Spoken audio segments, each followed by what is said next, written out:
So here we go for qualifying for Pro X30. Now again, we mentioned a different format for you folks. After happy hour, the group is split down the middle instead of cut in half. You have first up the even number drivers from happy hour yesterday. Paulie Massimino, second overall, was the first one out from the grid here for group number one. And down through Austin Garrison, Kai Hunter, Brandon Carr, ZCD, Hayden Jones, Cooper Lyle, Brian Garcia, Jacob Kolar, Gabe Belanca, Sidney Castles, and Gia Cicero in group one, and the rest in group number two. You have to go in the top 6 finishing spots from your group to transfer through to Super Pole. That will set the first 12 starting spots of the heat races. 13th on back, set by those who fail to transfer out of the opening stage. So this is, again, group number one. So the outside lane, if you don't make it into the top 6, if you make it through the top 6, you reset and you get a shot to go for pole in the Super Pole session. So here we go with a standard multi-minute quali session, and we heard from Brandon Carr about games and playing around and deciding who to follow. This is where you'll see some of the most confident drivers not play that game initially because, again, all you got to do is go 6 in your group of 12 or 13. That is not necessarily the tallest order in the world and something that you could beat 2 or 3 tenths off of the fastest overall time and probably still make it through. You saw Paulie Massimino here in the lineup now behind Austin Garrison, but Garrison, I don't know if he's going to want to leapfrog himself and drop back or mind, in this case, if Paulie goes back on by. But that's where we're going to be focused here. The bubble spots, the transfer zone to move through into Super Pole. Brandon Carr, who we heard from there in a moment, he said he's just wanting to be around a couple of fast guys. He's in a pretty good spot, trailing ZCD, 4th in line. As we come to complete lap 1 and get things rolling, he'll set the pace initially. Kai Hunter will go better, but Brandon Carr on the Trinity Karting Group Kart Republic, 3rd here at the end of the opening lap, 3 tenths off the time from Kai Hunter on the RPG Cosmic. Hayden Jones back there with him there in the number 13. The teammates, I believe, are running near each other here on the racetrack towards the back of this main group. They are about 6th and 8th in line. There goes Hunter. Here is Hayden Jones in the number 13. The limited schedule, we've only seen him a handful of times. He's been fast almost every time. And in his first weekend of the year in Orlando back in March, he put it on the podium, second to Ryan Norberg, and he finds himself, Hayden, in a very good championship spot. $10,000 up for the champion, as well as an entry to the Super Nationals and a fully funded entry and tires package for next season. That championship prize pool goes all the way down to 10th place in the pro classes, down to $1,000 to 10th, and still all the top 10 become part of the SKUSA Circle of Champions with a fully funded ride to find a seat to drive in 2025. There's Kai Hunter, you saw making a move to go further up. He got around Belanca that time. He is still the quickest, but again, not too important right now for Kai to go any bit quicker. 55.9 might be good enough to sit there and maybe bail a lap early, but I'd imagine they're still going to run to the end of the session just to make sure that they safely transfer. Currently on the bubble, Massimino. On the outside looking in to Super Pole is Austin Garrison in 7th, as well as Jacob Kolar and Brian Garcia on the outside, Brandon Carr on the outside, Cooper Lyle, the Aussie, is in right now. Gia Cicero on screen in the 83, the young lady out of New York, is in right now. That will change. Kai Hunter resets the top time. Jones beats him. Garrison in, Massimino in, Cicero and Lyle get bumped out. Yeah, Cicero there sat on the bubble spot, but Jacob Kolar now up to 7th. He sits on the bubble and looking to get ahead of Paulie Massimino, who's in 6th here and in the Super Pole at the moment. So for Kolar, let's see what he can do with a couple of more laps left in the bag here. Paulie Massimino right now leading the train as Jacob Kolar runs tail end Charlie by himself in the 46. So he'll be the last one to cross the line, and this time by, I believe, maybe close to the end. One driver's already into the scale line early from this session. It is one of the Kart Republics that has just pulled behind the fence line. 4 minutes elapsed so far. Is this going to be the end of the session? Will they get one more as they come out of the final sector of the racetrack and towards the line? It will be close. Are they all going to get through? They're all going to get one more. Carr to the top now, 55.5. Big improvement. Checkers waving for a couple towards the rear. Cicero missed it. So checkered flag came out. She's in 6th here at the moment. Or was. 7th, just got bumped. Gia Cicero towards the end of the pack, just missed out on the timer. Cicero outside looking in, will not get a shot to try and challenge. Is going to have to bank on a post-qualifying penalty. ZCD, on the other hand, he's in the middle of this group in the 31, hunting towards Brandon Carr. Zachary Clayman DeMello right now outside trying to bump Austin Garrison, who's on the bubble. Right behind Garrison, Kai Hunter. He looks to be pretty safe. Up there in 2nd, Hayden Jones 3rd. Jacob Kolar, his last lap has put him provisionally in 4th, but he's got to hope that this group doesn't go better because Kolar will also, like you said, Cicero, not going to get to answer back. At the line, checkers in the air. Who makes it through to Super Pole? And a big lap from ZCD. He bumps Massimino out. Kolar out, and Cooper Lyle will also transfer through to Super Pole. Zachary Clayman DeMello pulls a rabbit out of the hat on the last lap to move himself up to 4th. He will go through. Garrison will go through. Cooper Lyle will go through. Paulie Massimino, tied for 4th in the championship standings, will not get to fight for pole here later on this morning. Wow, what a big shakeup in this qualifying session. And ZCD, on his return to the X30 package, he goes up to 4th and in the fight for the pole position later on today. But wow, Paulie Massimino just did not have the pace there on the last lap of 56.0 and out of the Super Pole, as well as Kolar on his first race with the Speed Concepts Racing team. Still on the Kart Republic, but unfortunately out for Jacob Kolar. Cooper Lyle in, Garrison in, Clayman DeMello in, Hayden Jones in, Kai Hunter in, and Brandon Carr all into the fight for the Super Pole later on today. But our second group gets set to go out onto the racetrack, and a slow start and a slow off the grid for ADT and Donovan Bonilla, I believe. But they're able to get going. So that was just the first group. The top 6 in this group are going to go into the fight for the Super Pole in a couple of minutes' time. Yeah, what a lap from the Aussie. Cooper Lyle on the last second will make his first Super Pole appearance here in the SKUSA Pro Tour, transferring through. And again, a great lap from Zachary Clayman DeMello puts the Catalyst Driver Development at Talcart in. So we know the first 6. Now we will find the second 6 that transfer from Group 2 here. This is, again, the odd-numbered results from Happy Hour. Ryan Norberg, Henry Lepard, ADT, Josh Holtz, Donovan Bonilla, Austin Perrin, Oliver Hodgson, Harley Keeble, Diego Ramos, Nick Terlecki, Aiden Levy, and Santiago Fernandez.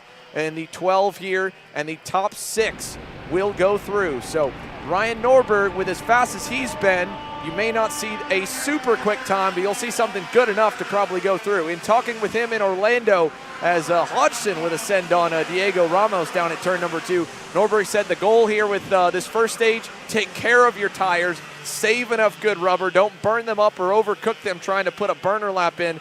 Just ride around and run good enough to go through to the top 6. He did just that there to work his way to the pole back at the first stop of the season. Oliver Hodgson, his first time through this qualifying format in his SKUSA Pro Tour return. Let's see how the 59 does. He's already pulled away a good bit from Ramos, who has faded backwards from him, but all 3 opting to go by themselves, unlike the majority of the fast drivers there in that first group that decided to go all together. So first lap across the line. Let's see what the number 2 plate, the current points leader, will set us at. Norberg's first time at the loop, 56.3. And that will stay at the top as Ramos completes his warm-up lap and will drop down the boards. Hodgson to second, Keeble third, Lepard, Holtz, Levy, the initial top 6. Terlecki, first man outside looking in. Yeah, and right behind him, ADT currently sits in 8th, Fernandez 9th, Bonilla down in 10th, Ramos all the way back to 11th. So a lot of shuffling so far in this one. Harley Keeble currently sits in the 3rd spot here. The lone Sodi Racing USA machine in this X30 Pro class here this weekend. So let's see what it looks like for Harley Keeble leading this operation on his own here. Yeah, Harley Keeble, a string of bad luck here to start 2024. He would love a turnaround, was running in the top 5 in Orlando before the engine let go and grenaded midway through the main event. So hopefully a big turnaround in his championship fight and a bit of mojo here at a track that saw him score his first career pro U.S. win 1 year ago. Nick Terlecki and ADT working together across the line. They're going to bump up a little bit, and they will both go closer towards the top 6. DeTulio in, Donovan Bonilla in, Terlecki still out, but only out by a 10th right now, as DeTulio is going to go by him here on this lap. And Nick Terlecki's got to be careful. If Harley Keeble passes him on the next lap, he'll get no clean laps and won't make it through. Luckily, Harley's going to go right by there in the infield. Yeah, just very skirmish there by Nicholas Terlecki in that corner. He's going to have to get his mojo back here in these next couple of corners to really just get himself back into that mindset, but he drops a tire there in the process. So let's see what it looks like. ADT currently sits 5th. Bonilla currently 6th here, and Levy, the driver, outside looking in. All the drivers are on screen currently in, except for Nicholas Terlecki, who finds himself in 10th, but they get sets across the stripe this time by hitting the 4-minute mark. Does anybody improve? They do not. Keeble doesn't improve, neither does DeTulio. Bonilla does in 6th, a 56.204 for Donovan. Ramos does. He moved up to 2nd there, split the difference between himself, Keeble, and Norberg, but Donovan Bonilla is only safe by 1/10 right now, back to Aiden Levy. The Chad Dawkin Racing Kart Republic is 7th, needs to find more on what could be the final lap. Again, last time, or in group number 1, only half the group got to go an extra lap, and that made all the difference. It bumped Paulie Massimino out. It allowed Cooper Lyle and ZCD to work their way in to Super Pole. Let's see, Bonilla's on a pretty good lap, I would say. He's closing up to Nick Terlecki. Behind him there you can find Aiden Levy, who's a little further away. Santi Fernandez, Holtz, and then Henry Lepard. At the line, Norberg will reset time, and Ramos will go even a tick better. Does this group change? Yes, it does. Big time change. How about it from ADT? He'll go to 3rd. Bonilla Aiden Levy, Levy up to 3rd, and Alessandro DeTulio now is outside looking in here as we're coming towards the checkered flag that just came towards Austin Perrin. He will not transfer through, down in 12th. DeTulio is right behind Harley Keeble. This lap needs to be mega from the Inter-MS Kart Republic driver. The driver who raced up front, won the pre-final in Orlando, and was out battling for the lead early in the main, is now staring down a potential outside top 12 starting spot. Oliver Hodgson is not much better. He's just barely in on the bubble spot right now for the 59. Across the line, Norberg will, I believe, he's going to tuck and try to push for one more better. He will go to the top. Ramos is going to bail. He's good enough with his lap. Hodgson does not improve. Couple more bailouts. Bonilla bails out. The rest of the field at the line, no change. Alessandro DeTulio will not transfer. Santi Fernandez will not transfer through to Super Pole. And that is a big story from ADT, who was one of the top 5 drivers through most of Friday. He will not get to fight for the pole later this morning. That is a big, big moment of news right there for ADT in the interim S boys to not transfer. Fernandez comes up close, half a 10th off of Oliver Hodgson, just not enough on that last lap.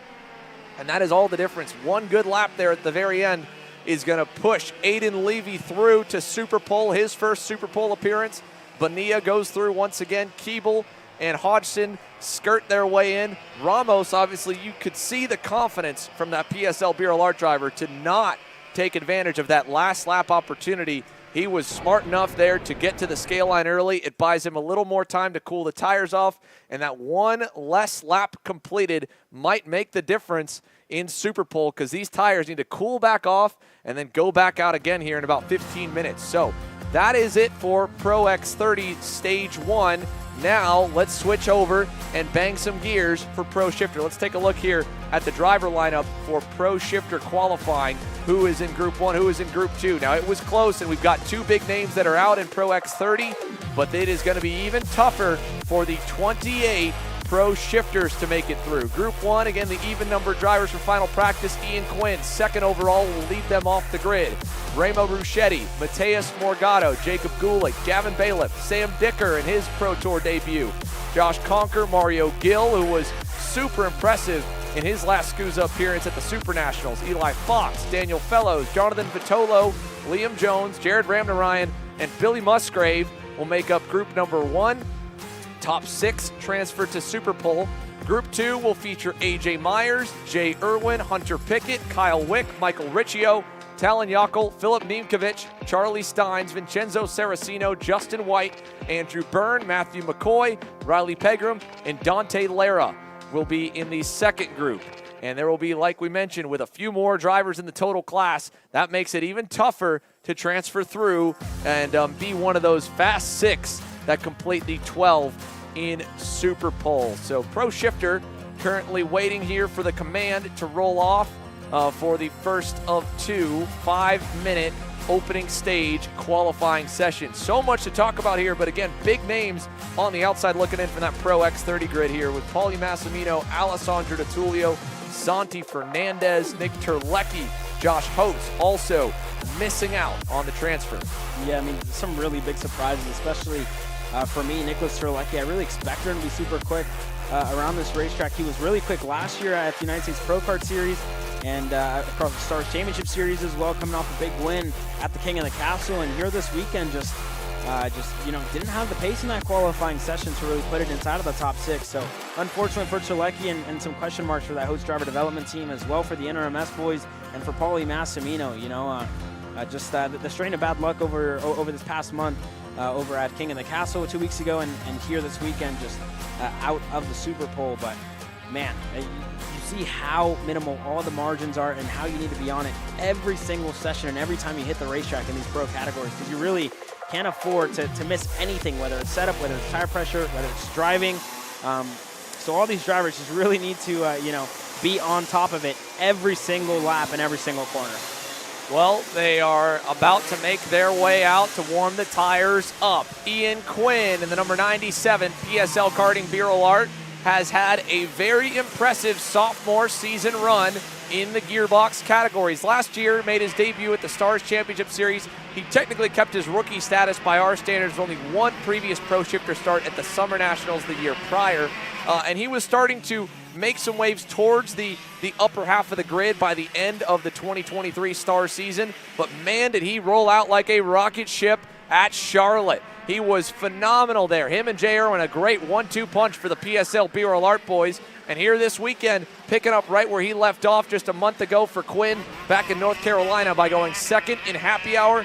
Again, he'll be the first one to the line, and just as we saw in those X30 opening stage sessions, that could make all the difference to try and transfer, although he really got sideways there through turn 1 here to start lap 1. Yeah, very, very sideways there. Just a little bit too late on that braking zone there for Ian Quinn. Unfortunate, but just the first lap. There's Mateus Morgado with Jacob Gulick right behind him. And for Morgado, already to a flying start this year in the U.S. and across the pond as well. But definitely coming into this weekend, he seemed like the driver to beat, just been a little bit off the pace as the weekend has progressed.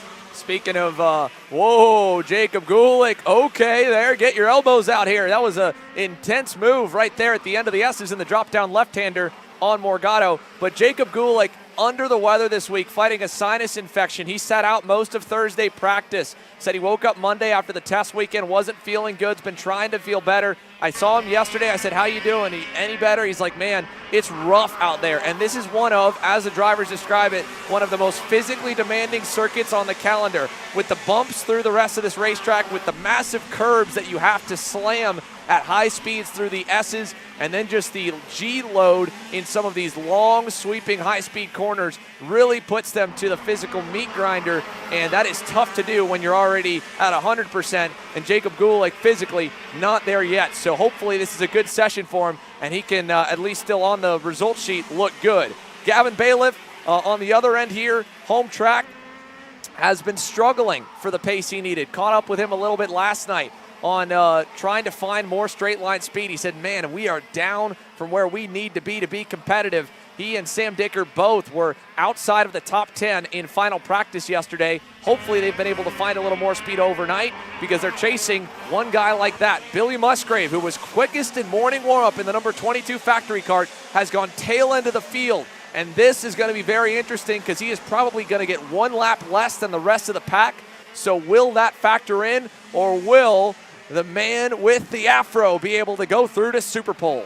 Yeah, he currently sits further back in the field in 13th here at the moment. But this lap looks pretty good for Billy Musgrave, and it is. Second for Billy Musgrave of 52.815. Sam Dicker, the fastest driver on the racetrack. Gulick third, Rushidi fourth, and Gavin Bailiff P5. Sam Dicker is another cool story here this weekend. He is the driver coach for Cooper Lyle and Gabe Belanca when they run back down under in Australia. And his American debut here, as mentioned, for both him and Bailiff, they were a bit off yesterday. That's a good opening lap for Dicker. Let's see what he does on this next time by.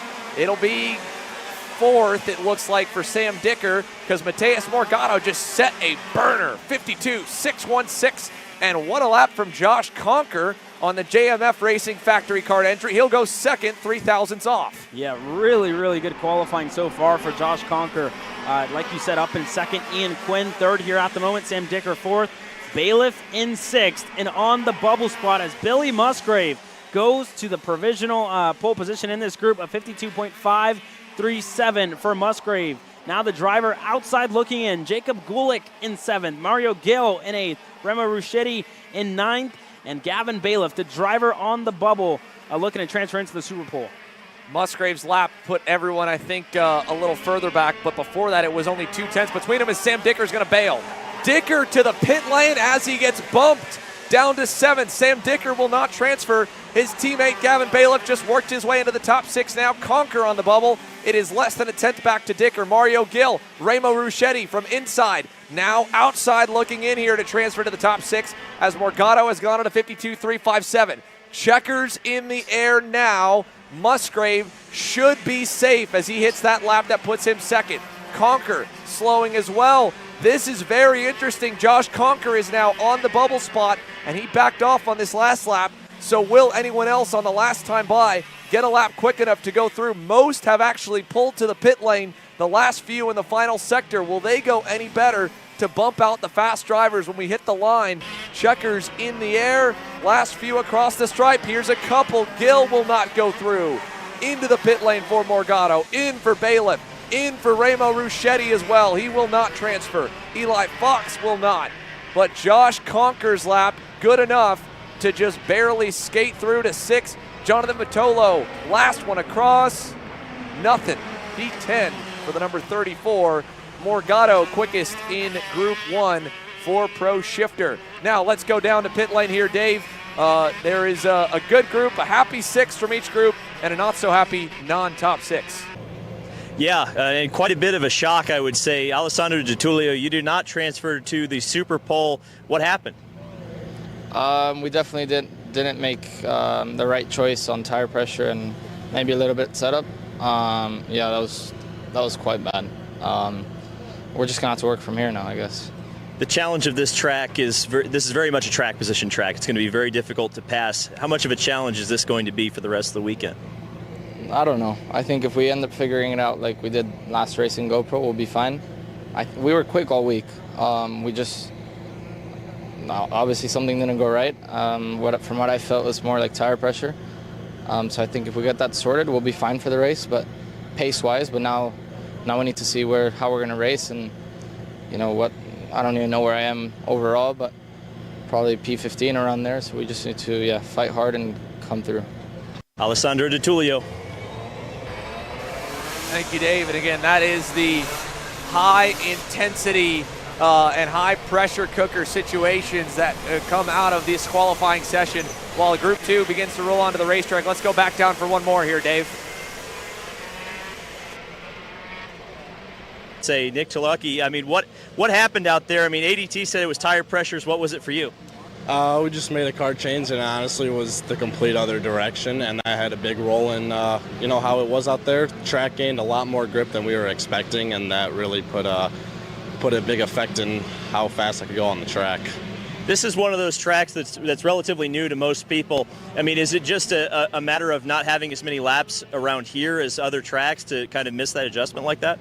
I think it's just with the temperature. It's super hot today, and with all the new tires, new karts, and everything, and a lot of people here, it's put an effect on the track's temperature. But I didn't have the pace that session, but I still have a couple races today, and then the main event tomorrow, so not really worried. It's definitely going to be an uphill battle. It's a track position track. It seems like really tough to pass, but you seem confident that you can make it back up there. Yeah, I do. There you go, confidence. We like that. Thank you, Dave. Good to see a smile on Nick Terlecki's face here. And at least for the Pro X30s, it seems like based on the racing we've seen, it can be easy to defend, but you definitely will have probably more attrition than maybe the Pro shifters will, as with the front brakes and the ability to go one gear lower in any given corner for the most part. That can make the difference enough to kind of keep guys behind you easier than in a single speed category. We're following Hunter Pickett around in the number 36. He did not transfer through to Super Pole back in Orlando, but he did claw his way up the grid through the pre-final and the main with a very consistent run on the GFC karting entry. He was third quickest in happy hour, or in the top 5 yesterday in happy hour, and he has been looking pretty good, arguably the best of the GFC trio between himself, Kyle Wick, and Jacob Gulick. So maybe this weekend could be a breakout weekend here for Hunter Pickett to lead the brigade towards the front and get them a win that they unfortunately have not seen since you go back to Utah Motorsports campus last year for the Pro Tour and Newcastle, Indiana for the U.S. Pro Kart Series. As we follow now the number 2 plate, Kyle Wick. We mentioned again, Pickett's weekend started bad, got better. Wicks, on the other hand, started good, got worse, had a mechanical failure in that main event back in Orlando. He's in an uphill battle for the championship. While on the opposite end, Jay Irwin is in a great spot in the championship fight. Third in the main event, and he's been overall pretty strong this weekend. Let's see his first lap. It'll put him second.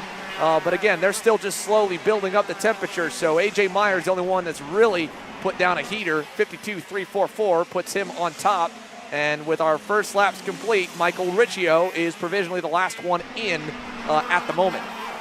Yeah, and then continue to shuffle through. Jay Irwin finds himself out. AJ Myers there pulling off to the wayside. He currently sits first in this group, but a lot of drivers out here in this one at the moment. Justin White finds himself in 8th. Jay Irwin 9th. Riccio 10th. And for Myers, that last lap of 52.344, almost 3/10 clear of the field here, Zander. Yeah, you saw AJ slowing down. He's checking around behind him. I think we might see the 28 head for the scale line early here, try to really manage those tires or do a cool down and one more push lap. Let's see what AJ does. He's in.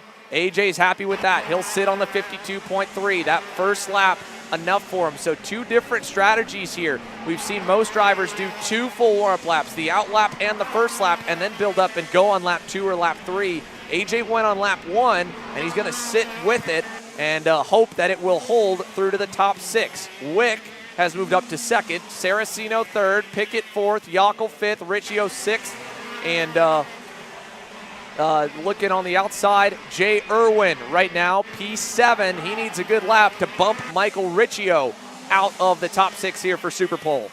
Yeah, so we'll see. Jay Irwin really needs a good lap this next time around. So we'll see what it looks like. There's Riccio lapping on the back straightaway here He's at slowing. the moment. Yeah, Riccio is slowing. He's probably coming in this time. Let's see who else goes for the pit lane. Irwin across the line into 4th. Jay Irwin bumps Riccio out. Kyle Wick at the line. We got problems. 1 driver's off there in the S's as Wick goes to 3rd, joins his teammate Hunter Pickett safely in the top 6 for now. Talon Yockel, big lap there on the Sodi. He'll jump up to P3, split up the GFCs as Saraceno is now the man on the bubble as he slows. So Saraceno will not try to answer. And Michael Riccio, did he come in or is he going? He did go in. Or no, Riccio's still going. Yeah, Riccio's still going. Justin White, Charlie Steins, who was the surprise, the feel-good story to transfer to Super Pole in Orlando, outside looking in. Yockel is still digging for more, but I don't think he will need to. He's tracking pretty good right now, but he's still well in. Irwin trying to put a little exclamation point to make sure that he's safe. At the line, does he go better? He does not. Into the pit lane for Hunter Pickett. He'll pull in here before the checkers. So will Kyle Wick. Big lap here. This is the moment. Michael Riccio, can you bump your way in? No! Just outside by 15 thousandths from Vincenzo Saraceno. Less than that, actually. 13 thousandths of a second. Michael Riccio just barely misses the cut here in qualifying for Group 2 in Pro Shifter. Justin White will also not transfer through. PSL will bring Jay Irwin to join Morgado in the fast group. Vincenzo Saraceno makes his Maranello quick enough to transfer through to Super Pole. Kyle Wick and Hunter Pickett in. Talon Yockel is in. AJ Myers is in. Michael Riccio. A valiant effort on that last lap, just not enough. Yeah, unfortunate there for Michael Riccio. And whenever you talk about margins, I mean, that's as close as it gets. 13 thousandths of a second for Riccio, and it's very unfortunate there. Not going to contend for the pole position later on today. And already 7 drivers out, 6 drivers into the Super Pole. But now we get ready to go with our single speed category. The X30s get set to go out to define who's going to go out on the pole position here shortly. And the important part, again, this will be a shorter session. Try to turn those tires on as quick as you can. You're allowed to make an air pressure adjustment in between the 2 qualifying sessions, but not enough time to go and make any other major hauls. So you've kind of got what you've got. You're going to take one more guess at it on the second heat cycle for these drivers here. A couple laps in for that first stage to transfer. Most ran all of the laps, unlike Pro Shifter, where we're going to see if AJ Myers' strategy of one and done makes the difference or plays a factor into him potentially getting that elusive pole position for the 2 heat races that prelude our way into the main tomorrow afternoon. But big storylines in X30 for the most part. All of the fast drivers from practice transferring in. Feel-good story for Vincenzo Saraceno. Nicely done to take Maranello into Super Pole here this morning. They'll quickly roll through the scales and then reset to get ready to go and join the rest of the Fast 12 on the grid when the X30s roll back into the scales. So again, you get about 15 minutes or so with the other class running their 2 groups and then roll back in. Let's hear from Oliver Hodgson, who we caught up with earlier this weekend, who's always in good spirits to chat with us, and the veteran is booted up and ready to roll here in a few moments. Ollie, technically, the last official SKUSA session you were either on the pole at, or you go to the one before that in Utah, and you won. So now for the Spring Nationals return this year, 1 day of practice in at Cincinnati for your first time. How are you feeling? Yeah, actually, it's been a good day. Like, we've been kind of on, like, within range, either like on the money or like very close to it all day, which is great. Never been to the track, and kind of like you alluded to there, like, it's not like I've been racing this class and this tires for a while. So that feels good to be straight out the gate in that position. I'm also competitive, so it's, I don't know, nothing's ever enough. Like, I'd like to be sitting here and be like, yeah, we're definitively the quickest kart, but as always, there's only one race that matters, and that's Sunday afternoon. And you're a pretty meticulous guy, and you have to be because you spend most of your time with your full-time gig coaching. So what do you make of this place? What are some key takeaways you have after a day of driving it? Yeah, I really like the track. So it actually reminds me in a lot of ways of the style of racing at home, because I wouldn't say it's narrow, but there's a lot of tight corners. So yeah, just fun to be on a track where I can attack the corners. Yeah, that's the biggest takeaway for me, is just being attacking. Yeah, this racetrack, when we raced here a year ago, was an absolutely bonkers main and some pretty crazy heats. Do you expect a lot of the same with the racecraft style this track kind of, seems to find itself having? Yeah, I mean, honestly, I think it's going to really depend on who gets to the front and how fast people are. We see, some drivers or a group of drivers who are similar speed. It's most likely, I think, going to be similar to last year's style. But we have some drivers who are very fast, and kind of a few of them that are quicker than the rest. They might well stretch the field out. So, yeah, I think dependent on how close the front kind of 5 karts are. And unlike the gearbox guys here, at least it's a little bit easier to pass. But one different aspect with the Pro Tour this year from the last time you ran it is the split quali and Super Pole. So with your strategy for tomorrow, do you take that into account at all, that qualifying is a little more spectacle set in both heats?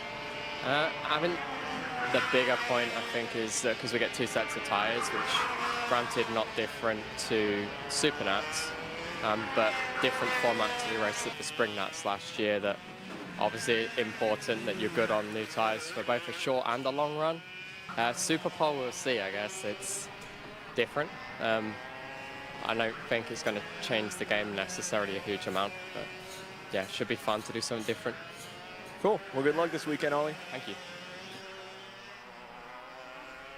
There you hear from Oliver Hodgson, just 2 laps the distance here for Super Pole as he rolls across the line. First time in for Oliver Hodgson, and just starting the opening lap as the outlap's completed. Now, they are all spread out across the racetrack. Everyone's gapped by plenty of time, so this is all by yourself here for Super Pole. The initial lap coming in from Ryan Norberg, 56.175. First driver just crossed the line, so he's going to be the one to watch. Kai Hunter puts his lap in, and it will be a little bit off, 1 second off. Hayden Jones to third. And over into turn number 4 as we follow the number 13. Yeah, we keep going around here with Kai Hunter in the number 35 Relative Performance Group Cosmic. White flag still waving here, and for Hunter, really, you can't afford to make a mistake on this second lap. It's the last lap that you have to try and contend for the pole position. It's currently Ryan Norberg on the provisional pole position here. Diego Ramos second, Harley Keeble third, Bonilla fourth, and Hayden Jones fifth. Here we go to the line for the pole. Ryan Norberg, what do you got in you in the number 2 plate? 55.96. Diego Ramos coming to the line in the 85. Not enough, 13,000 shy. Here comes Brandon Carr. Can he do anything? He'll go to third. A ways off there for Carr. Kai Hunter, fourth. Wow, what a gap for the field. Hayden Jones with a lap. He'll jump to third. Here comes ZCD. A surprise transfer was late in Q1. Fourth for Zachary Clayman DeMello. Fourth for Aiden Levy with a big lap at the end. Here comes Donovan Bonilla. Fifth for Dono. And at the line, Harley Keeble will be next up in the 65. He'll go sixth and push DeMello and Carr down. Norberg on pole by 13 thousandths over Diego Ramos. And what a lap late from Oliver Hodgson. He'll jump to fourth on his lap by in the number 59. It will not be enough to change. Cooper Lyle, the last one that made it in, will slot into eighth with an impressive performance here in Super Pole. But Ryan Norberg, 55.960, pole position for the second Pro Tour in a row. And the dominance is seemingly coming back to the number 2 plate. Ramos, though, very, very close and a valiant effort. 13 thousandths off, 2/10 to Hayden Jones. Oliver Hodgson right there, about 100th and a half off. Aiden Levy, I think probably the most impressive out of your top 5. Only his second career Pro X30 start at a track that he's got limited experience at. P5 there ahead of Donovan Bonilla, Harley Keeble, Cooper Lyle. Again, an impressive performance for his Super Pole debut. Zachary Clayman DeMello 9th, Brandon Carr 10th, Kai Hunter, who was one of the fastest through practice and the opening stage of qualifying, ends up 11th, and Austin Garrison down in 12th from Pro X30 Super Pole.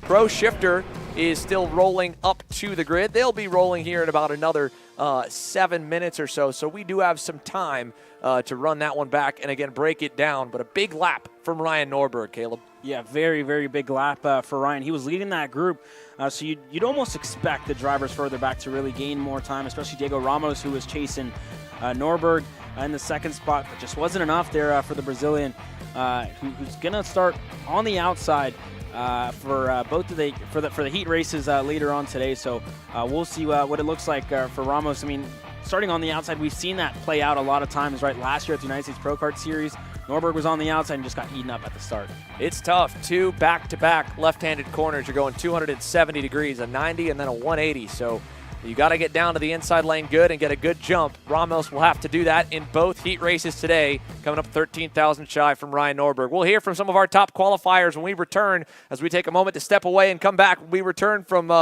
this break, the aftermath from Pro X30 Super Pole and Pro Shifters Super Pole session. We're at a commercial break.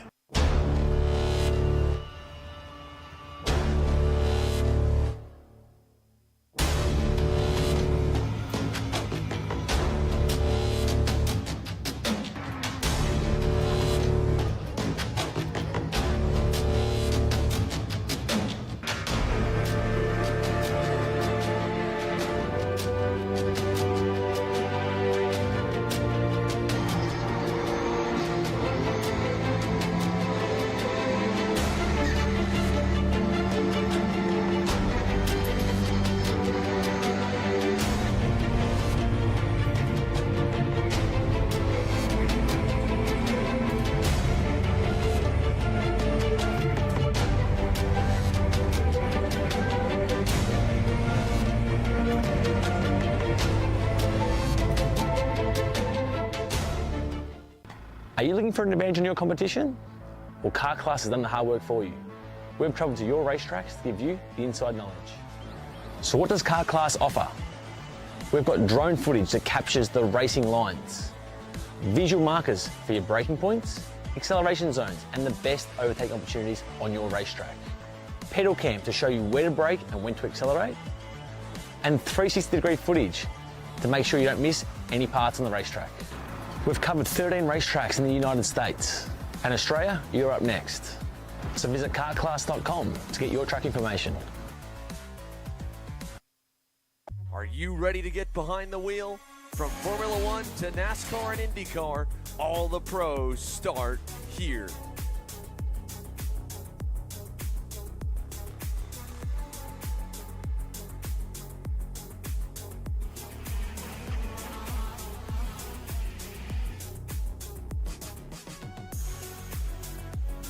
For more information, check us out online at mcckarting.com or call us and go racing today.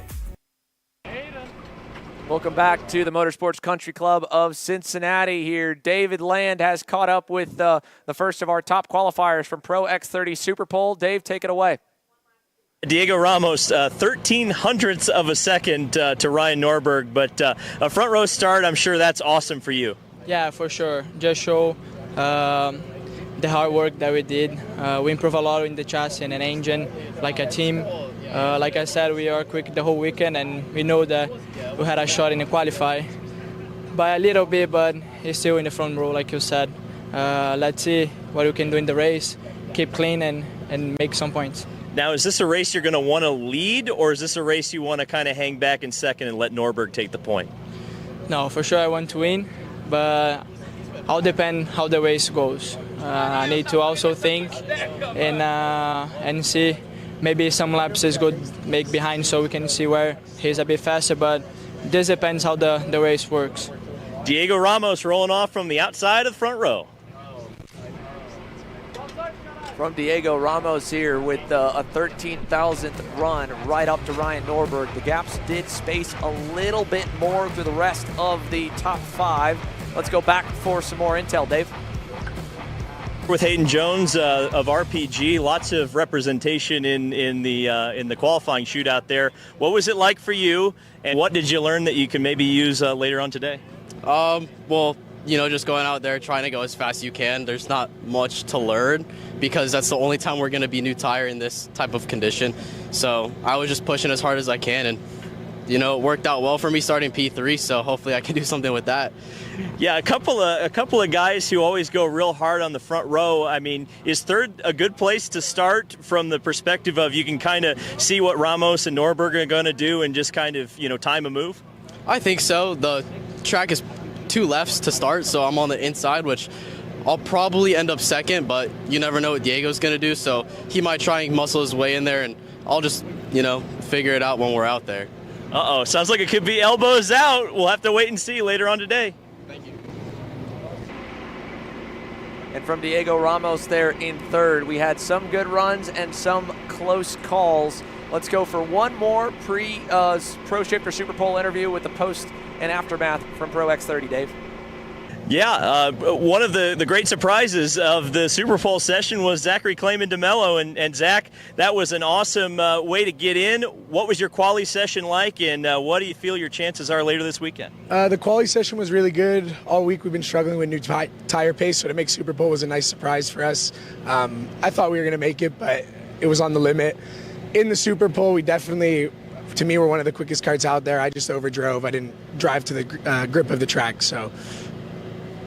Now, we would expect that the grip of the track's going to go up through the weekend, right, with track progression. So do you think you've got a better chance once racing starts? Yeah, like I said, on the new used tires, we've been extremely strong. I'm always a racer. It's rare I qualify pole. My goal for here was top 9. We ended up 9, so not where I wanted to be, but I know we have the potential to come forward and definitely fight for a podium in each heat. There you go. It's a declaration from ZCD.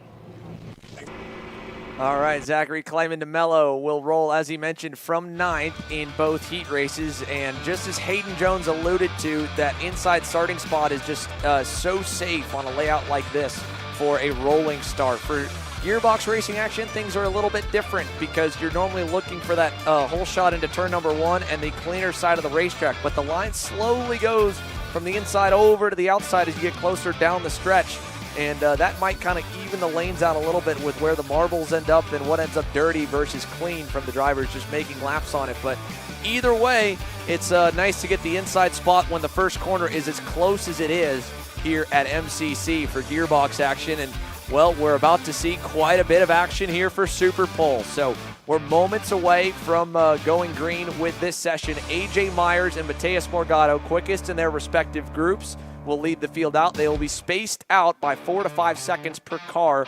So it will take us a while. Nearly the entire final lap will be the distance to get them through and find out who ends up on top. Because while, again, they were quickest in stage 1, we could see a surprise steal from the final transfers, Josh Conker and Vincenzo Saraceno, for example, to jump way up the boards and maybe all the way to the top. Ian Quinn, of course, transferring in. Talon Yockel, a good lap late, put him in to Super Pole. GFC's got quite a few shots at the top spot in qualifying. We'll see what they can do here with this one, from Jacob Gulick to Kyle Wick to Hunter Pickett and beyond. Gavin Bailiff as well could set off a stunner, and Jay Irwin, the Kiwi kid, the 15-year-old, could be very, very impressive as we slowly fire them off and send them down to Neil Strickland, who will begin to gap the field onto the racetrack as AJ Myers leads us away here. It was a bit of a relief, it felt like, hearing from AJ after winning King of the Castle in such dominant fashion to have a good weekend. He said, I've been fast everywhere, and I just haven't seemed to kind of get that checkered flag in the main as much as maybe I feel like I should have. So getting that kind of monkey off his back, I feel like we've got a confident and relaxed AJ Myers once again, and that is a dangerous AJ Myers for everybody else. Yeah, for sure. And I mean, you really can't fail to mention the guy who was chasing him all weekend 2 weeks ago, Billy Musgrave, right? Just was a little bit off to AJ Myers and has that fire in his belly to really get back at a longtime friend and competitor in AJ Myers. So we'll see what Musgrave has in the bag, and we'll see what this driver there on your screen of Mateus Morgado has in store for us. As mentioned, 6 wins and 8 starts. Hasn't fallen off the podium, as an average finish of 1.3. Mateus Morgado, the best stats of any driver on the grid right now so far in 2024. And obviously quickest in his group, puts him second out onto the racetrack here, hunting AJ Myers and trying to put a good lap in. And unlike where he was able to take his time to build up to that fast lap in qualifying, you've got to go off the rip. You get 2 laps, green, white, checkered, and about a mostly complete out lap to warm your tires up and try to contend for the pole position in qualifying. So as he works his way through the S's, Myers works his way to the new section here on the number 28 Magic Kart, and we will get our first read of where they all stack up. AJ was really quick, and here's what's other thing that's interesting. Not only did AJ pull in and say, oh, problems for Hunter Pickett. Hunter Pickett's gone around in the S's here on lap number 1. The GFC is stuck off in the grass as he waits for a gap to try and rejoin the field, and he needs to get out of the grass quickly, but he might not. Look at him, the tire's spinning, he's stuck. Hunter Pickett will not get a lap in Super Pole as Myers sets the initial time. Now, what I was mentioning earlier, AJ running that lap on lap 1, that was a mock Super Pole tire pressure run he did in Group 1 as well. He might be better off than the rest by knowing exactly what he needs to do to get that kart to peak right off the rip. Yeah, Talon Yockel goes up to second. Gulick currently third. Morgado fourth. Wick P5. And then Gavin Bailiff P6 here with Musgrave in seventh. The white flag is out this time by. We're still waiting on the last 3 to cross the line there from the group. Jay Irwin will jump up to fourth. Saraceno, one driver just went off down in turn number 1. It was Ian Quinn. Quinn off on his second lap. So Quinn's going to blow the second lap as Myers comes to the line here. Checkers in the air. 52-42 for AJ. Morgado, not even close. 4/10 off there. Still second, though. Here comes Musgrave. Third for Billy. What a gap for AJ. Across the line now, Jacob Gulick trying to break through. Let's see how his second lap to second for the number 3 play to Jacob Gulick. Here comes Talon Yockel across the line. Second for Yockel and Sodi to P2. 2/10 off of Myers. Kyle Wick trying to dig for some more. He'll go to third. Next up here will be Gavin Bailiff coming onto the front straightaway. What can the 64 do? No better than 7th. The last driver to cross will be Vincenzo Saraceno, Josh Conker. We know Ian Quinn won't get a lap. Irwin to 4th. He'll nip his teammate as Morgado falls to P6. And a decent lap from, I believe, Josh Conker puts him 8th. Vincenzo Saraceno was very slow on his initial lap and did not get a good clean lap at the end either. So 2 major failures there in that session. Pickett going off in the S's, and we'll start 12th. Saraceno doesn't get a full lap in at speed. He ends 11th.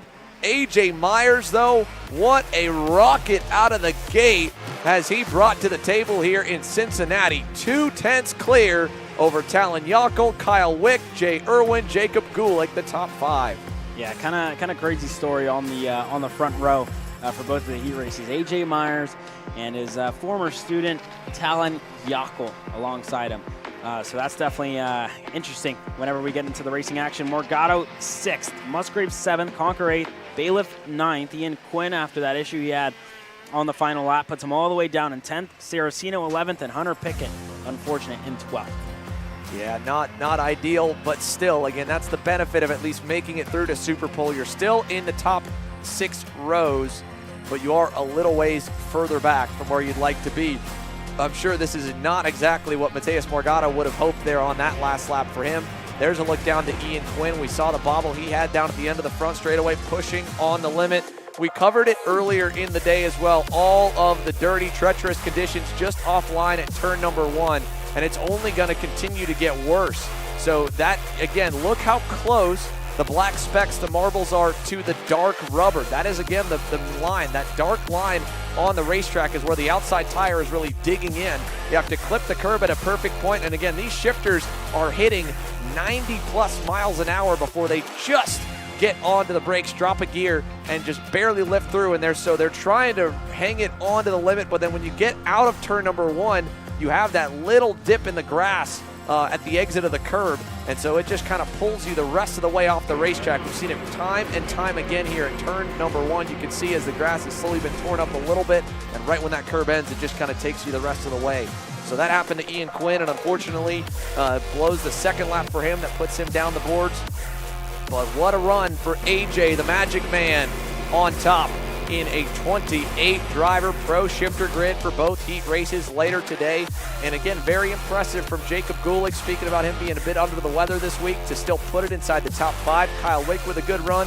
And how about that for Talon Yockel? Best performance yet here with the Sodi Racing USA boys. Yeah, I mean, we knew he was fast on the Magic Kart machine, but moving over to Sodi Racing USA definitely, is really going to test him out a lot this year, right? He doesn't have AJ to help him with setup. He has a guy like Alan Isambard who's, kind of been giving him just a little bit of intel, some hints or some advice whenever it comes down to driving that Sodi Racing USA machine. But wow, very, very good qualifying session for Talon Yockel, and definitely starting to come into his own here this weekend. As you can see on the timetable here, folks, we do have a break coming up in the on-track action. That schedule below shows that we'll be back green with pre-final action here in about an hour. Then the pro heats will be mixed in and around the main events for the semi-pro classes. The first pro heats will roll at 2 p.m. Eastern, 11 a.m. Pacific, after all the semi-pro pre-finals are complete, and then you'll go into all the semi-pro main events.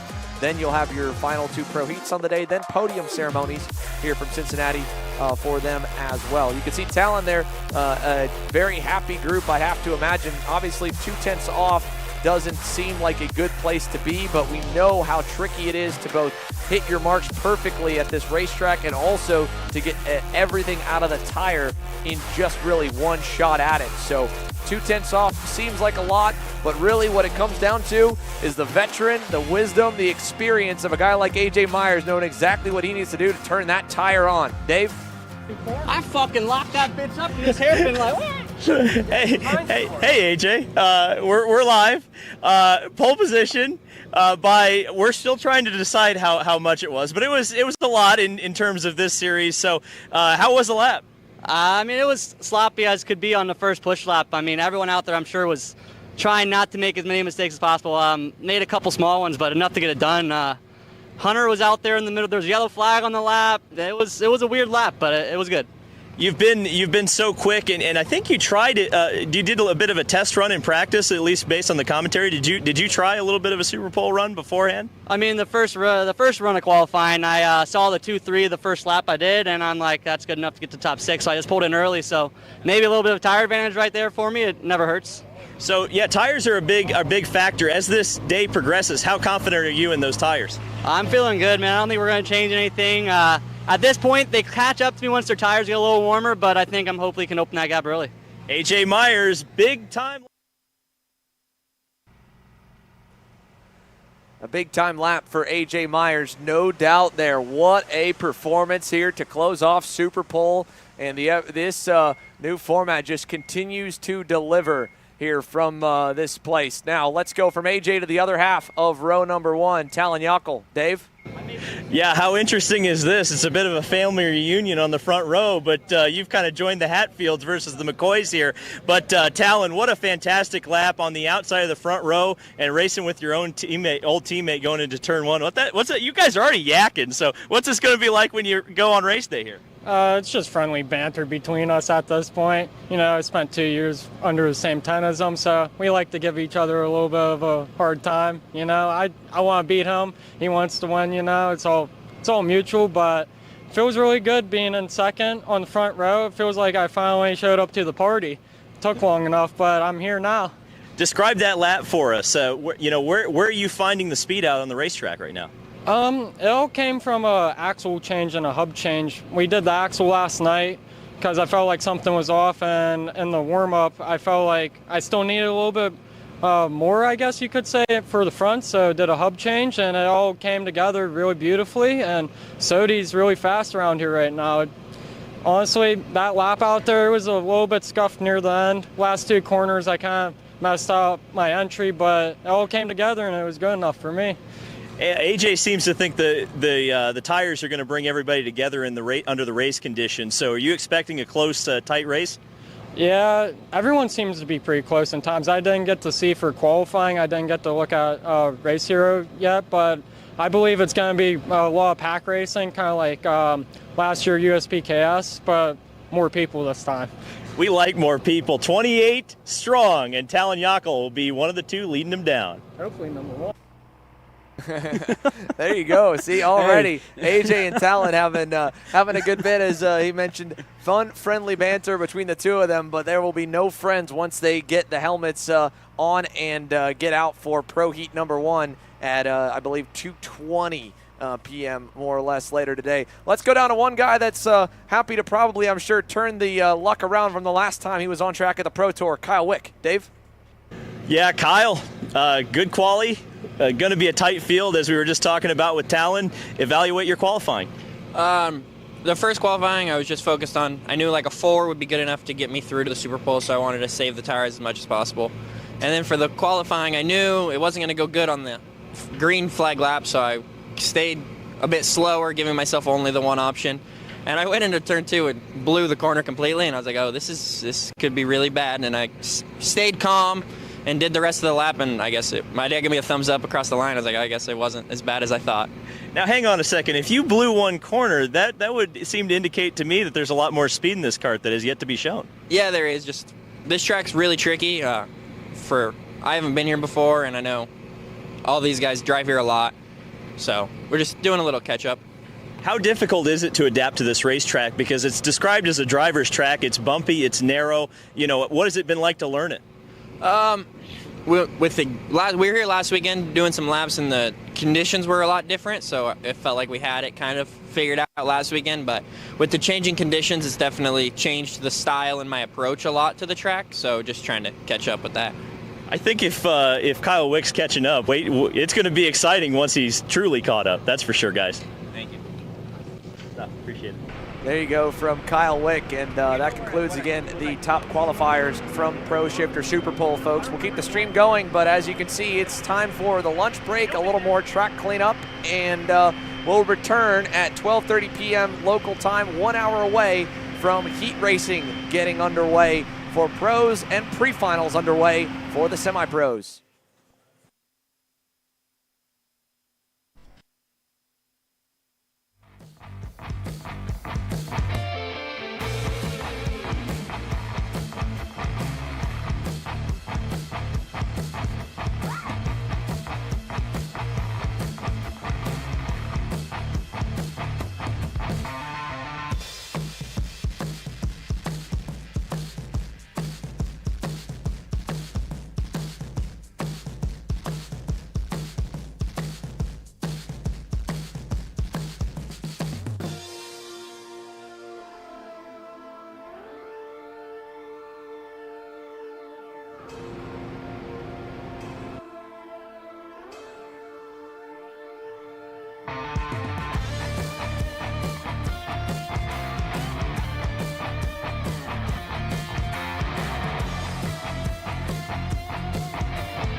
Welcome back to the Motorsports Country Club of Cincinnati, and we are getting ready to roll green here with pre-final action, beginning with one action-packed class, and that is, of course, the KA100 Juniors here, folks. This one is going to be interesting for a number of reasons, but most notably, top qualifier Turner Brown had a burner of a qualifying session, but has been disqualified, unfortunately, from qualifying for the lack of double nutting all of the weights. And, we've got issues as well as we've got. That is heavy damage to the 884 Kart Republic entry. So major implications just to start the first race session of the day. That was Homer Heyman. He was slated to start middle of the field in 20th. So Homer Heyman will not get to roll off, because that is a absolutely destroyed kart into the wall, and hard to say if he got any help or if that was strictly self-inflicted from warming the tires up. But now with the shaken up grid, it's Diego Ardiles and Chase Gassiet-Lee on your front row. Jackson Wolney, Peyton Westcott, Nico Sarfati, Dean Peterson, and on back through the near 40 driver KA100 Junior green field, coming to green here as they begin to make their way into the tram lines. And here we go for our first race of the early afternoon. Pre-finals, pro heats, main events. It's all coming your way for the SKUSA Spring Nats. It begins with Nash Motorsports, KA100 Junior, and we are on the gas and underway with Diego Ardiles and Chase Gassiet-Lee through turn number 1. And already a good start for Diego Ardiles there on the inside. Everybody going to go to the bottom of the racetrack and get defensive early on. And there we see that one driver that's out of this race early. Ty Fisher looking to make moves further back in the field. Gassiet-Lee there in second, defending from Wolney in the third spot. But everybody's cycling through. It seems like the majority of drivers have been able. One driver goes around, it's one of the Felber twins there. I think that was Roman Felber who found himself around there at the start. But Enzo Vidamontien further back in the field, trying to work his way up in these early stages. Inside there for Peyton Westcott. She's able to get clear of Jackson Wolney. Yeah, Peyton Westcott now a great start here, just ahead of a 5-car train through the sweeper to complete lap number 1. And we'll head out of the slowest part of the racetrack to the fastest part of the racetrack and put one down, 9 to go. Ardiles leads to Gassiet-Lee by about 2 car lengths as they rocket down the front stretch. And the field, single file behind them, one long train, nearly 40 deep in KA Junior, headed through turn number 1. Yeah, everybody cycling through here. Everybody in a single file line. Not too many moves in the top 5 here at the moment. Ardiles leads from Gassiet-Lee. Wolney looks to go back on Westcott. Not close enough that time by. Ty Fisher goes ahead of Sarfati into the hairpin. So Ty Fisher up another spot, and ahead of him now, his teammate in Travis Pettit. Yeah, Travis Pettit, a good start on the Race Lab TB. And we mainly got through with just about all of our major contenders. So not too bad to get things started for the young guns and girls from 11 to 15 years old here in KA Junior. Gassiet-Lee closing in. Here's Travis Pettit with a move down the inside. A little bit overdone to Jackson Wolney. He'll have to tuck back in. And big contact further back. One spinner in front of a number of cars of the 847 RPG entry, and one of the GFCs absolutely nowhere to go. And that looked like that right front was completely ripped off of that chassis. Big contact there further back in the field, unfortunately. But everybody cycling through, and it looks like we have a change for the lead. Chase Gassiet-Lee back up to the point. Ardiles second. Peyton Westcott, she's there in third. And now this is really all going to promote Travis Pettit and company to close down their gap to the top 3 here. Yeah, they are in decent shape right now as they head through the infield hairpin. Little bit of a gap for the top 3, like you said. Update on Turner Brown and the pace that he has made so far. He's obviously cracked through to the top 30, so he's up about 8 to 10 spots on the opening lap. We'll keep our tabs on the top qualifier of how far he has moved forward as Ardiles, Gassiet-Lee, Westcott, a little breakaway here early. And Diego's going to give Chase the opportunity to try and make that lead bigger as this pack fights on. Wolney now behind Ty Fisher and fending off a little charge from Dean Peterson. Has broken that top 3 a little further away from 4th through turn number 1. 3 complete, 7 to go. The gap about 0.6 of a second from Peyton Westcott back to Travis Pettit. Yeah, and let's see what it looks like this time whenever they cross into the hairpin. Not close enough. Westcott looking to go on the inside of Ardiles. She's able to get clear. Peyton Westcott up to second, and this is really going to help out Travis Pettit to continue and close down his gap to the top three here. He's bringing Ty Fisher along with them, and if Jackson Woney and Peterson can really settle their differences in this stage of the race, they can definitely close up their gap to the top three. Again, how they end in this pre-final is how the grid's going to be set for the main event later on today. Yeah, so there is a lot to be gained, but more than anything, a lot more to lose with how long the mains are here for the Pro Tour. Even for the semi-pro divisions, there's plenty of time to make up ground and charge your way through the pack. We've seen it time and time again at this place because this place can really stack up once the pack begins to battle, and we may not be far from it. It looked like for a minute the top three might have been able to break away, but Travis Pettit is on fire right now. That kid has tracked down first, second, and third all by himself, and the pack behind is kind of coming along for the ride as well. So we have almost got about 8 or 9 here in the lead group headed down to turn number 4. Yeah, and there's Ty Fisher still in that 5th spot with Warney still leading Peterson.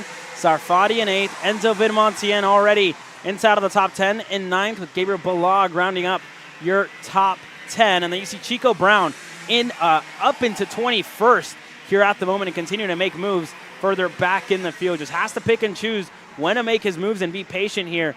Battle for the lead still raging on, and that second group further back still looking to close down the gap to the top 4. Not too much movement in between the top 4 as of yet, but I'm sure when the 2-6 go in the air, they're going to make moves. Yeah, we're halfway in, and 3 major packs up front. The 4-car group there, 1st to 4th. Then you've got 5th to 8th. Then you got about 5 lined up behind Enzo Vidmontien, who's picked up already 5 spots alone, up to 9th from well outside the top positions. Then even further back down the grid, there's some other big movers. We've been talking about Chico Brown. How about Nathan Dupuis? Very impressive start so far for Nathan Dupuis to pick up double-digit numbers off the rip. So this is great to see for Nathan in how many spots that he has gained currently. Here's a look at the rest of the big movers. You can see Chico's up 18, and some of the drivers involved in some incidents early, Tristan Murphy, Matthew Cagle, they have climbed their way back up a little, but they're pretty far down. And I think actually Cagle might have been the driver collected with Dumith maybe or Luca Popescu over in the S's section early. That was that scary wreck that we saw. But obviously all drivers okay as we have stayed green, and we are headed for 4 laps to go this time by. Peyton Westcott now with a real opportunity, but Diego Ardiles is looking for second to take that spot back. He does, and he's gonna, no, actually, Westcott fended him off. Peyton Westcott out of turn number 2 is gonna come right into view as the new leader here in this KA Junior Pre-Final. Peyton Westcott, Ardiles, Chase Gassiet-Lee, and Travis Pettit, your new top 4 order. Yeah, it's pass or be passed, and Peyton Westcott knew that exactly. She wasn't really making much moves on Gassiet-Lee, but when she saw Ardiles try and go on in turn 1, she knew it was time to go and took the lead the last time around. So Peyton Westcott still your leader here. Ardiles there in second with Gassiet-Lee in third. There you see Travis Pettit and Jackson Warney with a monster run on the back straightaway. Let's see if he's close enough to get a move this time by. Not as of yet for Warney. No, not quite there, but he can do it here. There we go. Jackson Wolney back around Travis Pettit. Spent most of this race chasing him down. Wolney looks pretty sporty. His last lap was a good bit better than the race leaders. Even before the pass was made, 3/10 better to be exact. So the SCR Red Speed of Jackson Wolney is starting to really make up some ground and begin to roll as we watch them head through turn number 2. Still with Westcott in the mix, but Ardiles has gone to the point, and our Westcott's been shuffled all the way back to 4th behind Wolney. Yeah, Gassiet-Lee was able to get through in turn 2 as well as Wolney, who was able to get through just on the exit of turn number 3. So everybody's still single file and continuing to push. Next time by, 2-6 will be in the air and officially crunch time, but it seemed like that the entire race so far, Xander. Yeah, they have been trading a spot at almost every opportunity. The field does get single file through the S's every lap. We haven't seen any crazy moves, but the big long straightaways are so inviting to send it on the guy in front of you, or girl, I should say, that it just kind of invites this kind of pack type racing, especially with these 100cc power plants that don't have a rev limiter, so they can keep on spinning the RPMs up. And here comes Gassiet-Lee to do just that and go to the lead with 2 laps to go. Yeah, Ardiles tries to go around the outside here, not close enough. He's side by side with Jackson Wolney. Looks like Ardiles may lose a spot to Westcott, not close enough. Westcott going to shuffle back and forth, and everybody already white lining. There's Travis Pettit around the outside of Peyton Westcott, not able to get the move done, slots back in line. Yeah, that was a nice courtesy move by Diego Ardiles to not really force it too hard on Peyton Westcott. Unfortunately, same can't be said for her non-teammates there. She drops a tire coming out of the infield, loses 3 more spots. So now she'll fall to the 8th position, just behind Nico Sarfati. Gassiet Lee's already taken the defensive lines away, or the defensive line, and trying to take that passing opportunity away here in the major straights inside in these back-to-back 180s. Now to the last turn, you got to be careful if you white line it because you lose the exit, but that's what happens when you don't. Ardiles now 2 spots back and hung out to dry on the outside as they head to Aaron Likens for the white flag. 1 lap to go. Gassiet Lee to the bottom. Jackson Wolney, high, low, still going to stay on the high side to turn number 2. He's going to try and send it all the way around the outside, and he's going to run out of real estate. He'll tuck back in. Yeah, he dropped both of his outside tires there. Now he's going to have to defend from Travis Pettit, who's in 3rd. This is really risk versus reward with just 1 more lap left in this race. A better starting spot for the main event later today. So everybody just still making moves and continuing to fight. Through the S's for the final time. Jackson Wolney needs Travis Pettit to give him a chance if they want any hope of running back up to chase Gassiet Lee. He needs a perfect sector right here. They are 3 wide behind. Westcott in the middle back there. That is Dean Peterson just hanging on. Vid Montien, Westcott, a huge battle outside the top 5. Well, it looks like it will be tame enough. Pass for 3rd as Ardiles pays Pettit back for the same move 1 lap later. They will contest the 3rd spot to the line, but it'll be Chase Gassiet Lee holding on over Jackson Wolney for the pre-final win in KA Junior. Back then to Ardiles, who just barely 300ths hangs on to the 3rd spot from Travis Pettit, who got kind of a last-second shove from his teammate Ty Fisher at the line. Enzo Vidmontien was not in the spotlight there for the majority of that pre-final, just inside the top 10 and 9th for a lot of that session. He sneaks his way up to 6th at the drop of the checkers. Dean Peterson, Peyton Westcott, Nico Sarfati, Isaac Malkut, Alexander Vanchev, Gabriel Balog, Benham Abernathy, Drew Jensen, and Turner Brown up about 25 positions from P40 to P15, and you can see the gap there. He wasn't going to go much further, but he picked up a whole second off the last lap alone. So great drive forward for Chico to move up the boards. And then you look back to the next group, Nathan Dupuis, very similar story when you look at the number of spots that he gained over the course of that pre-final as well. Double-digit improvements for Nathan Dupuis. Max Weiland, Mateo Calderon, Cash Felber, Darren Kidd, Jackson Young, and on back with 1 race down here as we continue to go.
little more track repair and just checking in on all the drivers from the end of that KA100 Junior Pre-Final.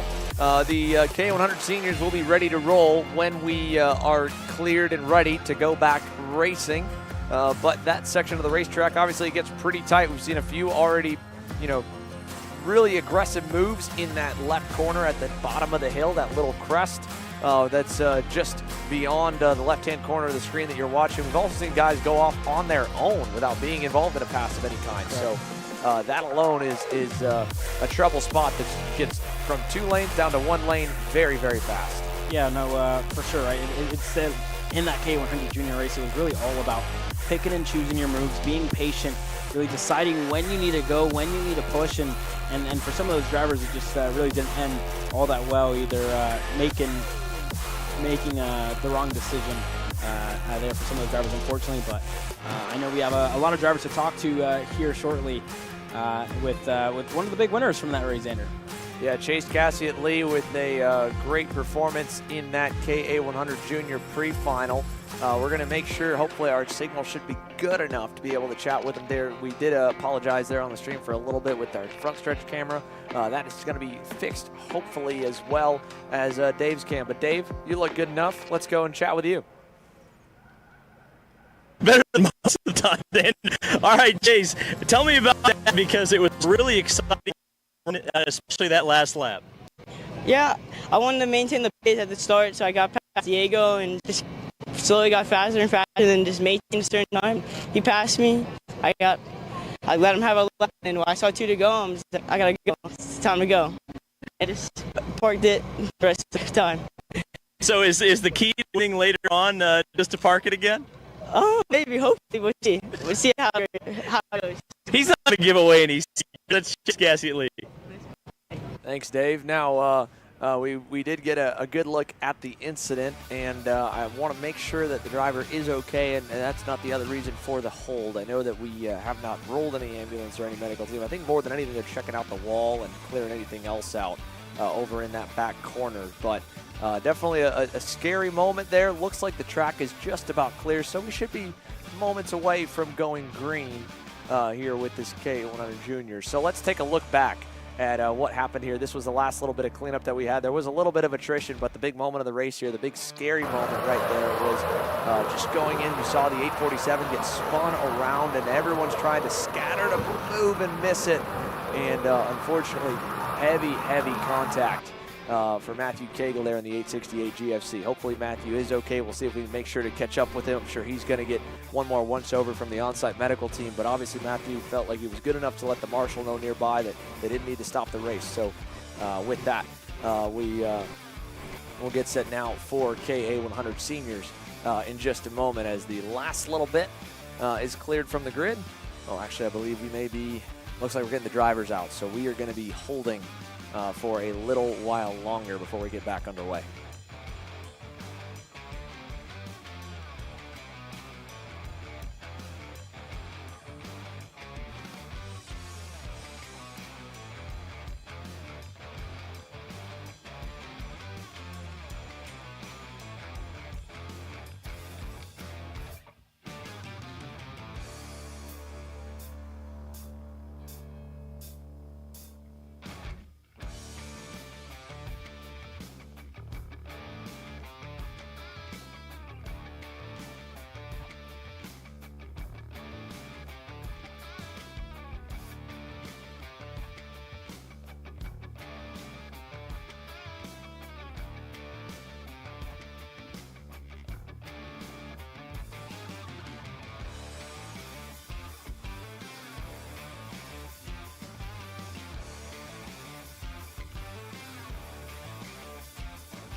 K100 Junior all cleared off the circuit here, and again, drivers all cleared from the scary moment there that we saw midway through that pre-final. Now we go to the big boys and girls, the seniors, with James Overbeck on the pole on the BJR MDR LN kart.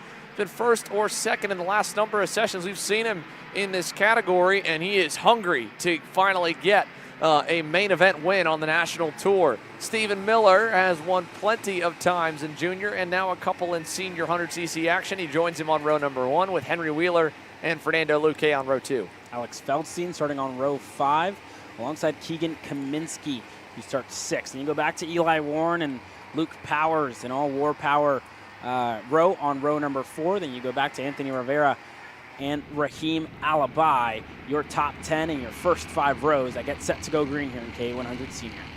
Finnegan Bailiff, Peyton Phillips, Chase Buscalia, Kane Martin, Cooper Auclair, Connor Ferris, and more. Getting ready for action here, 30 plus in KA100 Senior, presented by Sodi Racing USA, and we are away down to turn number 1. Overbeck with a nice little jump as Stephen Miller tries to find a way to get into line, and he will end up side by side and hang on to second. Great run through the first 2 hairpins for Stephen Miller. Wheeler third, and Fernando Luque is going to be the one with nowhere to go as he's on the outside through turns 4 and 5. Yeah, unfortunately there for Luque, still looking for a spot to get back in line, but I think he's going to get eaten up here in this corner. Alex Feldstein right behind him looking to make moves. Not close enough that time by for Feldstein, but everybody continuing to cycle through. There's Finnegan Bailiff right behind Luke Welcome there, I believe, and they're all able to get through. Anthony Rivera getting shuffled wide and change for the lead. Stephen Miller takes the point away here before we even get 1 lap in the books. Overbeck second, Wheeler third, and a little gap to Luque and company as Finn Bailiff is getting his elbows out right now. He just picked up another spot there in the back sector. That'll move him somewhere into the top 10, probably around 8th or so. Great start for Bailiff. Let's see the rest of the positions cycle around. Alibi, Phillips up a little bit. Warren back to the 10th spot, and Luke Powers even further back for that 4th row, while Stephen Miller gets a little bit of a gap now as Henry Wheeler has gone to 2nd, and the gap will get bigger back to 4th. Kaminsky versus Luque. Keegan now in front of the pair. Yeah, Keegan was able to get through. He's up to 4th. For Wheeler, who returns to the KA scene here this weekend. A very good run so far at a track that he's super familiar at here at the Motorsports Country Club of Cincinnati. For Luque from Mexico, very new to a lot of the racetracks here in the States, as Kaminsky goes a little bit wide there on the exit. May fall under fire here to Luque if he doesn't decide to push, and they're all staying in line. Yeah, as they go into the back sector of the racetrack, Luque to the inside of Kaminsky. Here comes Feldstein, not going to follow, and maybe an over-under, but Bailiff had a nose down to the inside as well, and that kind of took that option away. So it ends up just with a net loss of 1 for Keegan Kaminsky. 3 laps now we're working on in this 10-lap pre-final, and Stephen Miller has Henry Wheeler bearing down on him. Let's see, does the PSL BRLR driver want to go to the lead here in turn 4? No, he's going to stay tucked in and take his time with this one. Plenty of time left, so no need to go to the point that early. Overbeck still kind of lurking along in 3rd, and with Fernando Luque finally getting a little bit of separation from Keegan Kaminsky, he can focus back forward on trying to hunt down the leaders, about 8/10 away as of last time by. Yeah, and Finnegan Bailiff already up a couple of spots in 7th, as well as Peyton Phillips, who sits in the 8th spot. There's Eli Warren, who looked to make a move on Feldstein, just wasn't close enough that time by, and it looked like Warren was going to fall under fire there to Rivera for a second, just not close enough for all those drivers to really make passes. Behind Eli Warren, Raheem Alibi, and then a little gap back to the 11th position with 3 laps complete now. Miller, Wheeler, Overbeck, all 3 seeming happy to run in the order that they are. Lap time-wise, though, give the nod to Luque just by a little bit over the rest of the group. Miller still quicker than Luque at a 58.8 to a 59 flat last time around. So it went from 1.1 to 1.3 seconds, the margin between the pair. Fastest car was actually all the way back in 12th. How about it for Kane Martin on the Nash Motorsports EOS kart, the 992, a little ways back from this group here as Kaminsky, Bailiff, and Phillips rock over the curbs through the S's. And then you go back to Alibi, Rivera, Martin, Buscalia is a little further away. So packs of anywhere from 3 to 5 on the circuit right now. You saw Peyton Phillips have a look and a thought about going to the inside of Finn Bailiff. he ultimately thought better of it and did not go at the line. 4 down, 6 to go. Still, Stephen Miller continues to control the race right now from the point. Yeah, one driver there was way off the racetrack, and in turn number 1, it looked like Wheeler wanted to make the move on Stephen Miller, just wasn't close enough and didn't have the run that he needed on the exit of the main straightaway. Does he go this time? Not as of yet. Wheeler still being very, very patient with Stephen Miller here at the moment. And Overbeck in that 3rd spot for Luque, just losing a little bit of time to the top 3 here at the moment, and Kaminsky in that 5th spot. So everybody pretty stagnant here, and not many moves here as of yet. No, not a ton until you go outside the top 10. You go back a little bit further to that black and orange Sodi of Steven Eisert right there headed through the S's. Had to start dead last after something obviously amiss mechanically in qualifying. He has already picked up a number of positions here in this pre-final. He is hunting for more right now as he trails Cooper Auclair and more through the final sector and onto the front straightaway. Exactly how many spots? 13 as of last time. Should be 14 when it updates ahead of Luke Powers, and up to 17 for Steven Eisert. So already here, 2 races in, and we've got 2 major charges through the grids from issues in qualifying. Yeah, and Peyton Phillips was able to get ahead of Keegan Kaminsky. There goes Feldstein, really deep on the brakes there. He's able to get clear into the hairpin. So Feldstein up another spot and up into 6th here, 7th for Feldstein, as Kaminsky falls all the way back to 8th. So not the best couple of corners there for Kaminsky, but still continue to work his way around. Yeah, he is trying to get back up the boards, and it's just not going his way. Eli Warren, on the other hand, he's been shuffled back to 10th and has pretty much stayed there since the drop of the green at the end of the opening lap. So all stagnant with moves here and there, but it's a 1 or 2 spot gain and a slow burn. No big losses, it seems like, for anyone so far in this KA pre-final. And again, just like we mentioned in junior, by only 1 race it sets the grid for the main. It's a one-shot deal. You have to be very, very low risk, and high probability in your theory of when to not or when to make a move. Through turn 4 we go. 4 laps remaining here as we watch Kaminsky now fade behind Eli Warren. That's a swap in the 9th and 10th position. Yeah, so they continue to go around here at the moment, and there's Wheeler still behind Stephen Miller, not able to get the move done as of yet, and Wheeler still just being very, very patient. A very mature drive by Henry Wheeler in this stage of the race so far, just continuing to push Miller, learning from him. Just kind of turned into a lead and follow session where Miller's just kind of showing Henry where he's strong, where he's weaker, where Henry can really try and make a move. So really for Wheeler, learning a lot, especially if they find themselves in the same position later on today in the main event. So still a lot to play for. And then we're in round 3 already of this 6-round championship for the semi-pro categories. For some of these drivers, the championship fight starts to come into play. You start to think about it a little bit. It starts to be in the back of your head, and that's really what you need to think about in all these heat races, because you need as many points as you can get through every single time that you're on the racetrack. Yeah, you need every single session to really count nicely for you. Now, the good part is you do get 1 drop of the 6 rounds, but that means that you want all your bad sessions basically on one day. You have a good session and a bad session back and forth, and there's no way you're really going to be able to come back and fight for a championship if you just kind of end up with a mediocre total on the run of sessions through the afternoon. For Stephen Miller, however, this is looking like a really good points haul so far. 2nd in qualifying and leading the most laps, in a great spot to try and snag a pre-final win. It's about to get exciting, though. 2 laps to go. Miller, Wheeler, Overbeck, and Luque has really started to make a dent into their gap. It's going to be 4 before we know it, as we got problems further back. Alex Feldstein has nosed it over to the wall in the back sector. So Feldstein out as Wheeler pulls the trigger and goes to the lead. Overbeck through to 2nd. Yeah, and Fernando Luque officially joining the party now.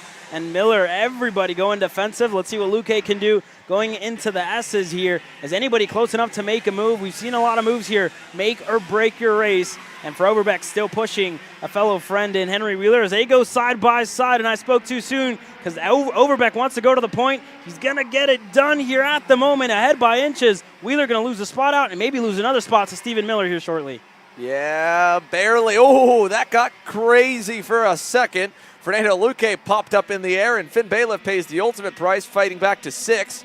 Peyton Phillips now into the top 5. 1 to go. Overbeck leads, and Miller close enough. He's going to force him to defend low through turn number 2. Yeah, let's see what Stephen Miller can do. He's trying to set up the crossover here. Overbeck going to go defensive again. What does Stephen Miller have in store? He's going to have to get creative with James Overbeck in this stage of the race.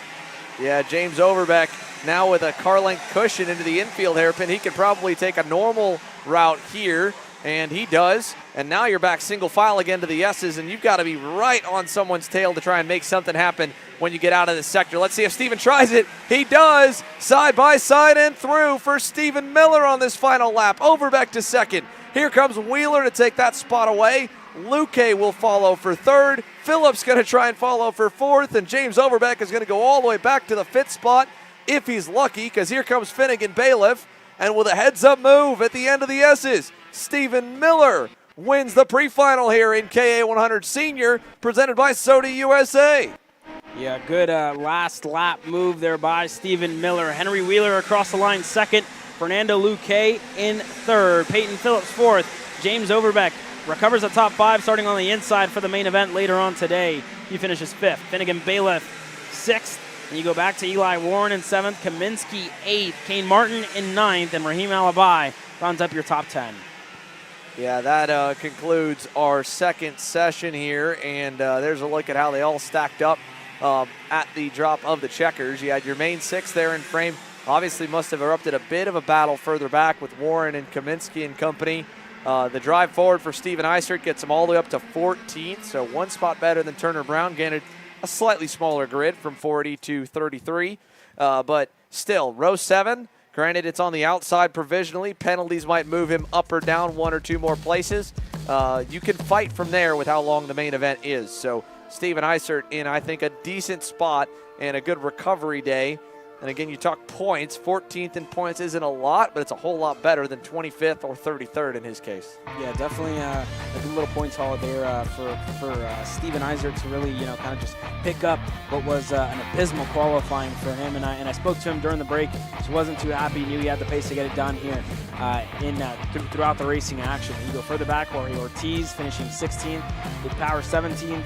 Keikai Hawanio, 18th, and James 19th, and Lorenzo Kaufman rounds up your top 20. Let's go back through some of the major moments from that KA100 Senior Pre-Final and relive a little bit of it for you with Stephen Miller coming out on the top spot. The Coastal Link custom printing recap here. First and foremost, again, Stephen was quick to decide that he wanted to lead this show. He went straight to it on that opening lap, getting by James Overbeck in the back section. And then from there, things were pretty tame for them up front. Wheeler moving into second, Overbeck deciding to ride there in third, and they kind of stayed that way for quite a while, and so we shifted our focus further back. First, Kaminsky.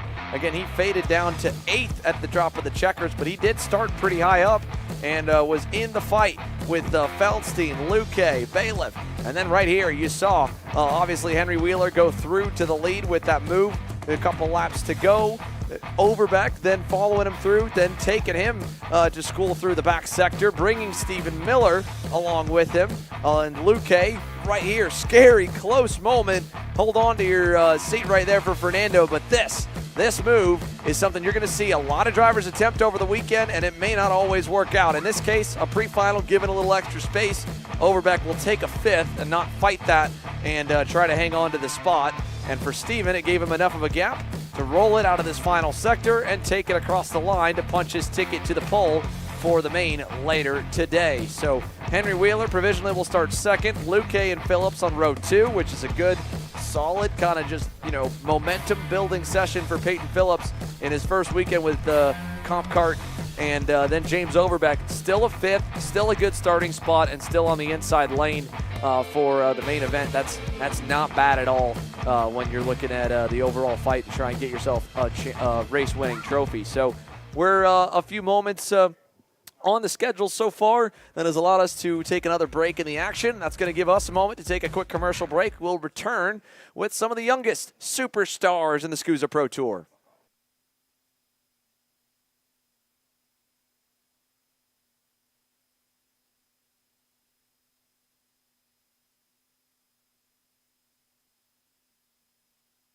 This is Henry. Henry feels sad.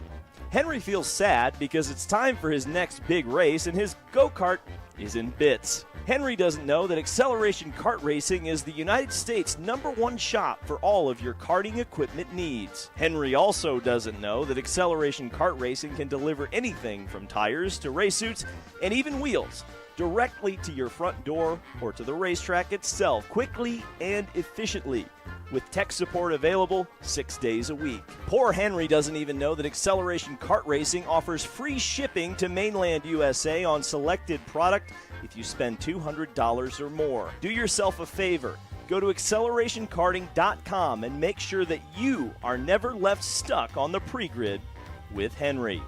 Be smart and don't be like Henry.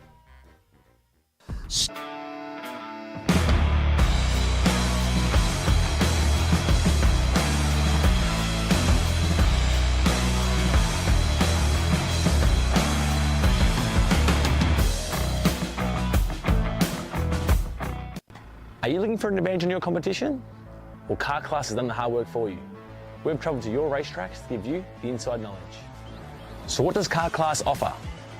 We've got drone footage that captures the racing lines, visual markers for your braking points, acceleration zones, and the best overtake opportunities on your racetrack, pedal cam to show you where to brake and when to accelerate, and 360-degree footage to make sure you don't miss any parts on the racetrack. We've covered 13 racetracks in the United States, and Australia, you're up next. So visit carclass.com to get your track information. Are you ready to get behind the wheel? From Formula One to NASCAR and IndyCar, all the pros start here.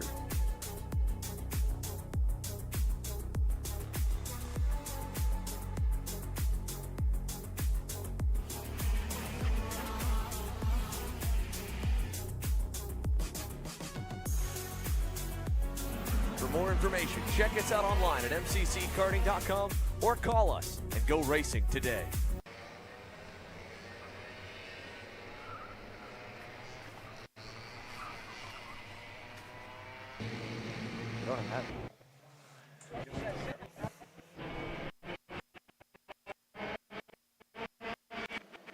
Green flag in the air here for the Micro Swift drivers, presented by J&M Racing. Got one around over in turn number 1. Not sure what the issue is there, but let's see them as they rocket over to turn number 4 for the first lap here. Zane Burgess put on a show in qualifying. However, the whole field is all together as they work their way out of turns 4 and 5 and head towards the infield hairpin. Single file for about 75% of the field, and they're going to need to get single file because it's going to get tight when we get over to the S's. Lawrence Perriman with a great start to second. Cameron Johnson third as they climb the curbing and drop down. Look at this. This is going to get really tight, boys. Hang on to it. Santi Orioli nearly 3 wide there as he and Wynn Godshock tried to get around Cameron. Very, very close call for all those drivers as Flores looks to get through. He's able to get it done.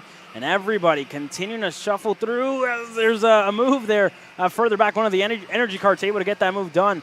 And everybody able to cycle through except for the 2 drivers that got collected early on in this one. As there's Orioli with Marcelo Flores right behind him. But Zane Burgess, your leader here from Lawrence Perriman in that second spot.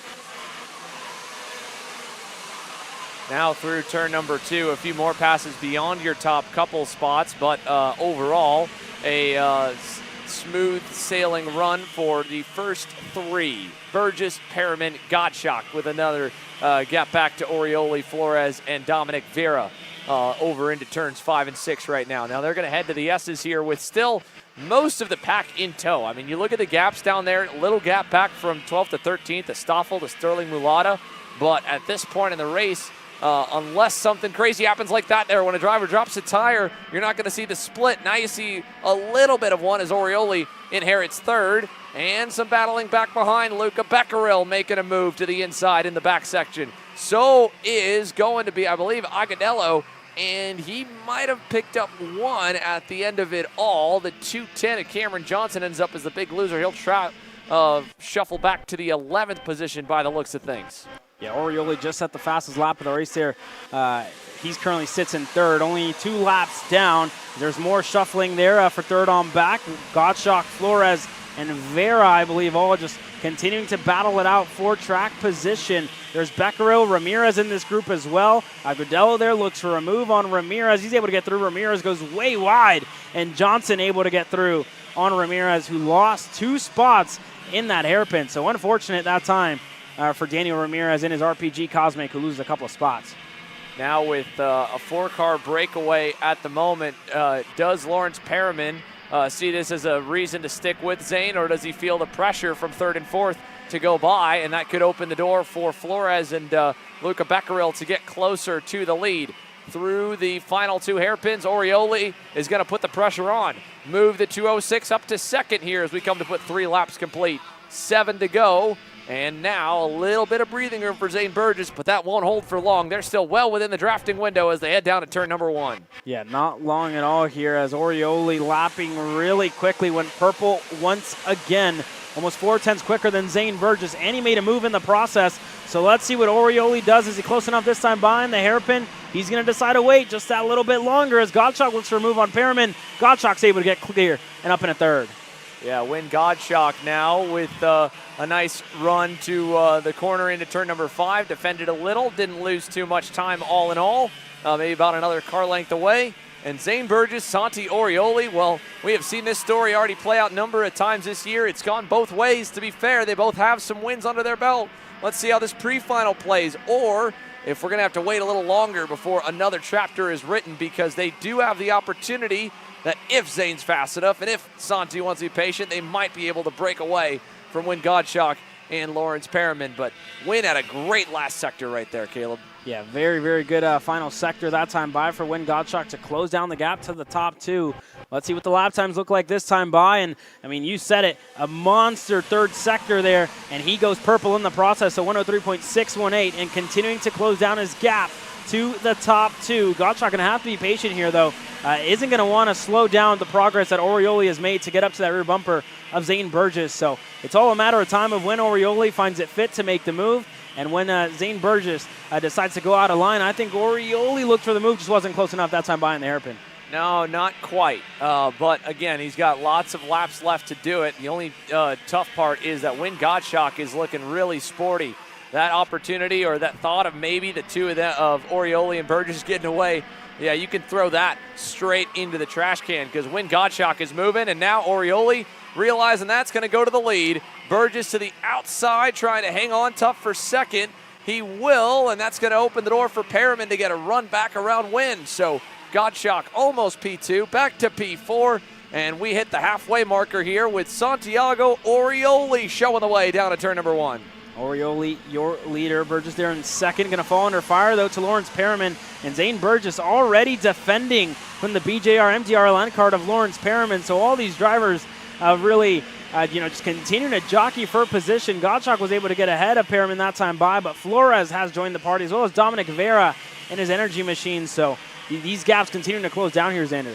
Yeah, this is going to get interesting here, depending of whether or not they can put their differences aside, because they've already given up probably about a 2nd here to Orioli, so knock him out of the draft window. Will they fight enough that they won't have enough time to track him back down? This last middle part of the lap has been good. Let's see if Win is going to tuck to the inside. He will not here in these back 2 hairpins. He's going to lock in behind. No, yes he will.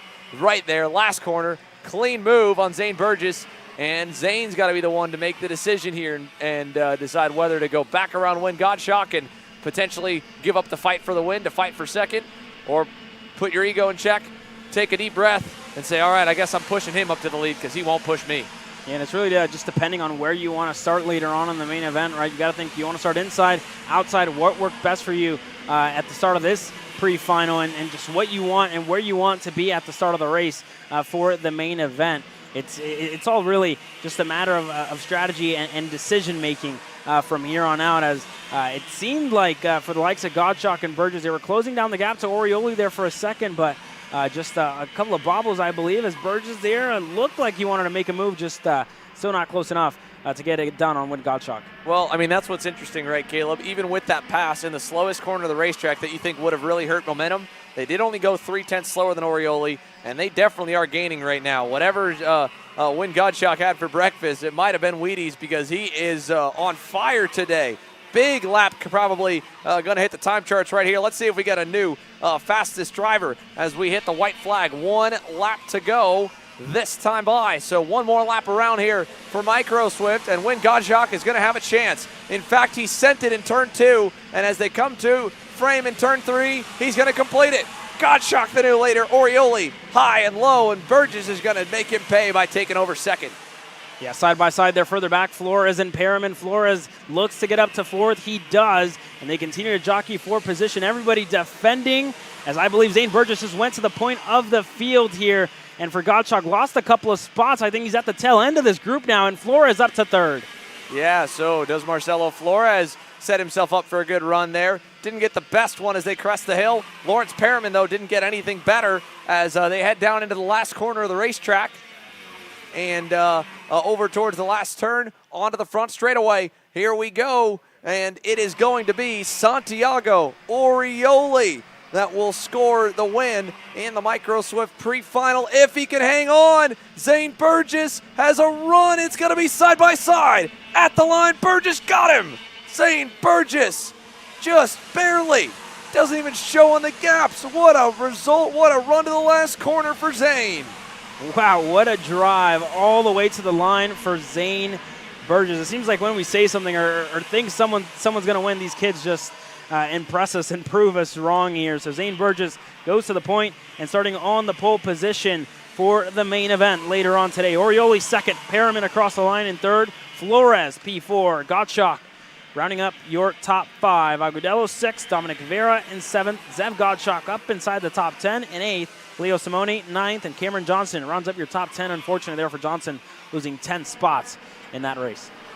Then it's Danny Ramirez, Mulata, Becquerel from in the top 10 to back out of the top 10. Lennox Lockhart 14th, Brody Stoffel 15th. And then further back, Connor Lipka, Byron Borneman, Marina Brandau, Nolan Carney, and Nico Salazar, your top 20. All 27, though, able to finish the pre-final. And we go from some of the youngest superstars to some of the veterans. Master Shifter now getting set to get the 1-minute call down on grid for their pre-final, where the fastest driver from Friday Happy Hour, Luis Quinones, will be starting a little bit further back in the 4th spot. And our first of 2 standing start classes will get us maybe a bit of an idea of what is the preferred lane to try and get a hole shot down to turn number 1. A completely different dynamic than these single-speed rolling starts that we have seen so far with our first 3 groups. Yeah, very, very different, right? I mean, if you want to start on the inside, obviously you're probably going to have a good run having the inside going into turn number 1. But if you want to start on the outside, that's usually the racing line, so that side may have a little bit more grip. So it's all just really depending on what you want to do. I'm not sure on what side of the track the pole sitter at the United States Pro Kart Series decided to sit on last year, but it seemed I think it could have been the outside, Xander, if we're not mistaken, and they were able to get a good run. That was almost a year ago, so hard to remember at this point, but definitely going to be one of the question marks whenever we go into all the pro racing and all the other stuff that we see later on in the weekend.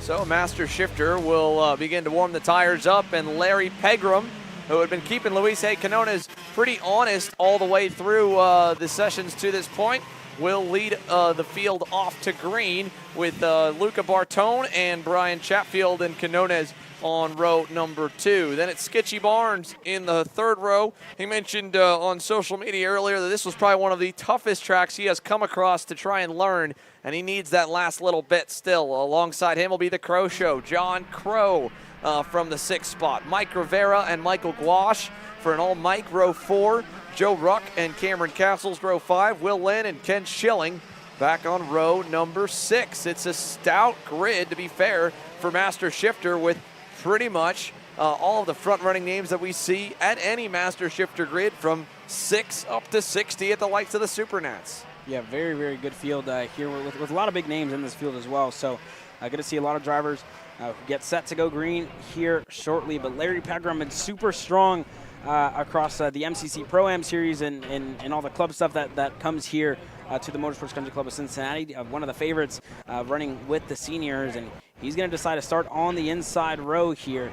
And for Luca Bartone, he's going to start on the outside. Larry Pegram choosing that inside. Maybe a little bit of a hint to what we see later on today, Xander. Again, I mean, once you get some races going where guys are defending down the inside or making passes down the inside, that'll clean off that side of the racetrack. Also, this timing loop, that start-finish line, is right about the braking zone for the shifter drivers. So that just shows you how close you are to this full speed 90-degree turn 1 corner. It would need a monstrous start for you to be able to try and get the leap. Let's see as we go to the lights. Larry Pegram on the inside, Bartone on the outside. Bartone did get a monstrous start. He bolts away with the lead down to turn number 2. Barnes with a decent one behind Quinones, and they actually spread out quite a bit there off the start. That was not as close as sometimes we've seen these standing starts, but Luca Bartone with a great jump, and Larry Pegram slotting into second. Yeah, Larry Pegram there in that second spot. Arguably, I think the driver with the most laps around here, the Motorsports Country Club of Cincinnati, being from Ohio himself. So let's see what Pegram can do as this pre-final continues to progress. But for Bartone, like you said, a monster start, rocket ship start here, and already keeping Larry Pegram at bay as a couple of other drivers continue to cycle through. I think Quinones made a couple of spots on that start as well. So there's another driver there, Bartone, and Pegram and Quinones made a couple of spots at the start here. Well, as they head for the line, we'll put 1 lap down, 10 laps to go here in Master Shifter. So through turn number 1 we go. Bartone, Pegram, back to Chatfield, Quinones, Barnes, and Pegram was hanging it out there loose through turn number 3 and almost close enough in turn number 4, just not quite. So he stays back behind and pulls to a car length away, and instantly there is a response. Bartone taking the inside lane away in the infield hairpin. Yeah, took that inside away, and for Larry Pegram, still looking to make a move there, just a little bit wider on the exit of that corner, and closing down the gap to Bartone here down the back straightaway, and still just kind of biding his time here for Larry Pegram as they have 8 laps to go left in this one. So, and a very long main event as well. As let's see what Pegram can do here on the main straightaway. It seems like he had a much better exit than Bartone. So let's see if he's close enough to get a move done in turn number 2. Yeah, looking better here as they head down the front straightaway towards turn number 1. Let's, with 2 laps in the books, take a look at times. They were dead even for the lead. A 10th slower for Chatfield, 2 slower for Quinones. And Joe Ruck with a good start has climbed his way forward as there is the move. Larry to the inside and clear in turn number 4, and got a little bit tight there. You saw his hand go in the air, and I don't know, sometimes that's, I guess that's the universal, hand gesture for one of 2 things. Either my bad, I'm sorry, or what the heck was that? That was on you. Either way, you saw Bartone kind of return the favor, give him a little love tap in the infield. Yeah, Pegram was almost sideways when he made that move. So let's see what it looks like here in the next couple of corners as Chatfield continuing to close down the gap to the top 2. So for Chatfield, still closing down as Bartone there stuck a nose on the inside of Pegram on exit, just not close enough. They're going to rocket down the main straightaway with just 6 laps to go left in this one. Everybody else cycling through. Joe Ruck, Sketchy Barnes, all in this group as Ruck on the inside of Barnes looks to get clear, almost sideways there. Wasn't able to get clear that time by, Xander. I don't know. I just wouldn't have expected that big of a fight between teammates, but obviously Sketchy hanging on to that 5th spot and trying to own it. And as they fight on there, 2 different 3-car packs, although the lead group starting to spread back apart a little bit. Quinones through that pass attempt by Ruck on Barnes in turns 1 and 2, able to get a little more separation as well. And credit to the rest of the field here. It has all been just nice and easy going since that start, but I think part of the bottle up must have been something with John Crow, because obviously Castles is out and Ken Schilling is as well. That's why we're down to just 9 running here and I don't think we really caught it. I'm not sure exactly what all went down there off the green, but losing a couple. For the most part, our major players are still getting after it. Just honestly, I think the most surprising part of this this pre-main is both how impressive Larry Pegram is and how these three are so far down the road already. We're only 4 laps in, and the front three have put 3 seconds on that group. Yeah, kind of just really not what you'd expect from a guy like Joe Ruck, right? He's super quick anywhere that he goes. Was super quick in Orlando at the opening couple of rounds, as well as Skitchy Barnes. And just not the case here so far, right? It just shows you the experience that Pegram has around a racetrack like the Motorsports Country Club of Cincinnati, especially in this shifter category. It's very technical. Like a lot of drivers have mentioned, as the weekend has progressed, it's very bumpy. It's very, unique in its own respect. So for a guy like Joe Ruck, who's from the Midwest as well, has raced here before, but just, it hasn't been the case and not able to contend with Pegram here at the moment, as well as Skitchy Barnes. I mean, they were here last year at the end of the year for the Stars Championship Series as Bartone there looked for a move in a turn 1. It just wasn't close enough. But, I mean, these drivers have been here before, but it just seems like Larry Pegram has the upper hand because he drives here just that little bit more. Maybe, but also, to be fair, when you ask Joe Ruck of where his strengths and weaknesses are, he'll tell you straight up, I suck at qualifying. So I'm not surprised to see him climb his way up to the 6th spot from his 9th place starting spot. But I think, like I said, I'm more shocked that that's about where he's faded off at. So luckily, they've got a couple hours after this to reset and re-rack for the main event, maybe make a few more adjustments and try to get a little more pace out of it. Quinones as well. This is a guy that was the quickest in happy hour, quick through warm-up, and seeing him before the lunch break, he's like, yeah, I kind of bottled the lap, 4-wheel skidded it in qualifying when I was a couple tenths up, and that would have put it. But it'll be exciting now, and unfortunately, he hasn't been able to make good on his word yet, but I doubt he's going to be done trying. He's got his teammate as well up there in Luca Bartone, who has given us one heck of a show to try and get back around the former AMA Superbike rider, Larry Pegram, who is making that kart nice and wide through turn number 4. A little bit early for it, to be fair, but keeping that kart nice and wide to hold back the charge from Bartone. Just take that option away, take that thought away of getting the move done there at the end of the long straightaway. As they go through the S's, it's back to a car length again, and that's really all you need, just over that, up until about the main, because at this point in the main event, you might see some guys really go for it, although there was a 4-wheel slide for Bartone, and that cost him probably about another car length here through the back section. Yeah, so we'll see what it looks like for Bartone as the second group. I mean, they look a little bit closer, but they may just end up running out of time at the end of this pre-final. But Bartone has been closer than he has been in the last couple of laps. Pegram doesn't know it, and there goes Bartone looking for the move. Just wasn't close enough. Pegram shuts the door. Yeah, he tried to send it. Pegram was also seeing him, hearing him, and then closing it back off. And this has allowed, like you said, you are right, 4th, 5th, and 6th are tracking down the leaders. So I'll eat my crow right now here from Quinones, Barnes, and Ruck. The last 2 laps, they have been even or a tick better than the front 3. Last time was the time, or the first time, where it kind of evened back out. It's going to be probably too little too late without some major chaos up at the front of the field, but at least they might be able to close up again and give us a bit of a show here for the 4th and 5th spots. As you can see, there's barely a half car length between all 3 of them coming out of the last section of the racetrack. 2 to go this time by Pegram, Bartone, Chatfield, and Bartone not as close through turn 1 as he was a lap ago. He won't be able to try and put the pressure on in turn number 2. Needs a good exit there to maybe make something happen in 4. Well, on the flip side, Ruck is right there, and you can tell Skitchy was feeling the heat. He covered the low side in turn 2.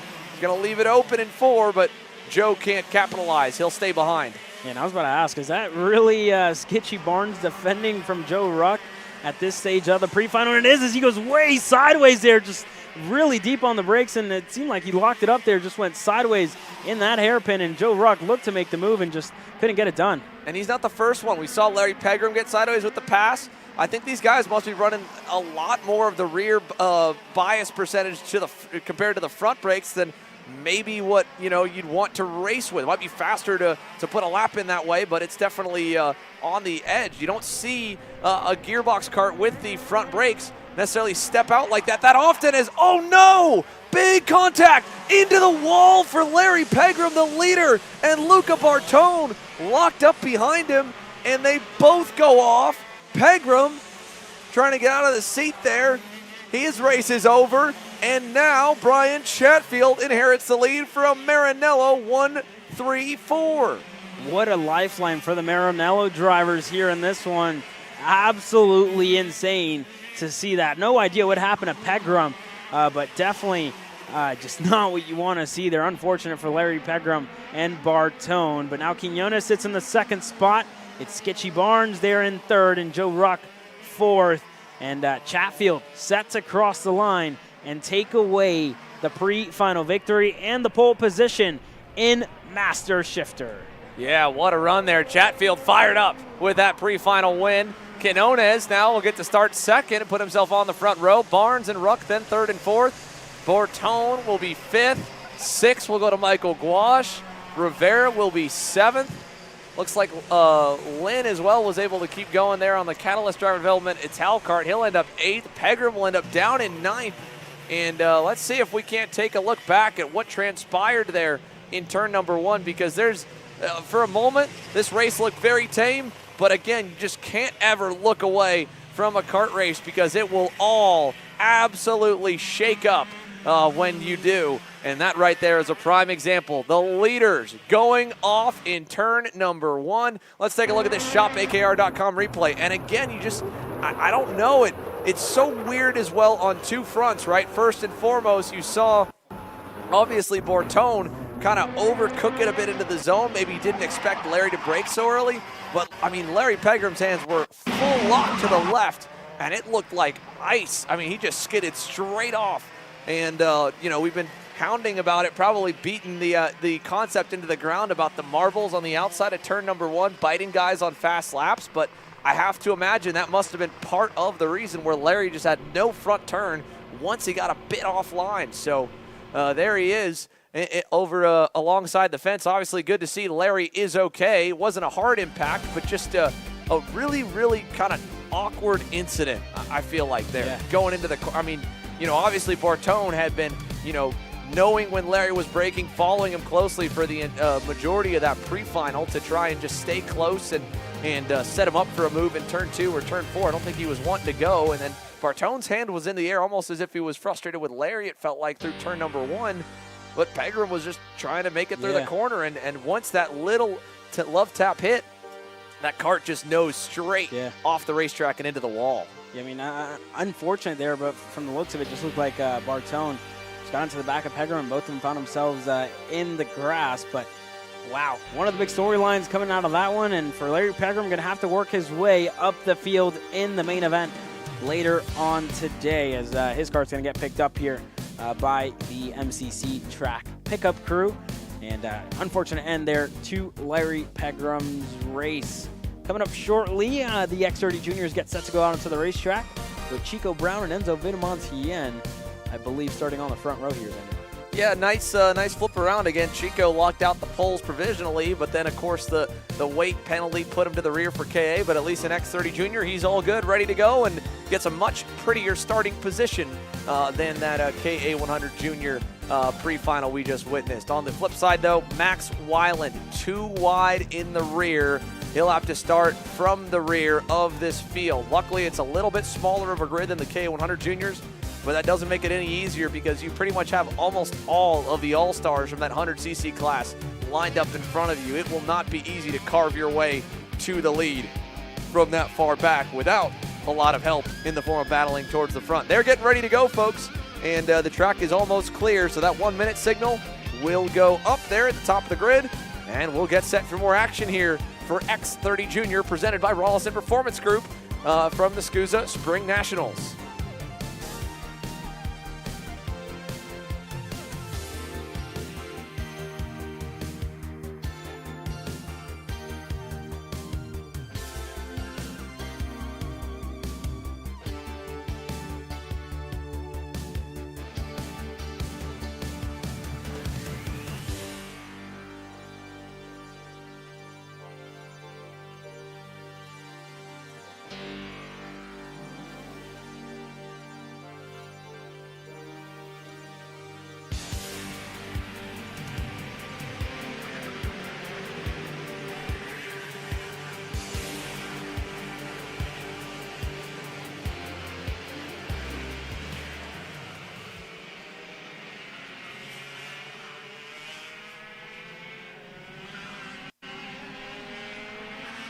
with karts onto the racetrack. Let's take a look at the leaderboard and how they will stack up here for X30 Junior. We already mentioned, again, Brown and Vid Montien on row number 1, and Jackson Wolney and Diego Ardiles will line up right behind them on row number 2. Caleb? And you go back to Victor de Alencar and Javier Felipe Chaparro on row number 3. Then you go back to Chase Gassioli and David Ramirez on your 4th row. Fianchi and Fausto Arnado will round out row number 5. Then it's Tristan Murphy and Ty Fisher on row 6. Felipe Jesus Benito on row number 7 alongside Sarah Bradley. And you go back to Alexander Vanchev and Max Weiland, who get set to go green here. 16 drivers total in this field as they go into the tram lines here and for this X30 Junior Pre-Final. Here we go, boys and girls. X30 Junior ready for 10 laps. And they are underway with a great jump for the inside lane, but a great recovery from Enzo Vidmontien. He'll take Jackson Wolney by surprise in turn 2 and get himself right back to net neutral, P2 for the 795. Yeah, good move there by Enzo Vidmontien to really retake that spot as there's more shuffling further back. De Alencar able to get ahead of Ardiles. Gassioli right behind there in tow, so everybody cycling through. And that fighting just tames down just that little bit as Ty Fisher having to work his way up after losing a couple of spots here at the start, Xander. Yeah, not ideal, but that's really only a couple, back, thankfully, with the field not being too treacherous, and they've all made it. But the bad news again for a guy like Max Weiland as we see Gassioli sending it there, holding his ground to Diego Ardiles into the back sector of the racetrack. But Weiland only able to gain 1 spot here at the end of the opening lap, and that was on Sarah Bradley, just getting around her for 15th. As we go across the line, 1 lap in the books. Gassioli to the 787 of Chaparro down at turn number 1. A little gap in front, and luckily some battling behind as Ardiles tries to stop the bleeding back in the 7th spot and keep his teammate Fianchi at bay. Yeah, so let's see what it looks like for Ardiles. Still able to hold on. Arnado very deep on the brakes and just a little bit overcooked it there in that corner. Wasn't able to get the spot done. Look at this, though. The Sodi to the inside. That is a good pickup from Alexander Vanchev to take advantage of Arnado going a little bit wide and getting some of the dirt onto the tires. We got around him cleanly and gives himself a little bit of a gap. As now, look at this. Ardiles fighting strong on Chaparro. She's going to follow through, and so will a couple more, at least one. Murphy going to force his way by. Side by side there on the outside is going to be the RPG of David Ramirez. He'll get pushed wide. Fisher gets pushed wide as well. He'll drop all the way behind Benito getting through. Bradley getting by on Fisher as this group here just outside the top 10. They are going at it. Arnado back to the inside. Chaparro on the high side will lose another spot as Ramirez, I believe, was able to get back by. Yeah, well, all these drivers throwing haymakers early on in this race. Inside for Chaparro, he's able to get clear and continue on as Vanchev drops the tire there, going side by side with Ty Fisher. Vanchev still on the inside of Fisher. Bradley looks to go through as well. She's able to get it done. So Fisher just not the best start to his race. Not what he would have wanted at all here, Xander. Yeah, no, not at all. There is nothing more humbling than being in basically this all-star class of X30 juniors. Any one of these 16 kids could lead and probably have led at some point this year in a KA junior race, but Ty Fisher is last on the racetrack now in 16th. It is all stellar drivers. That's making Max Weiland's drive even more impressive as he's now getting closer to cracking the top 10. Whoa, Chico! Ooh. Turner Brown, what a save, but also what a moment there for the RPG Cosmic as he hung that right rear tire off into the grass through turn number 1. Really, really close call there by Chico Brown. He's able to hold on to it, but that's going to bring Vidmontien just that little bit closer to the RPG Cosmic. Then you have Victor de Alencar and Jackson Wolney just kind of staying stagnant, setting in good lap times, but not as quick as Chico Brown, who's just last time by was 0.2 quicker than Enzo Vidmontien and almost 0.8 quicker than the likes of Wolney and de Alencar. Here's a run for Jackson Wolney towards de Alencar in the back section. Is he close enough? Yeah, he might have been, but he'll wait a little while longer as they head back to the front straightaway. We're still early in this thing, though, to be fair, folks. I mean, we're coming just to put 4 laps complete. That's what made Brown's lead look so good early, as much as he was pulling away. But one mistake is all it takes to kind of give some life back into the rest of the field. And Enzo Vidmontien is grabbing the bull by the horns right now. Another good lap for the TKG KR, pulls him to within half a second.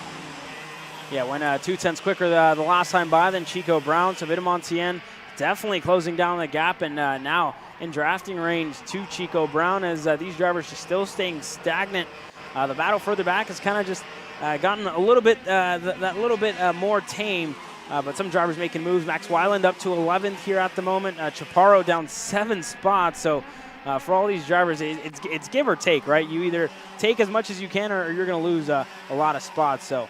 And that's been the case for some of the drivers further back in the field here at the moment. Yeah, quite a bit for sure here as they head back onto the front stretch for the cross flags from Aaron Likens here at the flag stand. 5 down, 5 to go. And look at the gap here up front from Brown to Vidamontien. Back opens up to a 1/10 of a second once again. Day Alencar back to Wolney, still pretty even. Chase Gassie-Lee closing up a little to the fight for third. He might have a shot at him. But Enzo Vidamontien trying to get a home team win and help defend the house as he's got a good run going, but I don't know in outright pace lap to lap. Can he track down Turner Brown, because he again was able to make up ground off that mistake and the following lap with a little bit dirty tires for Chico. But that last lap was really good, and you can see Enzo is doing everything he can up and over the curbs, four-wheel jumping to the edge of the exit curbing at the end of the corners, trying to make up that ground. As look at this for fourth, Chase Gassie-Lee continuing to roll, just not quite there through the final 2 hairpins. He had a good look there, but needed to maybe have a little more oomph to get all the way clear on Jackson Wolney. Yeah, just wasn't able to get it done that time by. Vidamontien goes purple, a 57 flat, and Chico Brown does the same thing. Just a couple of hundredths separate the two of them when you're talking about lap times. As the yellow flag comes out in the first sector, issues for somebody. One of the RPG Cosmics here, the 737 Ramirez, who went off the racetrack and into the wall here on the entry of turn number 2. So unfortunate there for Ramirez, who's going to start from the tail end of the field later on today. Yeah, I mean, that's the only attrition that we have seen thus far here in this X30 main. It's been more of a game of inches, especially at the front of the field, a real lap-to-lap, head-to-head. But for David Ramirez right there, that move is, like you said, going to basically put a nail in the coffin of getting any more spots. Even with penalties, it'd be a massive penalty to try and put him all the way back. But I'd imagine it was probably not much different than that moment his teammate Turner had a few laps ago. Big lap out at Turner that time by. That just opened it up nearly 2/10 over Vidamontien. He is really starting to roll. His teammate, on the other hand, losing third, unfortunately. Day Alencar behind Wolney. Jackson now up into the top 3. And Day Alencar not going to fight him back there in turn number 4. Smart move, because if he would have done that and it wouldn't have worked out, it would have opened the door for Chase Gassie-Lee to try another attempt to take that 4th spot away down here in the infield hairpin. So back to cruising altitude for 3rd, 4th, and 5th. And we'll see if Day Alencar can kind of learn some things from Jackson Wolney now trailing him this lap. Yeah, so we'll see what Day Alencar can learn here from Jackson Wolney as Gassie-Lee there still in that 5th spot. And like you said, Xander, just needs that little bit of oomph to really get ahead of the 2 drivers ahead of him here. Just hasn't been enough as of yet for Chase Gassie-Lee on the X30 side of things. For Chico Brown, continuing to set in purple lap time after purple lap time of 56.886 for Chico Brown. Extends his gap to Enzo Vidamontien to almost a second here. 0.9 of a second separates Enzo Vidamontien and Chico Brown. These drivers here, not too many moves further back. Ardiles still in the 6th spot with Bianchi in tow and Foster Arnaudo in 8th. Mad Max Weiland 9th and Sarah Bradley currently running up your top 10 here. A day like today is something that Turner Brown sorely needed after Orlando. He entered before drops get factored in, which granted will only run 2, so it'd be 1 of 2 rounds. More than 300 points out of the lead down in 8th. A maximum point score in this pre-final is going to really help to try and put him back into the championship conversation as we roll through this weekend, and eventually we'll get set for Newcastle at the end of July. So good points, all smart racing, smart driving right now, and good laps have made this a very easy race. Just mainly keep it on the racetrack, and that thing is fast enough to pull away as Vidamontien now fades to 1.2 seconds back. Further down the boards here, they are close together, a little bit further away as we're seeing some more battles kind of open back up outside the top 10. We mentioned Ty Fisher dropping back to 16th. He has clawed his way to 11th now ahead of Alexander Vanchev and Tristan Murphy. They're all together with Javier Felipe Chaparro from 11th to 14th. That's the biggest train on this racetrack, only 4 deep. They're all just, again, spaced pretty evenly, and while the gaps look massive here after 10 laps, that's the difference of being 1 to 2 and 3/10 off. Multiply that over the course of a race, and when Chico's got a 0.5 to a 1/10 on you per lap, it's going to really open up. Gassiet Lee here on the last lap, a little move to steal third away. He does successfully, and so the results will read Turner Brown with a flag-to-flag win in X30 Juniors Pre-Final, Vidmonti in second, and at the line, a good final lap for Chase Gassiet Lee to jump from 5th to 3rd, Day Allencar to 4th, and Wolney ends up 5th, while the rest fight to the line. Look at that side-by-side run. Murphy head-to-head against Chaparro, beats him to the stripe by 1/100th. You go back to Jesus Benito in 15th. Ramirez, after that spin that he had on the exit of turn number 1, going into turn number 2, finds himself all the way down in 16th here. Unfortunately there for Ramirez. We're going to take this moment, folks, to step away. When we return, it will be time for the Mini Swifts to head to the racetrack, and Nico Orbezo gets his first opportunity to lead a SKUSA Pro Tour Mini Swift field to green. One more pre-final before the Pro Heats, the first of 2 rounds of heat races for the Pro classes, and then main event time here from Cincinnati.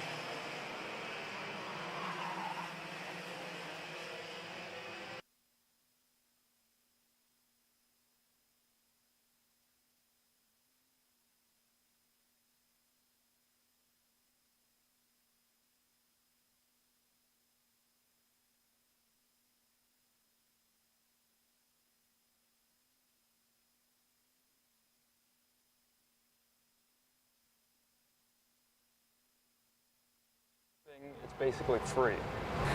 Yeah, I do not think the math checks out on that. Everything you need, all in one place and shipped to your door for free for orders of $200 or more. Exclusions apply. Spend responsibly. Shop AKR.com. I'm David Serra, 18-time Australian karting champion, and we're launching Kart Class. Kart Class is an advanced digital training program that suits a driver who's just starting out in the sport, all the way to the driver looking to win a national championship. In this program, you're going to be learning about how to find the ideal racing line and what an apex is. Braking and throttle markers, wet weather racing lines, and how to overtake other competitors. We target how to brake in the wet weather, and we look on the mental side of kart racing as well with our mental skills coach. At the completion of this program, you'll be lighting up purple sectors in qualifying, know when to defend on the opening laps, and how to pressure your opposition into mistakes. We teach you the tools to be resilient and how to get in the right frame of mind before a race. We look to complete the whole package by getting a strong mindset, a driving style to suit all conditions, strategizing your race, and getting the last 1% from your team. We'll teach you how to win the final lap of a race, driving the wet like Max Verstappen, and creating the perfect bubble for yourself to mentally be in the zone. To find out more, click the link below. Welcome back here to MCC's Kartplex, and it is time to go with the Mini Swift drivers here. Nico Orbezo and Maxwell Macha on row number 1. Braden Wagner with a great qualifying effort on the GFC entry on the inside of row 2 alongside Rocco Simone. It's a wide open championship fight here as Alessandro Truscio, the points leader after Orlando, was not able to make it here. Royce Vega inherits the lead, and he did not have the best qualifying, down in 11th. So we might see a major shakeup in the points when today is done. But before we get to the main, we've got to set the grid for the main. That's what our pre-finals are all about. And we are racing down at turn number 1. Orbezo and Wagner trying to lead through to first and second. We've got a pile-up. First pile-up of the day, and it's going to take out 6 of them in the first turn. Luke Giglio, Valentino Santian, one of the RPG Cosmics, the 108 involved, and a few more in turns 1 and really over to turn number 2 have now kind of opened up for maybe 18th or on back with some carnage, as it's Orbezo to Macha to a great run for Lorenzo Varela, and then battling further back 4th, and then really 5th is where the pack starts right now, as it's Wagner, then behind him Simone, Samet, and looks to be maybe Royce Vega with a good start from 11th to pick up a few. Yeah, some of these drivers already making moves here early on, as Simone there looked for the move on Wagner. Wasn't close enough going into the last couple of corners, as Vega's going to take advantage there of Marco Samet. Vega's able to get that move done and able to get clear. Right now, stands behind Wagner as those two drivers get together. They're lot of elbow grease in between the two of them. Elbows out racing the entire way through. You think you're watching a KA senior race, the way these mini Swifts are racing here so far. But Orbezo still your leader as another driver there off the racetrack, unfortunately. Orbezo your leader, and one driver goes way off there, the 132, way off the racetrack. Yeah, a couple going wide, and again, that turn one was probably really dirty from all the drivers spinning across the racetrack. That was Simon Klein going for a wild ride at the end of the front stretch. The other driver involved we saw for a moment was Kai Park in the 121 going out on the opening lap. So we've lost 5, still have a good amount running, and we've got 4 in this lead group. Orbezo, Macha, Varela, and then Ashton Woon. Only one of those 4 has been at the forefront of every main this year. For Macha, for Orbezo, and even for Lourenco Varela, this is a big leap forward. And how about a leap forward to the lead for Maxwell as they're 3 wide there for second. Heads up move for Nico Orbezo to keep his race alive as he got stuck at the last second on the outside of 2 go-karts in a very tight, slow hairpin section. So down the front stretch, Maxwell Macha, and side by side for the lead, Ashton Woon trying to get aggressive early. It's going to cost him now. He'll go back to 4th. Yeah, you don't see him move in a turn 1 very often as Orbezo finds himself in the grass there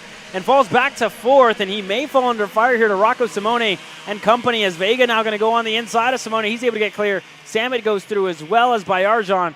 So all these drivers continuing to fight here. Simone looking to go back on Bayarjan, not close enough into the hairpin, and as I say that, Simone finds a way through, finds a gap, gets it done. Bayarjan loses a couple of more spots in the process. That was a slick move by Rocco Simone. Really caught Bayarjan off guard. No contact, but perfectly done to really make Bayarjan pay and kind of go to the wayside. And now he can keep focusing his momentum on getting back up the leaderboards. So it's Macha back to Varela, Orbezo, and Woon. And then you go back a couple more to find this group led by Simone in the mix of it. That is one of the Catalyst driver development at Talcarts trying to work his way through. Brandon Eng making a move. And down the front stretch, Ashton Woon going to get some positions back. He'll take over second from Varela through 1.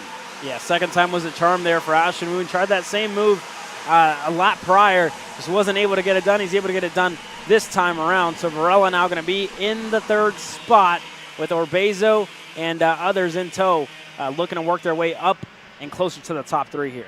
Into the infield we go. Ashton Woon, I can see why he wanted to make those moves as early and aggressive as he did. He's got a rocket ship right now. That Super Tuned Parolin pulling right up to the bumper of Maxwell Macha. If he's smart about it here, he might be able to drive away from this group. Big run out of the S's, up to the bumper as they crest the hill. Looking to the inside. New leader, Ashton Woon. Macha quickly able to slot in line just before Varela can make something happen for second. Yeah, Varela definitely wanted to go through, but just had to bite his tongue and not get the move done there on Maxwell Macha. And he looks back, sees Orbezo's just that little bit closer. And let's see what it looks like as Macha go back. Woon still middle of the racetrack. Everybody else rocketing down the main straightaway. Macha still not close enough, and I'm really going to expect Maxwell Macha to push at this stage, especially with the experience that he has, especially being at the front. A rookie in the mini Swift class, but Macha definitely knows how to drive up at the front. Yeah, Maxwell Macha right now hanging on tough to Ashton Woon's coattails as they exit turns 4 and 5. And he's staying close to the 195, pushing him nicely. Still got a long way to go in this pre-final, so they can be smart about the moves that they make here from this moment forward, as we're really just at the halfway marker. So 4 more laps, and with the times they run, just over a minute, that's still a good amount of racing left and a good amount of time to kind of build a margin over the rest of the pack. Let's see what Orbezo does here as he's caught up to Lourenco Varela.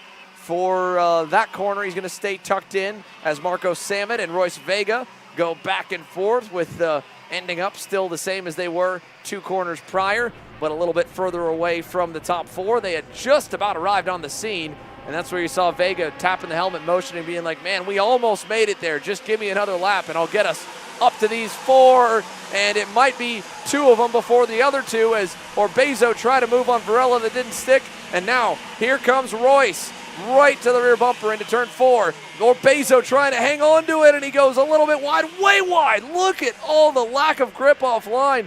This track is a slip and slide the moment you get off the racing line, and Nico is just trying to hang on for dear life now as he exits the infield. Yeah, unfortunately there for Orbezo. I thought something amiss was thought there was something amiss on his kart, but it was just literally the lack of grip and all the dust that's on the outside of the racetrack But everybody continuing to shuffle through as a couple of drivers there. That's Orbezo and Wagner, I believe, who get together and out of this one early. Yep, and that right there is what we've talked about all day long with that corner, as there's some more elbows out, shoving and pushing, going through the final few corners. This pack coming to see the double sticks now. 2 to go. Macha looking like a genius here, pushing with Ashton Woon. They've now been gifted a 1.4 second gap for their efforts, and they're probably going to stick together for, I'd imagine, at least a little while longer before they begin to duke it out for the race win. Varela, best of the rest now. Samet 4th, Vega 5th, Simone back up to 6th. Troy Ferguson is right with Vega in the points. He's clawed his way up to 7th after a not-so-great qualifying effort, and he might even be 1 spot higher now as he's got Alexis Bayarjan on his tail, and Brandon Eng fell in a little bit further to the wayside, maybe about 11th there by the end of that corner. Yeah, so we'll see what it looks like. Is Macha close enough on Woon? Still going to decide to push. Very content here for Maxwell Macha, and as I say that, going to the point now, able to get the move done on Ashton Woon. Maxwell Macha going to be your new leader when they cross the stripe, and the white flag will be in the air this time by. 1 lap to go. Maxwell Macha now at the helm. Let's see if he's going to cover low. He will, and he's got to make sure he doesn't wash out too wide, or Ashton Woon is going to get a nose to the inside. Almost. Oh, couldn't quite pull it off. That would look like it might have been a set and done deal, but the amount of grip online versus the amount of grip offline, I think, played in the favor of Macha, and he's got himself a couple car lengths back to the 195 now as they exit turn 4. Yeah, Macha was just able to strategically pin Woon there to the inside of that corner as everybody else continues to cycle through. Simone still ahead of Bayarjan, and everybody else a little bit of fighting further back in the field, but not too much going on as Macha still leading us away. Woon's going to have a good run here down the back straightaway.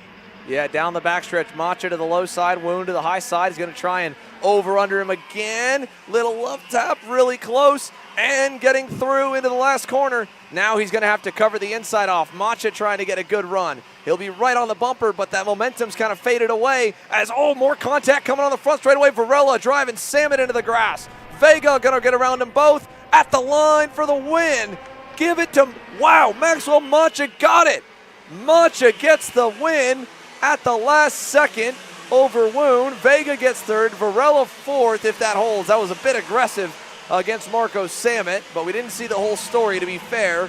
Samet 5th, Simone 6th, Bayarjan, De Janeiro, Katowski, and Josh Bergman with a charge up the grid to get to 10th. So a couple spots gained for Bergman after fading back from 12th off the start. And man, that was really close there at the checkers, but somehow Maxwell Macha, I wasn't sure if he was going to get enough momentum, enough of a run at Ashton Woon, but that long front straightaway was just enough for the Kart Republic to get through to the lead and the win. Great job, Maxwell Macha and the 174. He'll lead us to green in the main, and the rest of the mini Swifts will snake their way through the final sector of the racetrack. So let's take a look at this Coastal Link custom printing race recap here from the minis. First and foremost, again, chaos at the start. Everyone going wide there from maybe 15th on back and spinning around. And then you had a good amount of fighting through the field. Royce Vega started 11th and had to quickly try and make some moves to put himself up in a spot to fight towards the front half of the field. Orbezo leading early, and man, there was even more chaos there as we saw, of course, the 132 go off the racetrack early in that main. Simon Klein going wide, and then down here again, it was Orbezo, our top qualifier, leading for a little bit early. But then Macha making his move in the back hairpin. Woon with some really heads up, release the brake and send it maneuver there. But unfortunately, the second time of trying to make something happen a corner later cost him, and he had to go back to work to claw his way back to the point. Back behind, of course, the battling was still going on through the top 10 with Royce Vega and company. Then you had Rocco Simone with this nice pass, catching Alexis Bayarjan off guard. Down the front stretch, though, it didn't take long for that Super Tuned Paralin to get himself back into the top 2 spots as Woon got around Lourenco Varela. Then eventually later on would go to the lead over Maxwell Macha. And from this point forward, Maxwell thought, all right, well, he tracked me back down. He tried to pass me once and twice, and the second time he got through, I'll follow him for a little bit. And that ended up paying off when things got crazy behind him. starting off with this first attempt by Orbezo on Varela here. And then down in turn number 4, this got wild as Orbezo had the brakes lock up, might have got help, but we're looking head on. And then once you're out and off the line, man, you just have nothing to be able to turn. We've seen that with already now Pegram getting shoved wide and then going straight to the wall, and multiple times here in the single speed classes going off. Then, unfortunately, his pre-final ending even earlier as he and Braden Wagner collide at the end of the S's and spin off into the wall. And then finally this last two-lap battle, really. Masha taking the lead, coming to the white flag there, going into the final hairpin. With plenty of gap out front, they were able to battle and not have to worry about third place getting involved. Woon, good attempt there, but kind of slid it under braking. And then right here, slick little over-under, had to climb up on the curb, got around him, and then Macha looked to go back in the last turn. Ashton covered that off. And then from here, you see Macha give him a shove as we saw Salmon and Varela colliding, coming on the front straightaway. That allowed Vega to get through. But the run to the line, man, was this kind of unexpected. Macha got that slingshot move and just barely gets him at the stripe. Vega getting around both Varela and as well Mirco Salmon in the run to the line. So that's the Mini Swift division, and that wraps the pre-finals up for the day. There still is more grids to be set, and that begins here with the Pro X30 division. We have 2 drivers having to roll from the rear. That one of them we saw in Super Pole. Cooper Lyle in the number 71, Gabe Belanca in the 71 from the rear. My mistake, mixing up our Aussies, our friends from down under. Apologies about that. Belanca from the rear, and Nick Terlecki as well from the rear of the grid. You heard from Nick, he wasn't too concerned, but that's not obviously where either one of those 2 drivers qualified, so they've gone to the tail. And then on the flip side of the lineup, Ryan Norberg by 13 thousandths of a second was able to out-qualify and out-duel Diego Ramos in Super Pole. Those 2 a little bit of a leg up, but that was in a 2-lap heads-up run, really quick pace on cold tires and try to get some heat into them. So the field might be a little closer than the final quality results shown. We're going to find out exactly how close here in just a few moments. Yeah, we're definitely going to find out, right? I was able to catch up with Brandon Carr and Alessandro D'Attulio, and they're, not excited about Ryan Norberg starting on the pole position. A lot of drivers already predicting that he's going to run away, kind of like he ran away in Orlando, like he did in Houston. Just everybody been playing catch-up with that RPG Cosmic of flying Ryan Norberg. So let's see what it looks like, and let's see if anybody has an answer across a race distance here as we get set to go green shortly. Yeah, so looking at it again, my mistake. Belanca did end up going tail end at the end of qualifying, but the overall results there, having Nick Terlecki go to the rear of the field, that is new, and Sydney Castles as well was just ahead, I believe, of Belanca in her session. But it's Norberg to Diego Ramos, Hayden Jones, and Oliver Hodgson on row 2.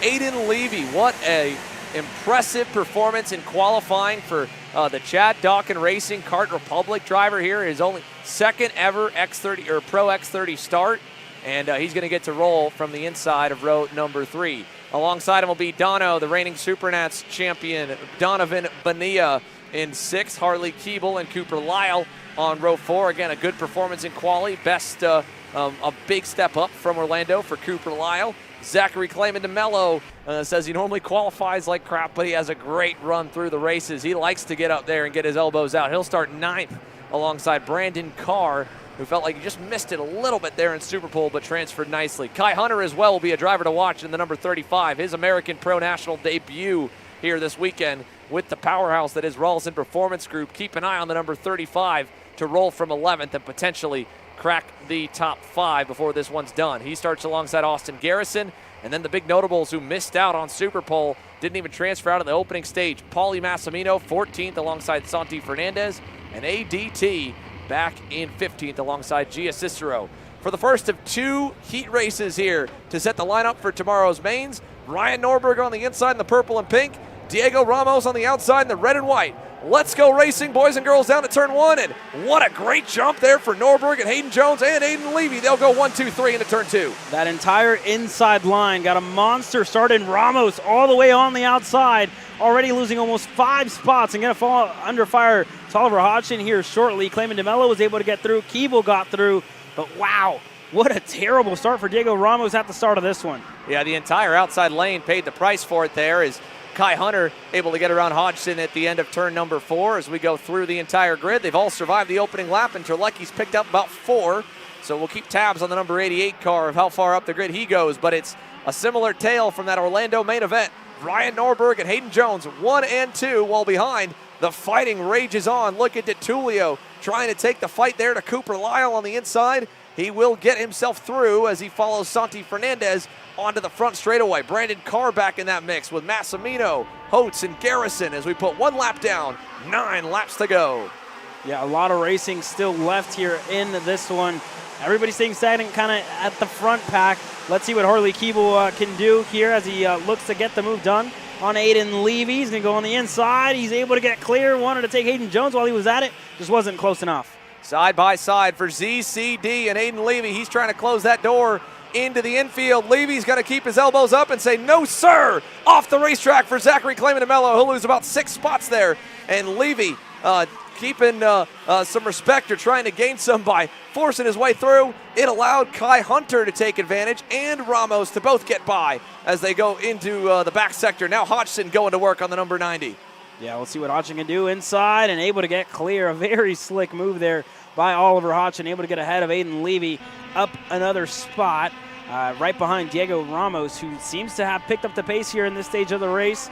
But nobody contending with Ryan Norberg here at the moment. Hayden Jones, 0.6 of a second off the lap times that Ryan Norberg's pitting down. Yeah, Ryan Norberg driving like a man determined right now here as Harley Keeble sees Kai Hunter behind. He's going to point him on through. So you know what, I don't want to waste too much time. You can go ahead and see if you can chase down the leaders. I mentioned, again, keep an eye on the 35 from 11th to P3 here with 2.5 laps complete.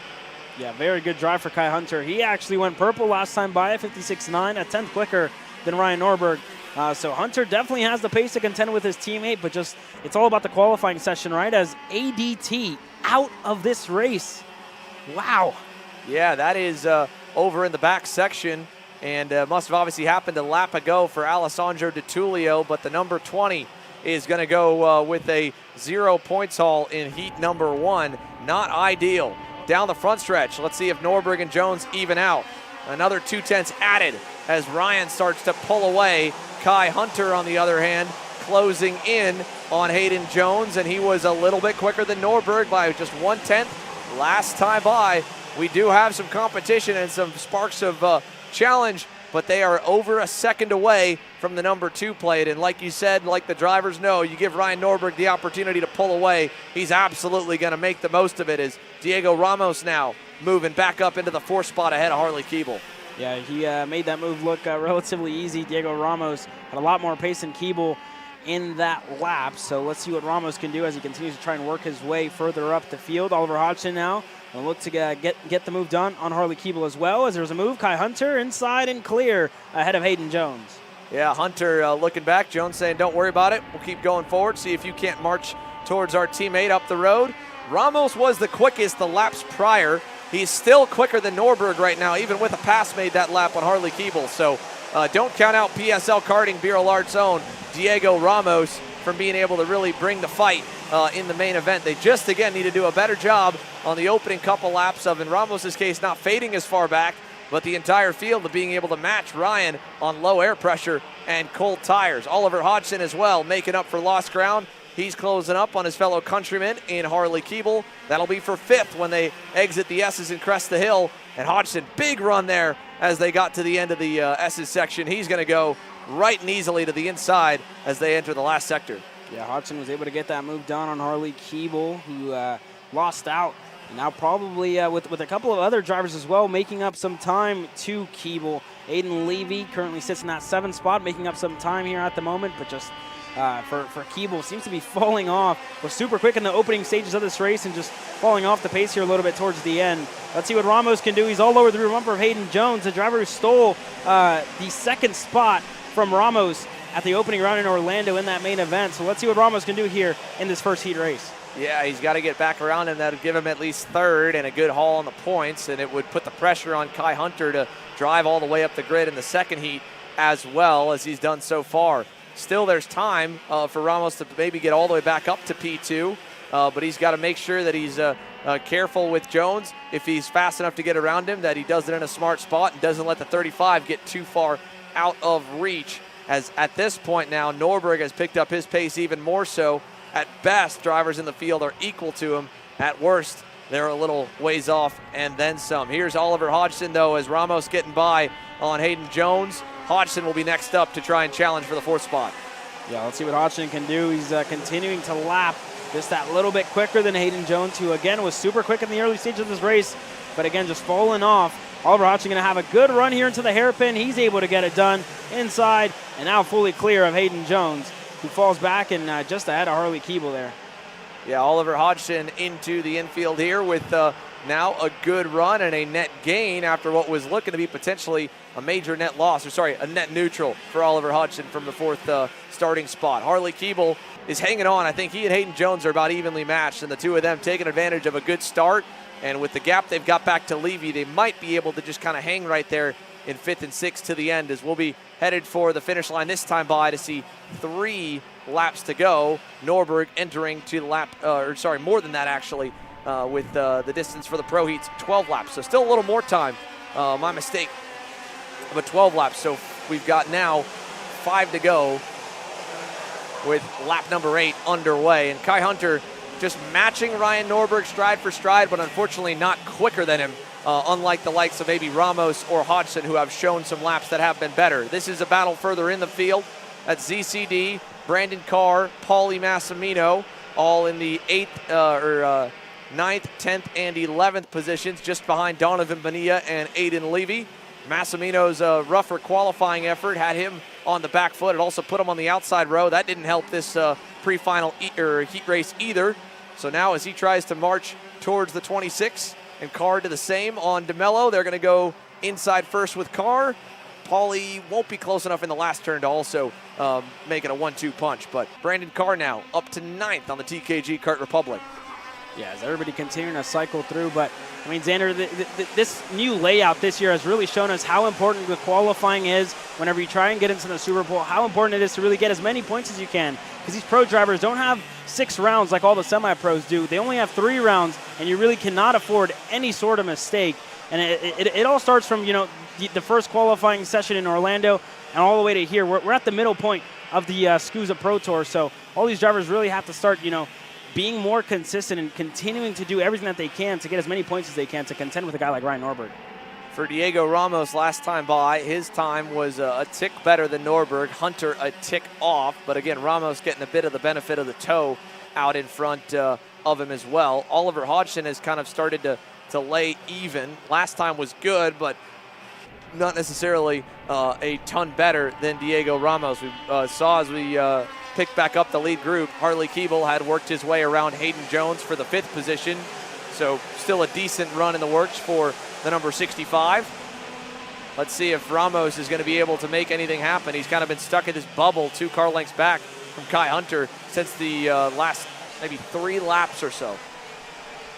Yeah, Ramos still not close enough to get that move done on Kai Hunter. Everybody just kind of a car length in between all these drivers as DeMello gets passed by Austin Garrison, who's not wearing his Speed Concepts racing suit after a flight cancellation. His bags were stuck in Miami, so just a plain black Alpine Star suit this weekend for Austin Garrison and working his way up the field. And he was telling me that the lost suit bag really started the entire, wave for the rest of his weekend. Just not as happy as we're used to seeing Austin Garrison. He also, again, by the flight cancellation, couldn't get in until 8 p.m. on Thursday evening, so missed the entire extra day of practice here in Cincinnati. As through turns 1 and 2 we go now with 2 laps to go, and Ryan Norberg has started to turn up the afterburners, a 55.7 that time by, while Hunter did a 55.8, and Ramos a 55.9. Looking backwards here, Paulie Massimino has gotten around Brandon Carr and picked up a position there. So Paulie up to the 9th spot. That's a decent gain, and just kind of marching his way up to get some more points back in his pocket as he came into this weekend 4th in the championship standings. Up and over the hill now for this group headed to the back section.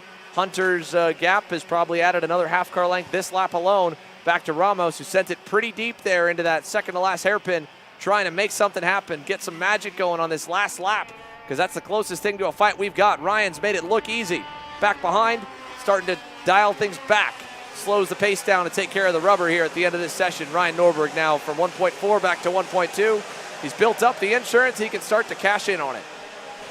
Yeah, definitely cashing in. Just slowing down that a little bit more. Kai Hunter there in second. Went a little quicker last time by, still not making an impression. Looks back and knows that Ramos is there and going to start defending from Diego Ramos here. And that's really going to allow Oliver Hodgson to try and close down the gap even more to second and third here. But yeah, Oliver Hodgson was up there with these two kind of in tow and then just kind of fell off as the race continued to progress. Yeah, and he's also checking over his shoulder to make sure he's got nothing to worry about from either Keeble or Hayden Jones making a last lunge as Hunter is going to cover the low side off. 2 more corners to go. Ramos, I don't know how aggressive he wanted to be, but obviously not too much. And I think he'll happily take a third after the way that one started out.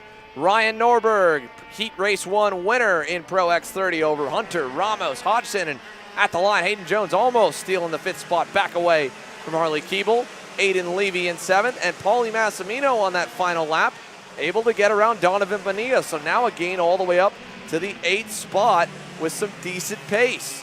But the number 2 plate is number 1 so far here in Cincinnati, and he has been perfect since the main event in Orlando. Maximum points, and he's going to make things really difficult on the rest of the field to mount a counterattack when we get over to Indiana here in a month's time. Ryan Norberg, a great opener to the weekend in Cincinnati. But with all that said, folks, it's still only one of 2 heat races. He needs to be good in heat number 2 as well to be able to put himself up front for tomorrow's main event. Again, there's a look at the gaps where they ended through the rest of your top 10. Carr ending up just behind Donovan Bonilla. Austin Garrison, Zachary Clayman DeMello, who got as high as about 6th or 7th before that contact with Levy, shuffled him down to the 12th spot. Fernandez, Kolar hopes the top 15. And on back through the rest of the result sheets here. Gabe Belanca able to get around Cooper Lyle. Lyle with a rough go of things here in heat number 1 from qualifying 8th and then getting shuffled all the way down the order to 17th at the checkers. Nick Terlecki made up a few from the back of the grid, but ultimately not too many. 18th for him, Gia Cicero 19th, then Henry Lepard, Brian Garcia, Sidney Castles, Austin Perrin, and then ADT, the lone DNF, who will at least have a bit of a tire advantage when we go green in heat number 2. For our Coastal Link printing recap of this one here, first and foremost, again, a great start for the inside row, kind of shook us up and took some of the faster drivers down the order like Ramos and Hodgson, which makes things fun to watch as they battled up front. There you can see first Aiden Levy going back and forth with Zachary Clayman DeMello, and it looked there, even Kai Hunter was like, you better go because I'm right behind you, and made sure that the number 90 was going to get after it, and he did, as then it came down to Oliver Hodgson getting around him, and his charge back up to 4th. The issues, obviously, for Alessandro Di Tullio, a frustrating start to the weekend here with a rough go in qualifying, and then a DNF, the lone DNF here in heat number 1. Hunter on the inside of Harley Keeble back, was able to march up to Hayden Jones. Ramos then as well getting around to 65. And then later on, the 35 of Kai Hunter splitting his 2 teammates up for 1st and 3rd to get to 2nd. As the action then became the Oliver Hodgson and Diego Ramos charge up the grid. Hodgson eventually getting around Jones about a lap after Ramos did to move himself back to P4. Harley Keeble 5th and just barely hung on to it at the line with Hayden Jones having a monster run at him down that front straightaway. So Norberg perfect to this point, Hunter good, Ramos 3rd, Hodgson 4th, Keeble P5, and we go from one headline division to the next. Pro Shifter currently on deck here with 28 drivers strong there, opening heat race getting set to roll, and then right after that we will have our national anthem play, and then it'll be time for your KA Junior main event. All the rest of the semi-pro mains will roll, and then it'll be Pro Heat number 2 to close out the day with semi-pro podiums following up, and we'll then at that point know where our Pro Shifter and Pro X30 grids will look like for their mains tomorrow.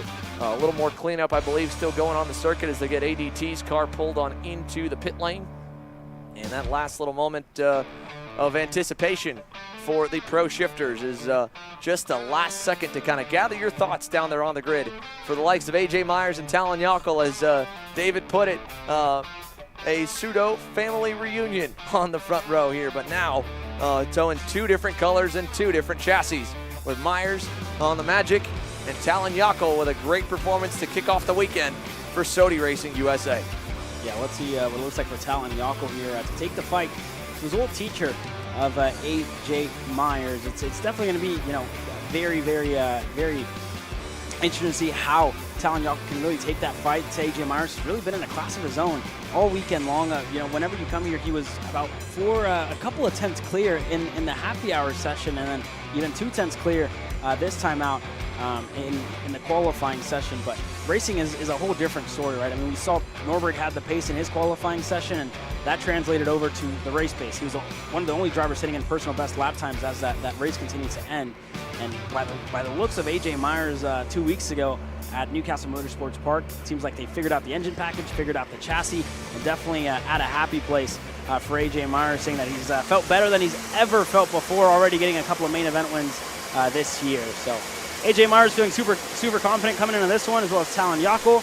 Kyle Wick going to start on that second row alongside Jay Irwin, the first PSL Burrell Art machine up there in the top 5. Yeah, Jay Irwin in the number 20, the Kiwi, is looking pretty good here in Cincinnati with a safe starting spot on row 2. Then behind him, Jacob Gulick to put the second of the 2 GFCs inside the top 3 rows. He's joined by Mateus Morgado, the winningest driver so far in 2024, but having to roll back from 6th. He was able to do that in Orlando and obviously parlay that into a main event win, but he needs to make up some ground or at least learn a little bit pace-wise of what went wrong on that kind of quick fire-off in the opening couple laps of Super Pole, because that Burrell Art was a rocket ship in stage 1. Then Billy Musgrave and Josh Conker for a Factory Karts lockout of row 4. You go back to row number 5, Gavin Bailiff and Ian Quinn starting alongside each other. Then Vincenzo Saraceno and Hunter Pickett, the last couple of drivers who were in that fight for the Super Pole. So that's row number 6. And you go back to Michael Riccio and Sam Dicker on row 7. Justin White and Mario Gill, the first of the Ital Karts there, 15th and 16th on row 8. Then finally back here as you go to the last couple inside the top 20. You have Charlie Steins and Remo Ruschetti, Philip Nimkovich and Jonathan Vitolo, Andrew Byrne, Eli Fox, Matthew McCoy, Jared Ramnarayan, Riley Pegram 25th alongside Liam Jones, Dante Lara, and Daniel Fellows will roll from the tail end in 28th. A massive grid for pro shifters here, and one class that probably could really blossom when we head to Indiana in a month and a half. But here in Cincinnati, at a track that they have mentioned is all about qualifying because it's tough to pass, it doesn't mean they won't try it. This is going to be exciting, folks. 28 pro shifters as we look to head race director Neil Strickland for the command to go to the lights. Here we go. A.J. Myers on the inside. Talon Yockel on the outside. Who gets the jump down to turn number 1? It's a great one for Talon Yockel from the outside lane. He'll get the whole shot from the clean side of the racetrack, and he'll defend off as Myers and him collide. Irwin into second as Myers tries to get back through. Fireworks already in this heat race. Irwin up to second, and A.J. Myers already falling under fire to Kyle Wick. Everybody cycling through, and already a little bit of some of the bumpers pushed in further back in the field. A.J. Myers defending from Kyle Wick, but a lot going on here in this one early on, Xander. Luckily, all the drivers making it off the line. No attrition yet, but that doesn't mean there won't be any here as they head through the S's. Jay Irwin is hunting right now. He is all over Talon Yockel here in this opening lap. And let's see if the number 20 can find a hole. Yockel's going to cover low in these back 2 hairpins, and that'll start to stack them up. Irwin's going to try it. He's going to get parked there on the inside, but luckily a decent launch will pull him even. Myers trying to get the nose ahead. He gets around the young gun. Here comes Kyle Wick to take advantage. He'll take third away in turn 1. Yeah, and you see how careful Kyle Wick was there under braking, just trying to hold on to it, not get onto that dirty side of the racetrack. Jay Irwin able to hold on to it, but everybody cycling through, and Mateus Morgado already inside of the top 5, now right behind his teammate in Jay Irwin.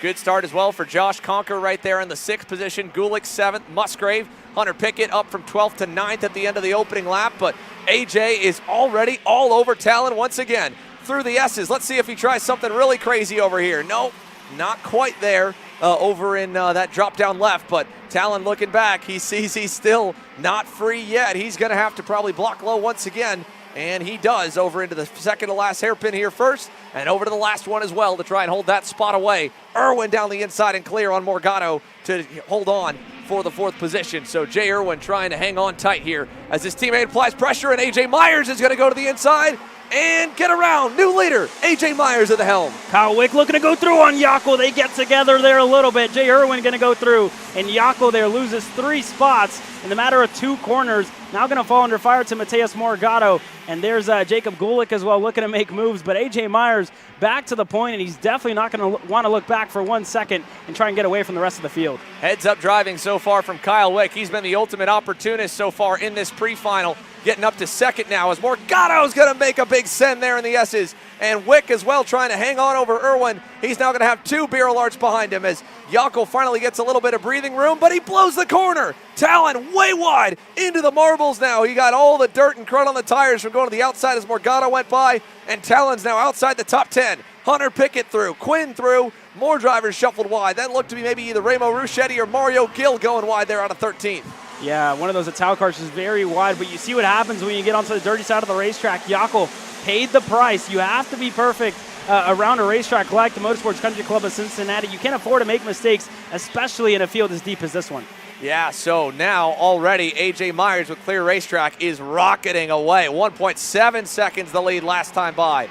Wick back to Morgado, to Irwin, and Billy Musgrave carving his way up the grid right there on the number 22 factory kart. What a good opening heat race this will be for the All-American badass Billy Musgrave as he crests the hill. Yeah, and they're right behind him, Jacob Gulick as well. Let's see what Gulick can do here going into his next little hairpin. Still not close enough for Gulick, but a lot of pace, and just from second on back, everybody just still tiptoeing their way around the racetrack. And A.J. Myers, a complete different story, just rocketing further and further away from the rest of the field. Add another 0.2 onto the gap for A.J. back to Kyle Wick as it's finally gotten a little bit clearer from second on back. Wick's not out of the woods yet. Morgado is definitely applying pressure, but they're all about a couple kart lengths away. Again, how about the performance right now for Jacob Gulick there in the 6th spot under the weather all week long and missing so many sessions. He's still right there with the rest of his teammates pace-wise in the 6th spot trying to keep his championship going. Conker there in the 7th spot behind him. Vincenzo Saraceno running 8th here. What a great day he's having right behind Conker inside the top 10. Then Gavin Bailiff in 9th and Ian Quinn in 10th. Yeah, Ian Quinn there still in the 10th spot. Expected him to be a little bit higher up the field. A little update on Talon Yako. He's currently in 12th after losing a lot of spots there in that last corner. As there goes Gulick on the inside. Musgrave just wasn't close enough that time by. Looked to get it done under braking, but just couldn't get it done. Didn't want to risk a whole lot. Didn't have the grip, really, I think, more than anything else. It is just not enough for these guys to have the grip. It's such a big advantage and disadvantage of being on the line or not. You saw him want to go, but he went to the limit of what he was comfortable with, of trying to send it on the brake zone. And it was, like you said, it wasn't enough to get alongside Billy and get that spot ripped away. And now he's got to clean those tires back off before Josh Conker gets to his rear doorstep, as Saraceno's got to run, and Morgado got a move done there on Kyle Wick there at the top of the S's. Mateus through. Wick trying to hang on right onto his tail as Irwin's going to go wide and nearly open the door for Billy to get by. Here we are, all stacked up once again from second on back. Mateus Morgado now to P2, but Wick is close. Here he comes with a big head of steam down the front straightaway. Morgado going to close the door, go to the bottom of the racetrack. Jay Irwin's on the outside. Everybody getting stacked and packed, pushing and shoving as Gulick muscles his way through on Billy Musgrave, who gets stuck on the outside. Conker gets through. Get your elbows out, Jacob Gulick, as now Jay Irwin makes a mistake there, dropping a tire out of turn 3. That bobble cost him some valuable ground to put the pressure on Kyle Wick. And Wick, in the middle of a PSL sandwich right now in third, is just hanging on to kind of clear things back up before he can take the fight back up to Mateus and try to capture that second position. We're just past halfway here, and already still more movers and shakers. I think to go. We got one off the racetrack at the top of the hill there, coming out of that S's section. Don't know who we lost. It was around maybe 10th or 12th. I don't want to say Ian Quinn for sure, but it looked like it might have been one of the Red Army machines. Through the final sector, Quinn okay. He's still going. In fact, he got up good there that time, picking up one spot. It looked like it might have been Gavin Bailiff, actually. Was that Bailiff the one that went off, or was it Talon Yockel? It was Yockel in the 24. Talon Yockel off, and Bailiff also lost some time as well, back to 11th. So Talon from bad to worse now as he finds himself in 19th. Yeah, very, very unfortunate for Talon Yako after getting a really good start, and it just all fell apart in laps number 2 and 3 as Jay Irwin still looks to work his way around Kyle Wick. Let's see what it looks like. Not going to be close enough. Gulick is, though, and again, just not close enough to get that move done. It seems like Gulick just biting his tongue on all these moves, not able to get clear after having monster runs behind competitors. Yeah, well, Irwin did a good job at a heads-up move to kind of cover that off and buy himself some more real estate once again. With now 4 laps remaining, he still could bring the fight back up to Kyle Wick already. Wick starting to fade a bit here in this opening heat race. Irwin's got a nice little run out of turn 3. He's going to look, but more so than anything, I think kind of that was fading off from Jacob Gulick. So Jay Irwin still well in the mix here in this battle for P3 and P4, really. Jacob Gulick still doing a great job. Probably a little better maybe than Josh Conker, but being held up by the battling in front. It's allowed Conker to stay close, and now Gulick is going to get around Irwin, and Conker is going to get a nose on the inside to try and get by him into the sweeper. Gulick shuts the door, so Jacob Gulick up another spot. Jay Irwin, unfortunately, back 2, and Billy Musgrave now trying to take the fight to the Kiwi. Yeah, and there you see Jay Irwin get tripped up on the rear bumper of Josh Conger. He's now going to fall under fire to Billy Musgrave, who has a good run onto the main straightaway inside of turn number 1. Not close enough to get it done. Yeah, again, Musgrave was moving forward until Gulick went all the way down, almost kissed the grass, finding a hole to the inside of Billy Musgrave, and that put Musgrave on the back foot for a couple laps. Check out as well who's closed up behind him. Hunter Pickett, the veteran, the couple of veterans really, both of them now 7th and 8th, and Hunter has just kind of kept his nose clean through all the chaos here in heat number 1. He's now up a net gain of 4 in the number 36 GFC machine with Vincenzo Saraceno about a half second back. Yeah, Gavin Bailiff, the driver, is currently in 10th as Conker goes way wide there. Irwin going to take advantage and able to get ahead. Up in a 5th for Jay Irwin as now Billy Musgrave and Josh Conker, the 2 factory carts, see if they work together or decide to pass. Working together for now, but everybody getting stacked and packed all from 5th on back. Just very, very close together. Big run for Hunter Pickett towards Musgrave. I don't think he'll be able to do anything with it, though. 2 laps to go now, 10 complete. And it has just been such a treat to watch this midfield scrum from 2nd on back, then now 3rd on back as Morgado's pulled away, and now really 5th on back as Jacob Gulick has put about a 2nd between himself and Jay Irwin. Irwin, Conker, Musgrave, Pickett, Saraceno, Bailiff, Quinn, and then it finally caps off there with Mario Gill in the 91. It was indeed Remo Ruschetti who went wide there early on, and now Musgrave with a little mistake coming over the hill. He's going to cover off the inside and take that hope away for Hunter Pickett to pick up another position. And look at this here, Gavin Bailiff all over Vincenzo. And that's allowed now Sam Dicker to close up in the 13th spot along with Justin White. White flag in the air as well for AJ, Morgado, and the rest of the pack, with things starting to kind of get a little more tame up front and really start to get a little more chaotic back here. Yeah, very, very chaotic. It's almost seemed like that the entire race as Musgrave still holding off Hunter Pickett. Still not close enough for Pickett to get the move done on Musgrave. He has a good run, though, this time by. Still not close enough for Hunter Pickett. But A.J. Myers absolutely running away here. 4 seconds to get back to Mateus Morgado. And he has put it on cruise control since and severely slowed down the pace of that Magic Kart to where the rest of the field is, as Irwin and Conker are going to duke it out. This is for 5th, final spot in the top 5 for heat number 1. Irwin's going to hang on there into the final couple corners. Conker can't do anything, and AJ making it look easy. Dominant in heat number 1. A clinic from AJ Myers to Morgado, Wick, Gulick. Irwin hanging on for P5. Conker 6th, Musgrave 7th, Pickett, Saraceno, Ian Quinn, the top 10. Look at the damage there for Michael Riccio with that bent up nose cone. And the rest of the pack will come across the loop to complete the first Pro Heat Shifter heat race. Yeah, very, very good race this time out. And I mean, the entire field, right? You have a lot of big names in the middle of this field, and it just shows you how much this shifter field has really grown over the past couple of years.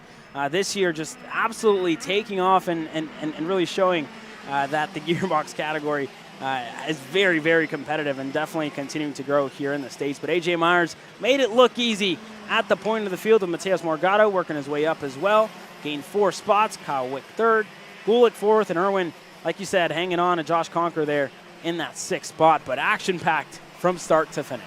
Yeah, no doubt. Action-packed from start to finish in that one. The only difference from that with a little more action is there was actually a little bit less attrition for the major players. You know, really, Talon Yockel rebounding to 16th. That was about as low as any of the major guys with speed through the weekend had through the opening heat race. In fact, all 27 able to cross the line and finish that one out. So heat number 1 in the books for both of the pro categories. We will have a moment here for the national anthem, and then it will be time to go racing. But first up, it's time for our Coastal Link custom printing recap of what just transpired. Right off the bat here, we talked about the clean, the dirty side of the racetrack. Well, the outside lane has won both standing starts, and this one wasn't even a contest. Yockel had nearly a half car length on AJ by the time they got to turn number 1, and they were taking the fight to the number 28, trying to shuffle him back down the grid and make sure that he had no chance of being able to challenge with the rest of the field. The battling raged on, though, behind the leader. At first with the leader, with Yockel and Irwin, as AJ was able to take advantage of one mistake by Jay to get by, and Wick able to do the same. And then ultimately AJ Myers over Talon Yockel for the race lead there down to turn number 1, and Kyle Wick inside, and man, he sent it.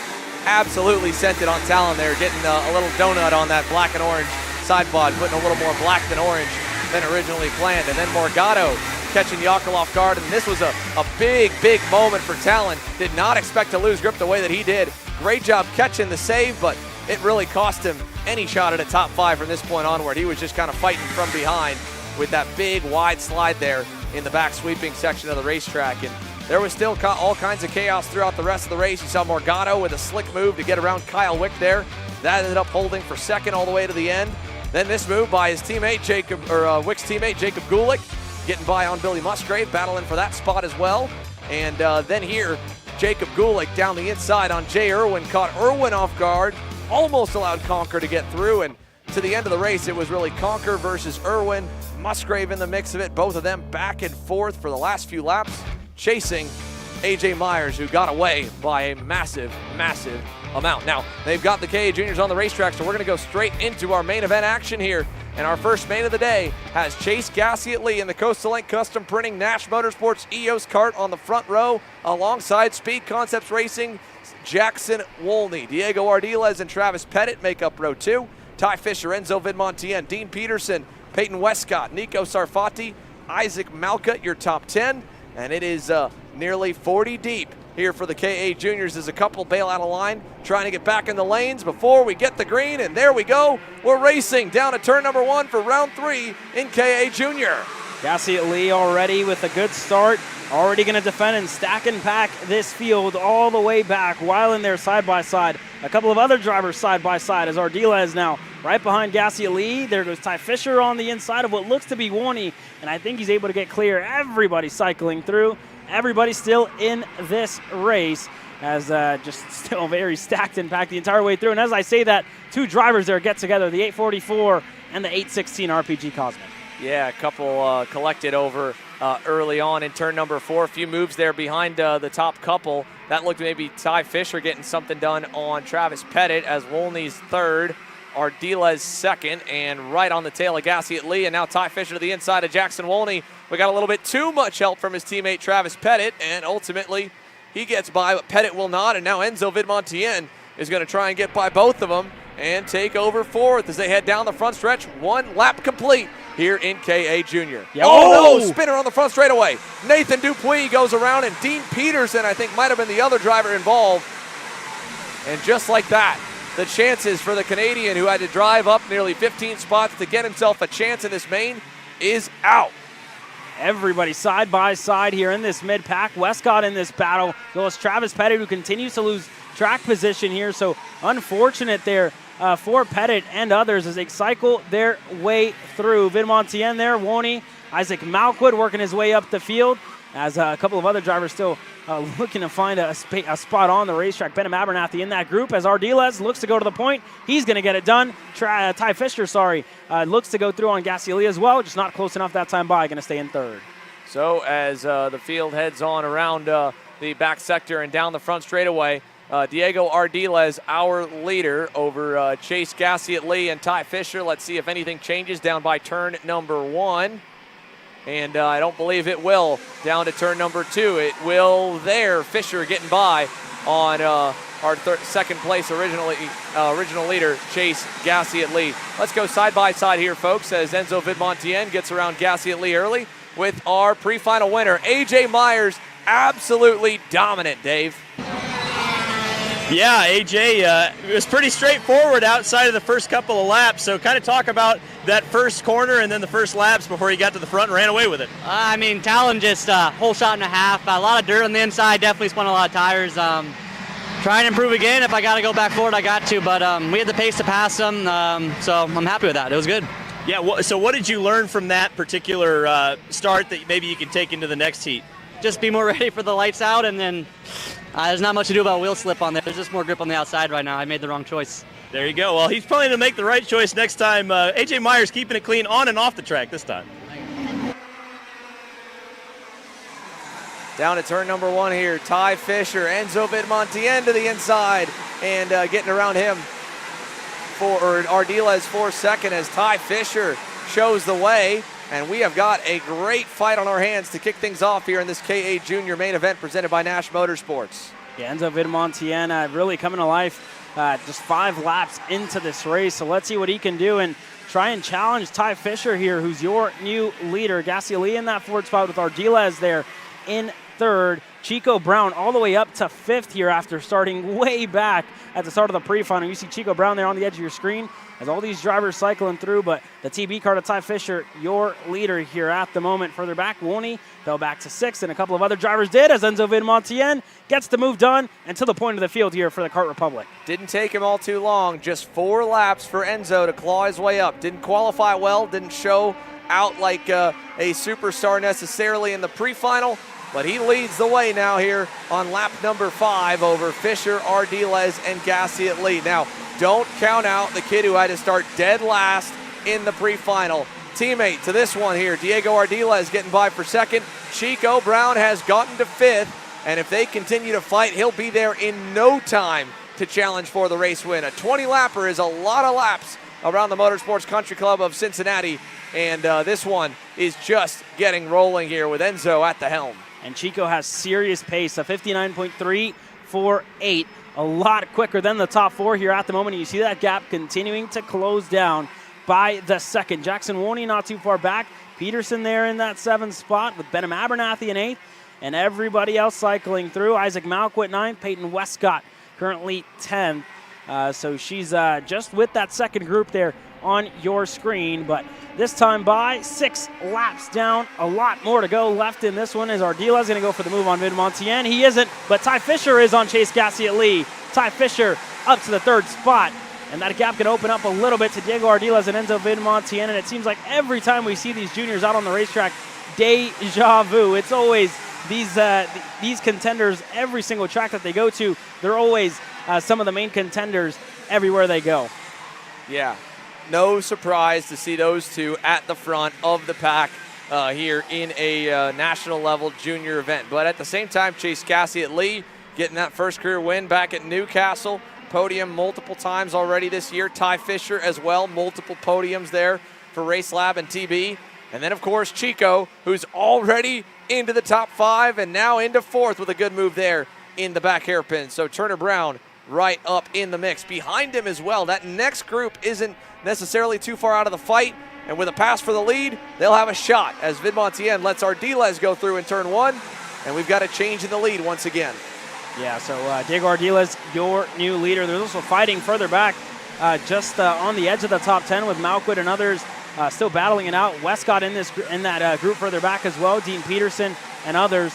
But the battle for the lead still staying pretty stagnant, and everybody can start to play it smart here. We're about to get to the halfway mark whenever in about 3 laps time. So for Vidmontien and others, they've been here before. They know what it's like to race at a race that's this long, 20 laps total. So these drivers are going to know what they need to do and definitely need to be patient. You got to play your cards right, and again, like you said, be patient, be strategic, and just mainly don't throw it away for these drivers on the racetrack right now. So as they head to the front stretch to go 7 down and 13 laps to go, it's now up to third for Turner Brown. Let's see if he's going to wait once he gets up front, or I would imagine with the momentum you've got and how good you got to be feeling coming from 15th on the grid, you're going to want to lead as soon as you get a chance. Yeah, no, most definitely there for Chico Brown as one driver up and out of their go-kart as Chico continuing to close down his gap to Enzo Vidmontien. That gap now at a car length. So Chico still closing down here by the second and definitely going to be in passing range and in striking range. Enzo Vidmontien and make it an RPG 1-2 so they can pull away. Yeah, and now up and over the curbing here, if they are able to pull away, we may not see them pass until the last couple of corners even. Gassiet Lee and Ty Fisher there giving some signals to each other, saying, all right, you got it, no problem, thank you, because we need to make sure we hold on to these guys. And right now they're battling. There's no guarantee they're going to continue to do that here as this race continues to move on forward. Yeah, Vidmontien went to the point there, and Diego Ardiles and Chico Brown went side by side for a second, but just weren't able to really pass one another. For Chico Brown, wasn't able to get ahead of Diego Ardiles, and that slowed him down just a little bit. So a car length and a half in between the Kart Republic of Vidmontien and the Cosmics of Ardiles and Chico Brown. Further back, Gassiet Lee and Jackson Wolney starting to come to life here. A personal best lap time for him last time by, a 59.36.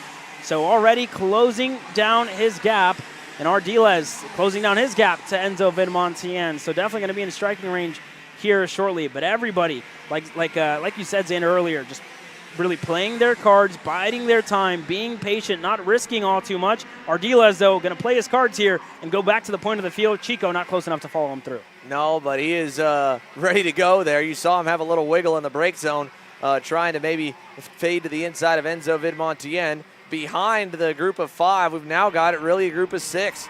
How about Jackson Wolney latching on to the end of the main group? Peyton Westcott's not done either, while her teammates fight for first and second. Chico getting through, and Vidmontien now getting thrown to the wolves. Gassiet Lee through. Fisher as well going to follow. Enzo back to the 5th spot if he can just hold off Jackson Wolney, but he can't. Wolney's actually going to go all the way to 4th now as he gets around Fisher. So big shakeup, and just as you mentioned, an RPG 1-2, Ardiles and Brown, Peyton Westcott, Isaac Malcutt, even Dean Peterson and Max Weiland back in 9th and 10th. They're getting a chance now to get into the action as these young drivers have continued to change positions. Vidmontien there with a heads-up move on Fisher at the top of the S's now. Yeah, now Fisher going to fall under fire to Peyton Westcott. Vidmontien just try to stop the bleeding in that corner as there goes Peyton Westcott on the inside of Ty Fisher. She's able to get clear. Fisher loses the spot, and now, like you said, Isaac Malcutt side by side with Ty Fisher. Malcutt gets the move done on the main straightaway. Malcutt up another spot for the PSL Burrell Art Machine. And further back, Pettit leading the other brigade as one driver out of this one early. The 809 out of this race. That's Jackson Young. Yeah, not what you want to have it happen this early in the main two. Just makes you think what could have happened if I would have been able to survive all the way towards the end. As now Turner Brown is the race leader from last after qualifying was completed to last to 15th in the pre-final to the lead here in this KA Junior main event. And Ardiles with a golden opportunity to make this a 2-horse race as Jackson Wolney is close, but not really close enough to be able to latch on and follow them. He needs a pass or 2 more to bring him in the mix, or some mistakes out of 2 drivers who have been notorious for being fast over the course of a long run, as Peyton Westcott now has gotten her way around Chase Gassiet Lee and is starting to march towards Enzo Vidmontien, move the young lady into the top 5. Yeah, she's definitely marching forward here. There's Chico Brown with our trackside camera. Ardiles looked for the move there in turn 2, just wasn't close enough, and Isaac Malcutt here going to get to the rear bumper of Chase Gassiet Lee shortly. So a good drive up the field for Malcutt, up 3 spots. Looking to get another. Westcott on the inside of Vidmontien. Peyton Westcott's able to get clear. She's up another spot. And then Chase Gassiet Lee gets through. Isaac Malcutt gets through. Vidmontien just can't stop the bleeding here at the moment. No, he cannot. I mean, Enzo Vidmontien had such good momentum early in this one, but you know, at a certain point, you just you get one move and then another and then another, and then it's really, really hard to kind of get some faith back in the guys behind you to not dive bomb you at the first opportunity and push you instead.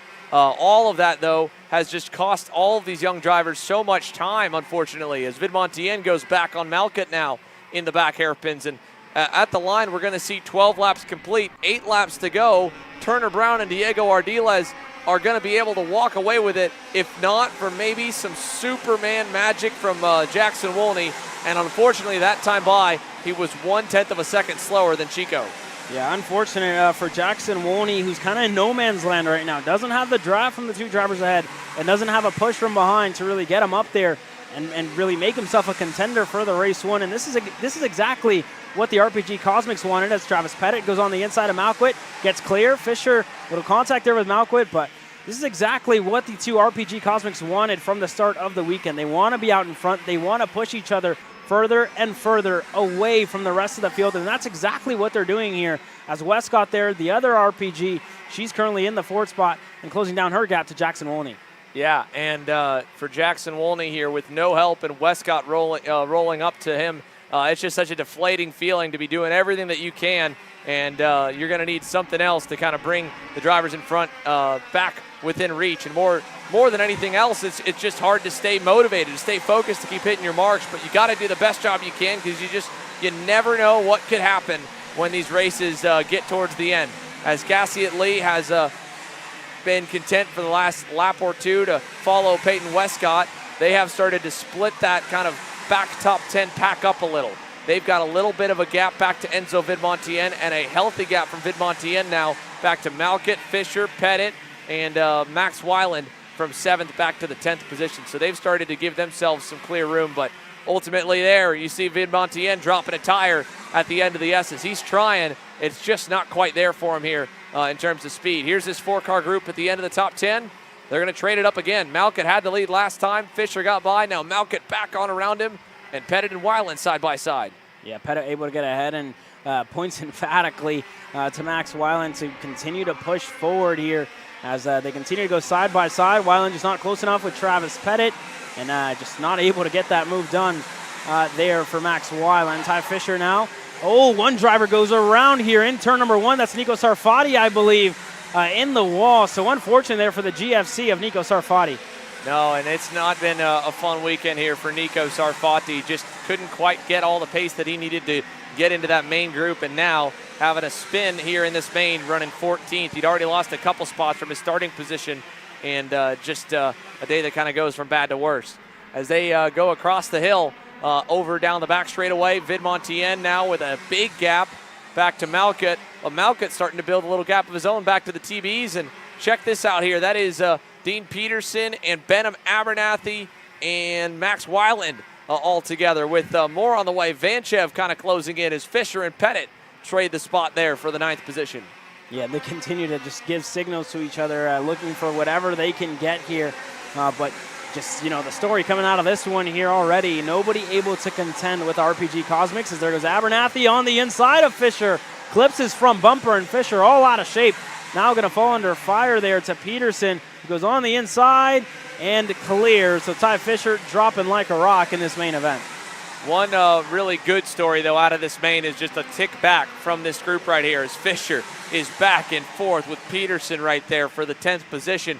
And you go back behind Max Weiland, behind Vanchev, behind Gabriel Balog, up 18 positions for Matthew Cagle. We saw that scary crash at the end of the pre-final for the GFC driver, and those guys and girls under the GFC tent have rebuilt that go-kart, have got him back rolling again, and up a ton of positions from the back of the field for Matthew Cagle. First and foremost, just to get back up on the horse is impressive enough. It's even better the fact that he has driven through the field with some really, really good speed, and it's not done yet. With 4 laps to go, you've still got a shot to maybe crack the top 10 by the time this thing's all said and done, and pick up 20-plus positions, as this group here is starting to battle a little bit. Westcott reeling in Jackson Wolney and getting around him for the 3rd position. The leaders still yet to fight, and their gap is up to 2 seconds plus.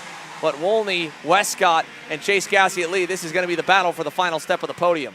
Yeah, and we knew Woney was losing pace here in the closing stage of this race, so Westcott able to take advantage. She sets the purple lap time last time by and continued to improve. There goes Gassie Lee on the inside of Woney. Gassie Lee able to get clear and up another spot, up in a fourth for Chase Gassie Lee. Yeah, Chase is now just trying to keep Peyton Westcott within reach because we're at 3 laps remaining. Not a lot of time left.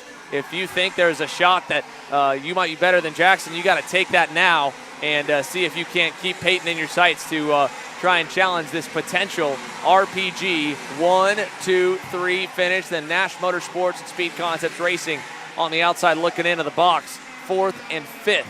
Westcott, a car length up, headed to the infield, and Gassie Lee, a great exit out of turns 4 and 5. He's got a real shot at holding on to her and maybe even pulling away from Jackson Wolney before he has time to make the pass on Peyton, which could kind of lock him into no worse than 4th right now because Jackson, he's lost a little more ground. And now a nice move by Chase to take advantage as Westcott did not get out of the S's good and give it to Chase Gassie Lee, 3rd.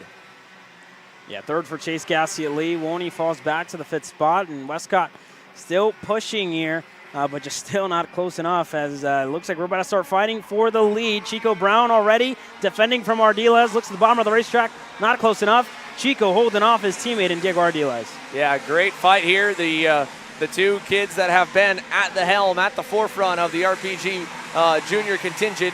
That time there, Turner looked back to Diego, and Diego's like, all right, go forward, and Turner gave him a little thumbs up. Said, okay, my bad. We'll wait a little bit longer just to make sure that that 3-second gap they have doesn't evaporate by blocking too soon. So through the S's we go, a lap and a half remaining. What a turnaround day for Turner Brown and much needed to put himself in the championship conversation here in KA100 Junior. On the flip side, for Diego Ardiles, if he's more so trying to put himself in championship contention, he's just got to have another good day because with Sebastian Garzón absent this weekend, Ardiles is the points leader by over 160 or 150 points back to Jackson Wolney. So he doesn't need to win it. Doesn't mean he's not going to try. Down to turn 1, another over-under attempt. Brown perfectly placed there coming out of turn number 1. He hangs on. Yeah, and Ardiles obviously has the better run, but Chico able to put his cart at the right spot. And now bottom of the racetrack, Ardiles able to get the switchback done there into the hairpin. Ardiles to the point. Yeah, Diego Ardiles, that was a nice move. Now can Chico do the same thing? Ardiles sending it in deep there, and he's going to come out just narrow enough and wide enough at the same time that there's no lane, no option for Turner to go. Top of the S's now we go. And up the hill, Brown's got to run. He's going to go to the outside with it. They'll get nose to nose even, but Chico's going to fade back, look to cross over Diego. Not there. Last 2 turns, and then the run to the line. Trying to make the nice wide arc is Turner Brown. Ardiles with a good job defending to this point. It's going to be a drag race. Can Chico pull out the stops as he drops the grass there across to the line? It will be Ardiles with the win in KA Junior. Diego Ardiles, your winner. Chico Brown, 2nd. Jackson Wolney able to pick up a podium there all the way to the end as we go side by side further back in the field. But Jackson Wolney, P3. Peyton Westcott, 4th. Chase Gassie Lee rounds up your top 5. And there you see a good act of sportsmanship in between the 2 RPG Cosmics. And, good to see after all that battling, still friends in the end. What a great last lap it was for Jackson Wolney to steal that 3rd place away from both Chase Gassie Lee and Peyton Westcott. Impressive to end out the day and put SCR onto the box. Westcott still 4th with a good result. Solid run, especially for having to drive from a little ways further back off the jump of this main.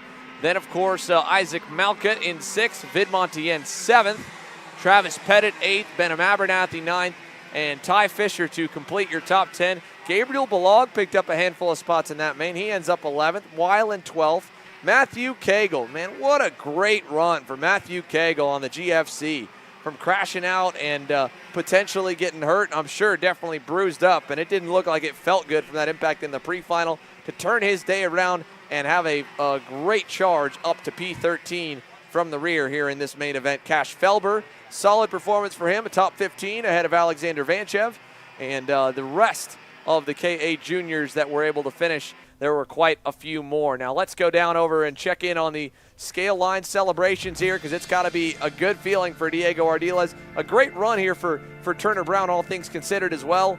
But Diego, talk about a battle all the way to the end and winning out by just a couple of inches, man. That was awesome. Yeah, very, very close. And I mean, you definitely don't want to call a winner right when they're at the last corner, because we've seen, something that we're not so used to seeing, right? Drag races all the way to the line. We saw it in both of the Swift categories, and now we're seeing it again here in the junior category. Unfortunately for Chico Brown, just wasn't able to get it done in the end, but definitely kept us on our toes all the way to that checkered flag. No doubt about it. It was on edge all the way through as Ardiles rolls on by. Let's check out the Coastal Link printing recap of that KA Junior Main again. Off the bat, Chase Gassiet leading, and it looked like there was going to be a completely different quartet at the front of the field. But first, scary moment there for Nathan Dupuis and for Dean Peterson, spinning in front of the field on the front straightaway. Then we started to see the movers and shakers begin to really shake things up. First up, Diego Ardiles going to the lead. Enzo Vidmontien, great opening half of this main, getting himself up towards the front. Ty Fisher as well, leading some laps in that KA Junior main event, but 20 laps is so long that a lot of this passing early on, all it did is buy Turner Brown, Peyton Westcott, and the rest of the drivers that had to start further back by the end of the opening lap some time to catch up to this pack. And Brown able to get right into the mix of it from his 15th place starting spot, then charge forward to 4th, while Ardiles and Vidmontien traded the lead there. And then Brown up to 3rd, and then he was able to get back up to the bumper of Enzo Vidmontien, thanks to a little bit of more passing for the lead between Vidmontien and Ardiles. And as they headed onto the front straightaway, then it opened up here. Diego down the inside on Enzo, keeping that pack together. It looked like we might have added about 10 more for a second, but here, this deciding moment when Brown went through and Enzo and Chase Gassiet kind of got together a little bit in turn 1 and tripped everyone up, that 1 second window that just gave the opportunity for Turner Brown and Diego Ardiles to push away was all that it took, because as soon as Turner got to the lead, Diego pushed with him, built the gap, and we switched our focus to where the rest of the action was, and it was not towards the front. It was right in the mix of the top 10, though, with some other unfortunate moments like Nico Sarfati going around down at turn number 1, running a solid race inside the top 15, unfortunately. First up, Gassiet, Westcott, Wolney in the closing stages here as they were able to track down Jackson to fight for 3rd, and that also gave plenty of cushion room for these two to dance, and it was quite a duel between Diego Ardiles and Turner Brown. A great move there in turn 4 to get Diego the lead, and at this point park the bus and try to hope that you can win the drag race to the stripe, and just by a nose, the 897 got it done. He's standing by down with Dave. Yeah, Diego Ardiles, that was an amazing.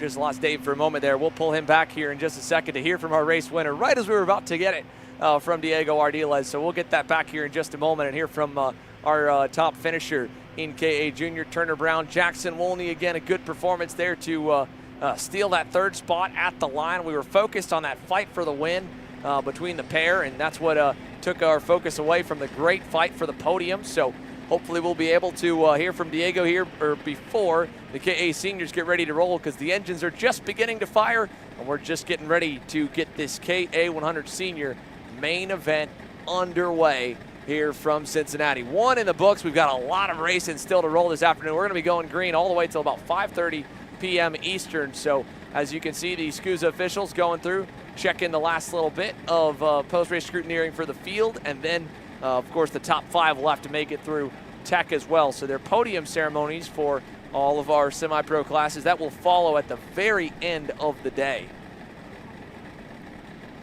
But either way here, we will make sure that we'll hear from Diego Ardiles as the engines roll off for KA 100 Senior. Let's talk about the next age group up.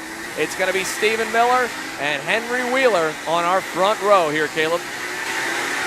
Then you go back to Fernando Luque starting 3rd alongside James Overbeck, Finnegan Bailiff, and Eli Warren on that 3rd row. Then Peyton Phillips making his Comp Kart debut here this weekend. He's starting alongside Keegan Kaminsky. Keegan Kaminsky then has a couple behind him that could make some moves here. Kane Martin first up on the Nash Motorsports 992. Then Raheem Alibi on the Rocket Racing Company OTK. Chase Buscale and Anthony Rivera back on row 6 in the Chad Duncan Racing lockout. And you go back to Steven Eisert and Cooper O'Clair on row 7. Jorge Ortiz and Luke Powers on row 8. Connor Ferris and Drew James, row number 9. Kekai Hawanio in row number 10 alongside Frederick Manning. Then back to row number 11 outside of the top 20 starters. 21st will be Michael Levitt, 22nd, Lorenzo Kaufman with Carson Sauter, and Gene Ray is back on row 12. Aiden Shimbashi, Christopher Gieram, Alex Feldstein, Quentin Angeli, Jordan Hernandez, Luca Quadraramo, Lydia Smaw, Vaughn Beasley. And that's your 32 drivers who get set to go green here in KA100 Senior.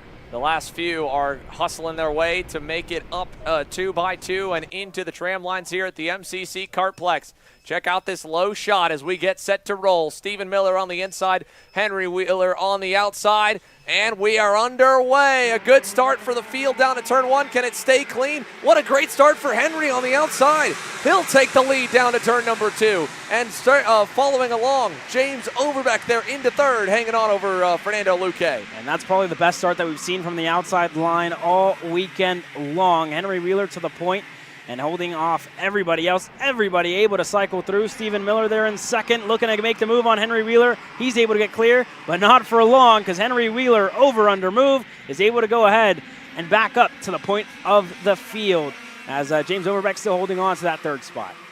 Yeah, now let's see. Stephen Miller didn't wait long to go to the lead in the pre-final. Is he going to wait at all in this one? No, not a chance. He's going to unfortunately not get to keep that spot, though, as a great crossover is made by Henry.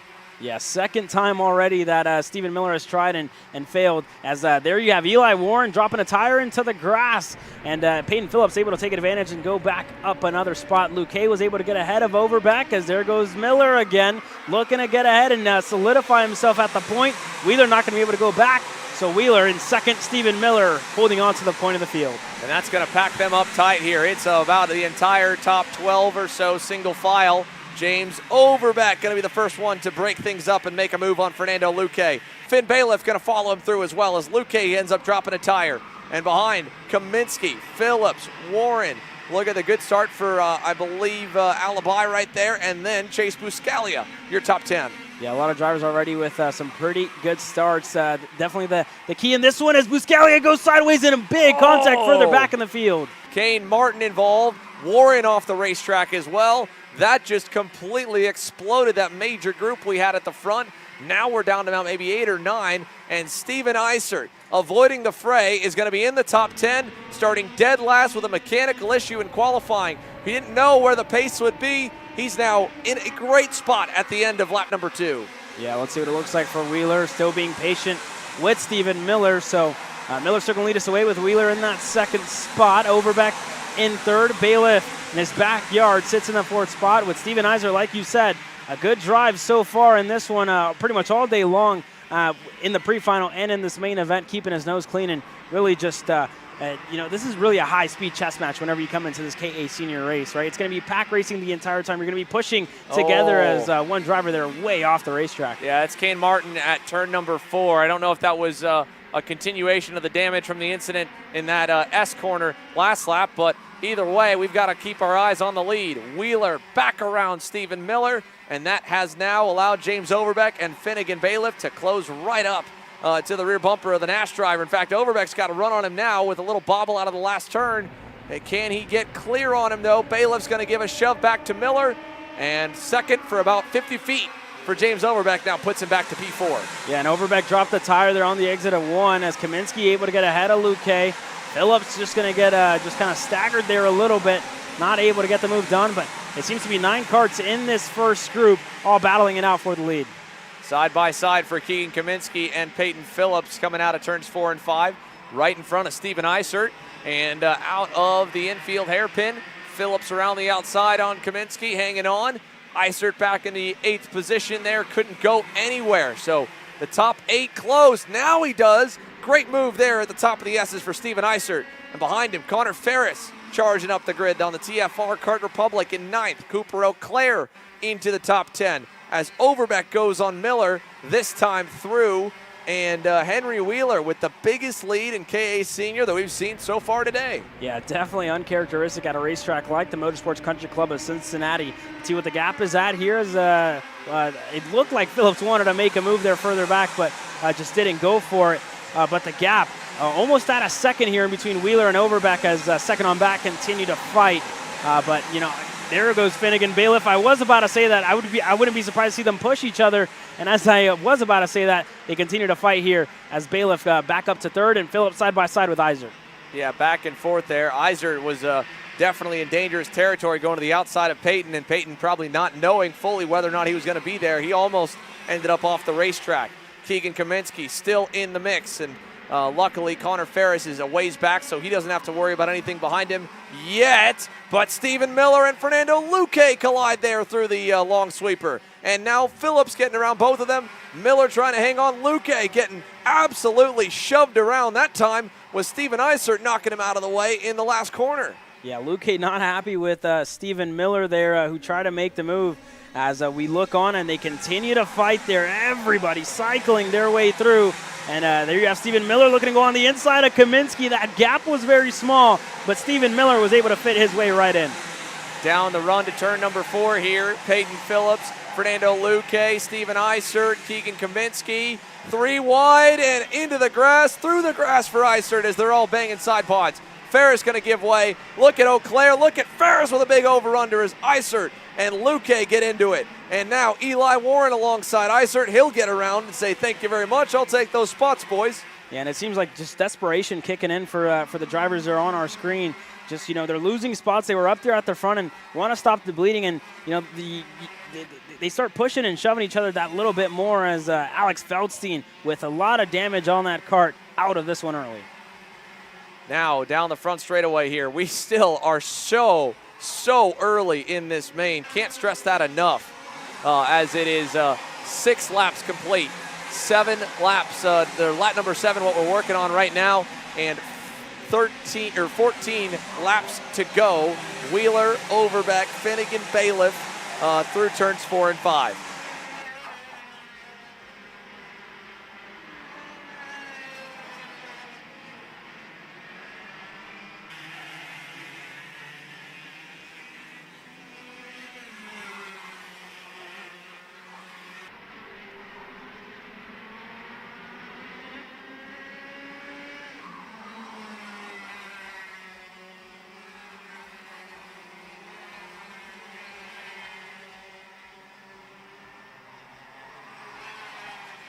Three-car breakaway at the front of the field now with 7 laps complete. 13 to go. Wheeler, Overbeck, Bailiff. Henry Wheeler defending in turn number 1. Overbeck around the outside is going to almost get clear into 2, but ultimately he'll lose out. But that was very early to have a defensive move like that. I don't know if maybe he made a mistake. No, he's just still going to white line it for now and try to keep the lead. I don't know if he realizes that they've got a huge gap out back right now. Yeah, Wheeler wants to lead and wants to hold on to that lead at all costs as Finnegan Bailiff looks to go through. Overbeck going to take advantage. Wheeler finally losing the lead here. Goes back to third. Finnegan Bailiff in second. James Overbeck to the point of the field, but all this fighting has really let Peyton Phillips close down the gap. Again, your rounds number 1 and 2 winners. Finnegan Bailiff won one of the rounds and Peyton Phillips won the other. Yeah, and that was a veteran move there by Finn Bailiff to say, all right, we're not going to do this for 20 laps. I'm going to move you up and out of the way, and that is allowed. Oh, wow. A bit of a misjudgment there by Stephen Miller. He expected probably to see Henry Wheeler go off the racetrack, and thankfully both of them still going, but airtime for Stephen Miller and not in the way that he would have liked it to be by the definition of the word. Yeah, and a couple of kids from Ohio leading this field here at the moment. You see that side pod of Stephen Miller just bent all the way up on his kart. So unfortunately here so far for Stephen Miller, going to affect a little bit of the aero, but going to continue to work his way through as Kaminsky was trying to battle with Henry Wheeler there, but just wasn't able to get ahead as now Peyton Phillips all the way up to the third spot and all the rear bumper of James Overbeck and Finnegan Bailiff. So 3 karts in this lead group with Stephen Miller not too far back. There goes Peyton Phillips on the inside of James Overbeck. Wasn't close enough, thought better of it. Back in the line for Phillips. Yeah, Peyton Phillips now going to look again. This time got him. Peyton Phillips up to second. And this just slow, methodical charge up the leaderboard from qualifying and really through this weekend on his Comp Car debut has been fun to watch. It's just been a nice and conservative drive. Same could be said really too for Finnegan Bailiff. He's done a great job of just, putting himself in the right position. And at this racetrack here, we've seen him already do it once before. Can he pull off a SKUSA Pro Tour win on the series' debut at his home turf? Yeah, he looks pretty good right now, still leading us away. Peyton Phillips right behind him, and then this group further back, Henry Wheeler now getting closer and closer to that rear bumper of Stephen Miller. Kaminsky there in that 6th spot, looking to close down as well. Cooper Auclair, the other Comp Car J3 competition machine, working his way up the field. So Auclair already making moves so far in this race. He's up 7 spots, started 14th. Up 7, so a good drive so far by Cooper Auclair to get himself up and inside of the top 10 and in contention for a race win here.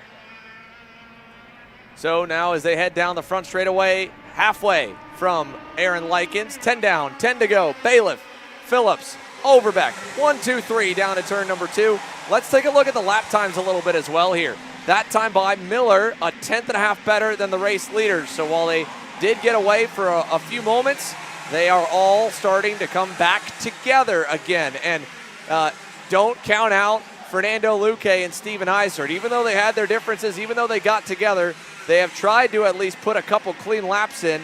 And as of last time by, they're not necessarily gone, but they could use a big pack in the front of the field and a lot of battling. And I think we're just about to see it here right as we get past the halfway mark, Caleb. Yeah, a lot of veterans in this lead pack as well. Peyton Phillips has been up there, has a Winter Series championship to his name. Finnegan Bailiff, 21 years of age, a lot of time racing X30 and across all other classes. So they know what it's like to run at the front. They know they can't fight all too much and let other drivers put their names in the hat for a race win. But there goes Peyton Phillips, as I say that, wants to go to the point, feels like he's faster than Finnegan Bailiff. He's going to be your new leader. James Overbeck up to 2nd. And now Stephen Miller and company going to join the party here shortly. Yeah, they are right there now. Less than a car length difference from the gap of Overbeck to Bailiff than it is from Bailiff back to Miller. So mark it at 7 deep. Cooper Auclair at the end of that pack. We haven't heard much from him yet today. Qualified back outside the top 10.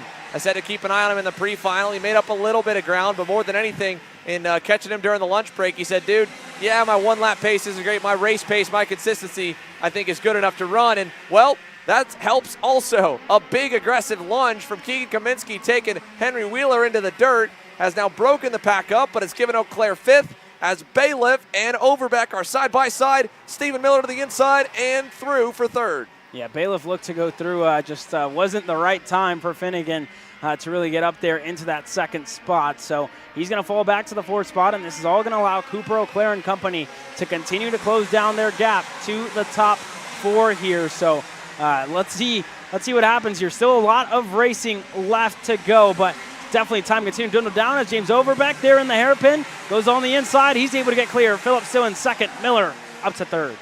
Yeah, Stephen Miller looking for a way to get back to the lead. And James Overbeck in an all too familiar spot here, leading laps in a main event, and yet out of all 4 drivers in this lead pack, he's the only one that doesn't have a checkered flag to his name. Miller through on Phillips now. Bailiff alongside. Peyton waving him by, and Finn giving a little wave there, a little thank you for that to not waste too much time. And again, like you mentioned, 2 veterans of the sport now in Peyton Phillips and Finnegan Bailiff, playing it smart with each other to this point.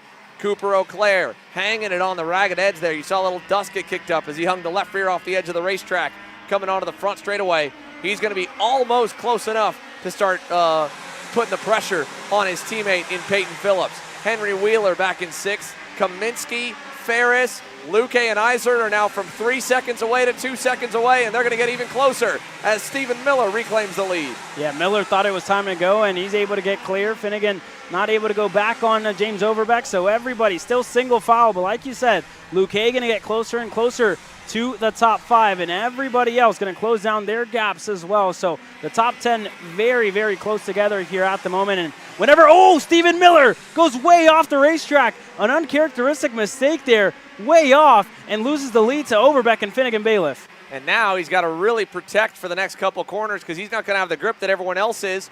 Luckily, they're nice and slow turns, but still, Stephen Miller, like you said, from the lead, a big bobble, and that is a sign of weakness that I think the rest of the pack is going to be wanting to get around. So let's see what Peyton Phillips does with him through turns 1 and 2. And as well, for Finn Bailiff, he's going to start defending now from James Overbeck as Henry Wheeler sends it on Cooper Auclair. Reek takes the 5th spot. Bailiff low, now he opens the door, and Overbeck is through. Stephen Miller looking to go through as well. Finnegan trying to hold on around the outside. He's able to get clear. Finnegan still in that 2nd spot as Miller still on that rear bumper. And like you said from Wheeler, a deep send there into turn number 2. He's ahead of Cooper Auclair, so Wheeler back into the mix here and inside of the top 5. Up and over the S's now through the downhill left and then up the crest. Finn Bailiff alongside James Overbeck. Behind him, they are lined up. If Overbeck doesn't get down soon, he's going to be out to the weeds. Through the sweeper, over to the hairpin. He's going to try and send it around the outside on Peyton to just hang on. He'll end up 4th out of it all as Henry Wheeler gets a little bit of elbow grease from Cooper Auclair coming on the front straightaway. And look who's back. Fernando Luque has returned to the lead group. Isert, Eli Warren now in the mix, and Kaminsky still there. Yeah, there goes Overbeck on the inside of Phillips. He's able to get clear, so Overbeck up to 3rd. And let's see what it looks like. Does Bailiff defend from Miller? Not as of yet. Middle of the racetrack. Just trying to keep them at bay here and continue to push each other forward. We're 16 laps in. The closing stages of this race officially underway as Luque, who's probably coming up with a full head of steam after, considering the start of his race that he had. Yeah, Fernando Luque on the Super Tune USA Tony Kart. What a roller coaster of a ride. I think him more than maybe anyone else in this main pack of about 11, because it's about 4 seconds back to Anthony Rivera and Jorge Ortiz, Chase Buscalia, Drew James and company. Down the front straightaway we go now to come to 4 laps remaining. Finn Bailiff with a 2-car length lead opens the door for Overbeck to pull out a line, but the draft going to bring Stephen Miller back close and clear him from the 948 machine. Behind, look at that. Luque looking low, was committed, but Auclair with a nice late defensive move in turn 2 kept him at bay. And now Miller again not able to get through on Finn Bailiff. He tried to follow a lap prior. That time he just tried to poke a hole himself, and it did not pay off for the Nash driver. Yeah, definitely didn't pay off that time by for Stephen Miller. And with a guy like Finnegan Bailiff leading, if you're Stephen Miller, you really have to get creative. You have to start taking into consideration that this guy has more laps than anyone around this racetrack. Overbeck going to go through. Stephen Miller moves to the bottom of the racetrack a little bit late there to hold James Overbeck at bay, but it's not going to be enough because Overbeck able to get clear. And as I say that, Stephen Miller looking to go back through, and this is not going to help out their gap to Finnegan Bailiff in the lead. No, they've got to sort this out and sort it out right now here. Overbeck with a big shove from Miller as Bailiff sees 3 laps to go. Actually from Wheeler, sorry. Henry Wheeler was dirt tracking just 5 laps ago. He's back in the mix in 3rd. He and James Overbeck have not necessarily been on the best of terms as of late. And now into turn number 4, they are not going to work together as problems in turn 2. Cooper Auclair. Cooper Auclair has gone around and he was running right with Steven Isert and Fernando Luque, and I believe he and Isert collided. So now Stephen Miller in trouble going wide there in the infield. Chaos all around this racetrack here, and it is Henry Wheeler over James Overbeck and Peyton Phillips trying to reel back in Finnegan Bailiff, who knows every inch of this place. 2 laps to go next time by. The gap is going to be somewhere in the realm of over a second, and Finn Bailiff trying to get another walk-off victory here at home.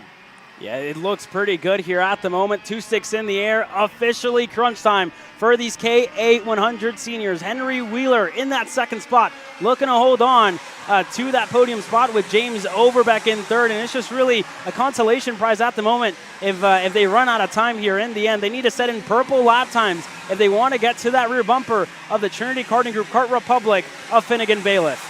Yeah, now as they go to the infield here, James Overbeck, Henry Wheeler, working together nicely to try and reel back the 949. It's going to be a Hail Mary for him, but more than anything as well, a good run right now on this lap could try and at least solidify and secure a podium as Peyton Phillips and Fernando Luque play chase back there in 4th and 5th. Kaminsky in the 6th spot. Then Miller, then Warren, Ferris, and Anthony Rivera now, thanks to the chaos, has inherited a top 10 position, but only barely as Jorge Ortiz is right on his heels. White flag though, 1 to go. Did they make up any ground? They might have made up a little. I don't know if it'll be enough to get there. It was a good chunk though. 4/10, 4 1/4. So that's a lot, but now Wheeler is going to start defending in turn 2 from Overbeck. Yeah, Wheeler just knows they're not going to be there in time, so going to start defending from James Overbeck here, and there goes Overbeck around the outside, not able to get the move done as of yet. Wheeler holds on to the second spot. Yeah, and he's going to keep on white lining it here, and this is going to seal the deal for Finn Bailiff as James is going high and low and everything he can do to try and find a way past the number 3 plate of Henry Wheeler. Fernando Luque, 4th, still looking on. Peyton Phillips, 5th. Big move from Overbeck there at the end of the S's. Nicely done to get the spot away. Now he goes to the low side. What a fight for second as Wheeler runs wide. Luque looking to maybe steal a podium away. Into the hairpins we go. Oh no, up and over the top of Wheeler. Wheeler is out. Phillips goes out off the bumper of Luque as well. And all the while, Finn Bailiff has this place cheering and hollering as he wins in KA. Finnegan Bailiff is a race winner in his home track at the SKUSA Pro Tour. James Overbeck second. Keegan Kaminsky out of nowhere on the podium, finishing 3rd. But how about that for Finnegan Bailiff? You heard everybody on the sideline cheer for the hometown kid. In his own backyard, holds on to home turf. Mark that as the second win on the year. What a season this is turning into for Finnegan Bailiff here in KA Senior. He had opted initially over the offseason to decide whether or not he wanted to move over to the Pro X30 class. And he said, you know what? I got some unfinished business here in 100cc racing. And Finnegan Bailiff absolutely making good on that as he rounds the final few turns. A race winner here in round number 3 of the SKUSA Pro Tour. Overbeck second, Kaminsky out of left field to steal 3rd away at the end. Miller 4th, Ferris 5th, Luque 6th, Warren, Rivera, Ortiz, Buscalia. Drew James fell all the way back to about 25th in that main with some of the chaos early, and he ends up in 11th at the end with Small, Levitt. Isert rebounds to 14th, but an up and down run in this main event for him. Let's go and check on the Coastal Link Printing official race recap here for KA Seniors main event. What a main this one was. This felt like 3 races kind of all mashed in one, Caleb. First and foremost, Henry Wheeler getting the lead from the outside. First guy on a rolling start to do that today. Yeah, definitely the first guy to get it done. He was able to go back on Stephen Miller. Miller tried this move 2 times in this race, especially in the first lap, and Wheeler was just able to have the grip to get the moves done and get it back as we saw contact in between Buscalia, got together with Caden Martin, just really threw their race away. Then you had, of course, the rest of the drivers starting to make it up to the lead pack that ended there because of all the chaos up front. We saw a lot of aggressive moves here. First, you saw kind of Luque do a bit of a fade and then open back up, and that's, I think, what started a little bit of rough driving all around between him, Miller, and Isert. 3 drivers who have all kind of had their fair share, unfortunately, of some run-ins this year, and again, it was not over. Isert definitely wanted to send a message to Luque at the cost of his own race, it looked like, in that infield hairpin. But all that allowed these 3 to get away, and for a second, you thought maybe it was just going to be the 3 of them, but they fought a good bit, trading the lead over and over and over again, and it put Peyton Phillips into the mix. Miller went from out, then in, then out again, and up in the air. And then here, Peyton Phillips on the comp cart, leading some laps on his debut race with that team, and that chassis, his first time on it, was literally this weekend. Finn Bailiff, of course, still staying in the mix. Overbeck not falling any further back than about maybe 3rd, while Henry Wheeler on the other end of the spectrum was going wide, and Miller there going wide at the top of the S's that started to send him on a backward slide. But Bailiff and Overbeck were just back and forth, no matter whether the pack was 3, 10, or 12, or down to 8. And whenever it got big, it got small pretty fast because the chaos would quickly follow. Then you had the likes of Cooper O'Clair starting to close back in. Steven Isert closing in for a few moments there. Keegan Kaminsky, Eli Warren just kind of hovered at the end of that pack and kept his nose clean and had a front row seat to all this chaos that just continued to ensue. But right here, this move, a slick move by Overbeck to get around Henry Wheeler and get that spot away. And then this, on the last lap, Luque side by side with Wheeler, and then he was just trying to, I think, hold on, and maybe didn't realize the Kart was as bent as it was, but Peyton Phillips going, what in the world happened? And then this big moment for Finnegan Bailiff to win once again at home, a feeling that he's known quite well now in our stops at MCC Kartplex. And, well, he's standing by with Dave.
Hi, we're back. Finn, we say this a lot about a lot of local drivers, but you know, how it's your home track and, you know, you have a lot of laps here, but this is quite literally where you live. And so, you know, be honest with me, how many laps do you actually have around here? Yeah, really not as many as you think, but I stopped keeping track because I have so many. It's in my backyard, 10 steps away, so obviously I have a ton. You know, sleeping in your bed always helps a whole lot, but you know, no amount of good sleep can really prepare you for how intense that race was. How did you take control of this race, and how did you keep control?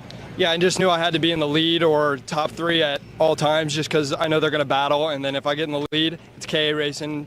They don't usually like to win, so they just crash each other and give the leader a big gap, and I just was the leader, and I got the big gap.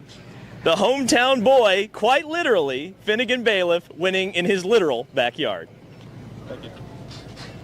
Oh, so good we had to do it 3 times.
This is Henry.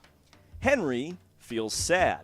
Henry feels sad because it's time for his next big race and his go-kart is in bits. Henry doesn't know that Acceleration Kart Racing is the United States' #1 shop for all of your karting equipment needs. Henry also doesn't know that Acceleration Kart Racing can deliver anything from tires to race suits and even wheels directly to your front door or to the racetrack itself, quickly and efficiently, with tech support available 6 days a week. Poor Henry doesn't even know that Acceleration Kart Racing offers free shipping to mainland USA on selected product if you spend $200 or more. Do yourself a favor. Go to accelerationkarting.com and make sure that you are never left stuck on the pre-grid with Henry. Be smart and don't be like Henry.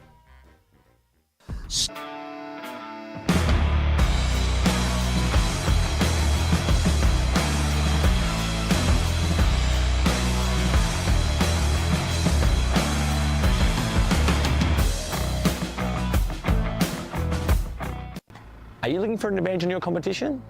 Well, Kart Class has done the hard work for you. We've travelled to your racetracks to give you the inside knowledge. So what does Kart Class offer? We've got drone footage that captures the racing lines, visual markers for your braking points, acceleration zones, and the best overtake opportunities on your racetrack. Pedal cam to show you where to brake and when to accelerate, and 360-degree footage to make sure you don't miss any parts on the racetrack. We've covered 13 racetracks in the United States, and Australia, you're up next. So visit kartclass.com to get your track information. Are you ready to get behind the wheel? From Formula One to NASCAR and IndyCar, all the pros start here.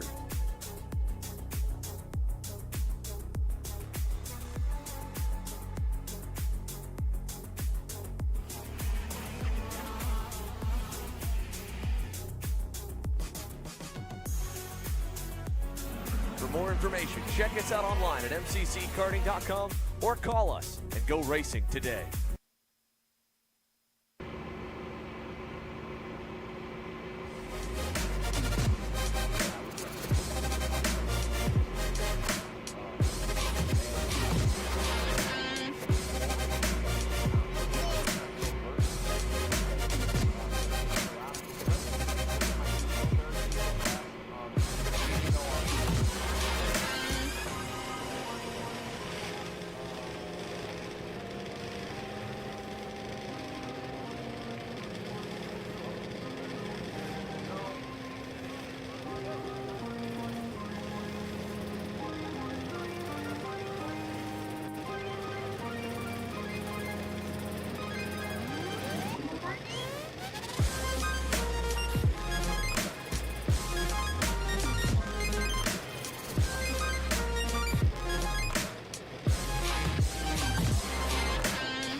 Engines coming to life here for the Micro Slips division, presented by J&M Racing. Ages 7 to 10 years old, the youngest stars on the SuperKart USA Pro Tour, 27 drivers strong, and a photo finish. The closest one of the day came from their pre-final. Zane Burgess and Santi Orioli. We thought Orioli had it all but locked up coming to the line, Kayla, but Zane proved us wrong. He'll lead us to green as his reward for beating out Orioli to the finish line.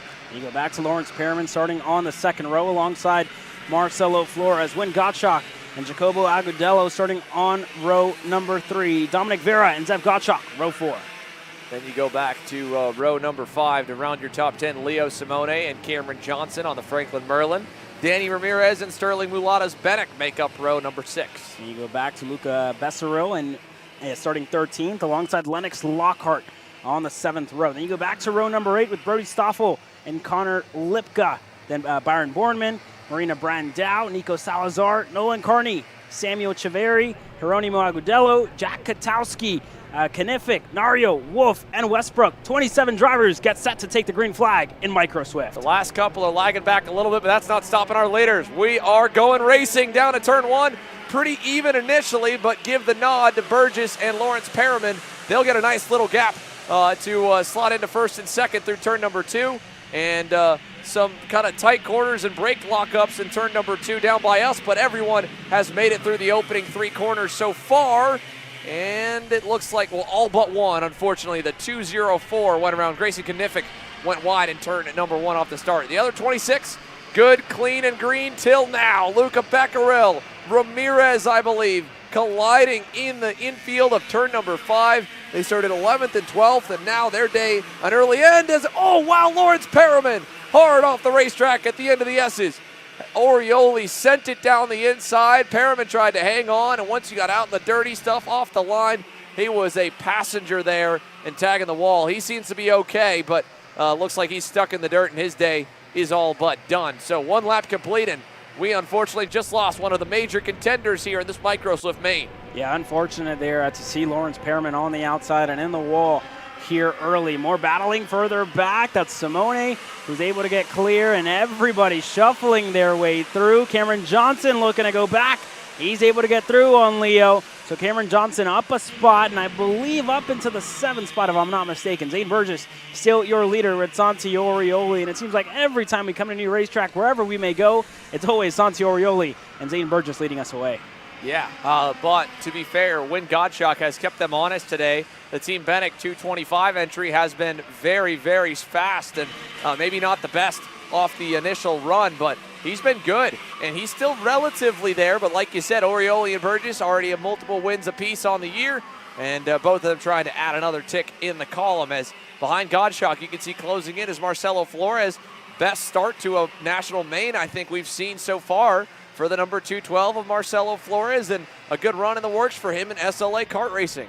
Yeah, and he seems to have a really good run on this main straightaway. Going to look to go on Win Gottschalk, who's still at the middle of the racetrack here, and looking to hold on to that 3rd spot. Everybody else cycling through, a little bit of side-by-side there further back in the field. That's Stoffel. It's going to get past, unfortunately, but able to work their way through. And there's Zane Burgess still leading us away. And Win Gottschalk, like you said, keeping him honest and closing down the gap definitely to the top 2.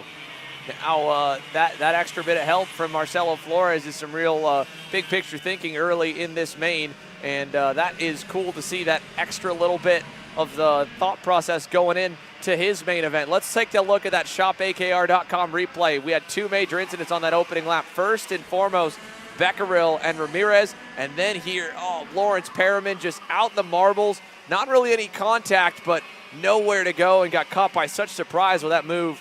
And then tagging the wall. Again, not a super hard impact, but not necessarily a light one either. Thankfully, he looked to be okay. Yeah, it seems to be all right there for Lawrence Perriman. He finds himself still out there on the racetrack. We're running 26th here at the moment, so a little bit ways back from your leaders. Asante Orioli going to go back to the point of the field here. Got the move done there in turn number 2. He's clear, so Orioli, your new leader, and that's all going to allow Win Gottschalk and Marcelo Flores to close down their gap. And you made a good point about Marcelo Flores. This is really, he's always super strong across all heat races and pre-finals. And in this main event, I think it's the first time we've seen him really up there in the fight here, up to 3rd. A lot of pace for Marcelo Flores, who's kept his nose clean so far in this one. Now with a trade in the 3rd spot for Marcelo, it cost them a little time, but they're still well within the window of the top 2, as Orioli at the same time, again, commanding the lead from Burgess after following him the opening few laps. And then a big gap back here to this group for 5th on back. Cameron Johnson has made up a number of spots. Now move him into 5th. Dominic Vera side by side with Sterling Mulata, and that allows Leo Simone to work his way through. So Simone picks up a spot, move him to 7th. And this pack goes back to the 9th spot with Bristol Boardman here in this early, or Byron Boardman in the early going, who is also up a number. Byron up 8 positions here from 17th on the grid for Byron Boardman. A great jump to begin this Micro Swift main for him. Yeah, good jump for sure. So the top 4 still staying stagnant here into the hairpin. Not any moves really in between the top 4. Here at the moment, the battle further back with Johnson still continuing to fight. Dominic Vera in there as well, goes side by side further back. as they continue to shuffle for position. Then as well as Orioli takes us through the S's, an update on where they all stack up in the championship standings based on how things shook out from Orlando. Burgess and Orioli, of course, top of the heap, but with Danny O'Gara not here this weekend, Easton Kubinski as well not here this weekend. That's allowed Lawrence Perriman to pick up the reins and move himself up to what could be third in the championship if he has a good run over Leo Simone. Ramirez having a bad opening main of the week. Flores, he could really leapfrog quite a few people. He's 9th in the championship coming into today. He's now looking at a 3rd place result and off of already a good pre-final. In terms of movers and shakers, how about Dutch Westbrook, by the way, in the 233? Started dead last, is up 13 spots already to 14th. So nice work for Dutch Westbrook to climb that many spots in a very short amount of time, as we've got to fight for the lead.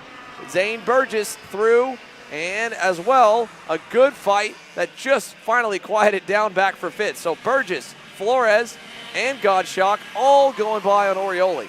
Yeah, so everybody able to get ahead of Orioli, falls back to the 4th spot. Marcelo Flores in the 2nd spot here, so everybody just staying pretty tame here at the moment. Really just being patient with each other, making moves when they need to and not making them when they don't. And there's Godshock. Thought it was time for him to get the move done on Flores, and they're going to lose a whole lot of time to the Jamaican sensation in Zane Burgess there, who opens up his gap just a little bit. But I'd really be surprised to see Zane Burgess pull away on such a draft-heavy class. Yeah, it would be an impressive feat. Not necessarily something we haven't seen ever before, but not something that you see most weekends. He's got a good opportunity to do that now with already a decent gap built up. And if any mistake is made by Marcelo Flores, you know that Win Godshock will be wanting to go by and maybe not cut him a break. So through the infield we go, and little bit of a sideways moment for Marcelo, right almost on cue as Win kind of overshot the brake zone and gave a little love tap as they were going into the 6 and 7 complex.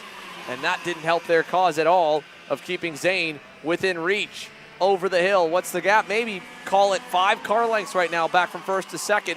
And again, a little love tap from Win Godshock into the sweeper. He's now going to try and go by Marcelo. Flores not going to let it happen, and Orioli's just going, man, where do I even go? High, low, everywhere. Still no gain. 4th. Yeah, and they're really just losing time to Zane Burgess here with all the fighting that they're doing for 2nd on back. So gonna have to set their differences aside and just get on with it here for Flores and Win Godshock, who just hasn't been close enough to get ahead of Marcelo Flores. When you look at the lap times, Flores has the fastest lap in the race at 103.596. His last lap was a 104 flat, so for Godshock was 0.2 quicker. Just can't find his way around the SLA Kart Republic of Marcelo Flores, unfortunately. No, not quite. At least Marcelo had a great launch out of turn 4 and 5 that time, so that's going to help keep them back in the mix after losing 1/10 of a second last time around.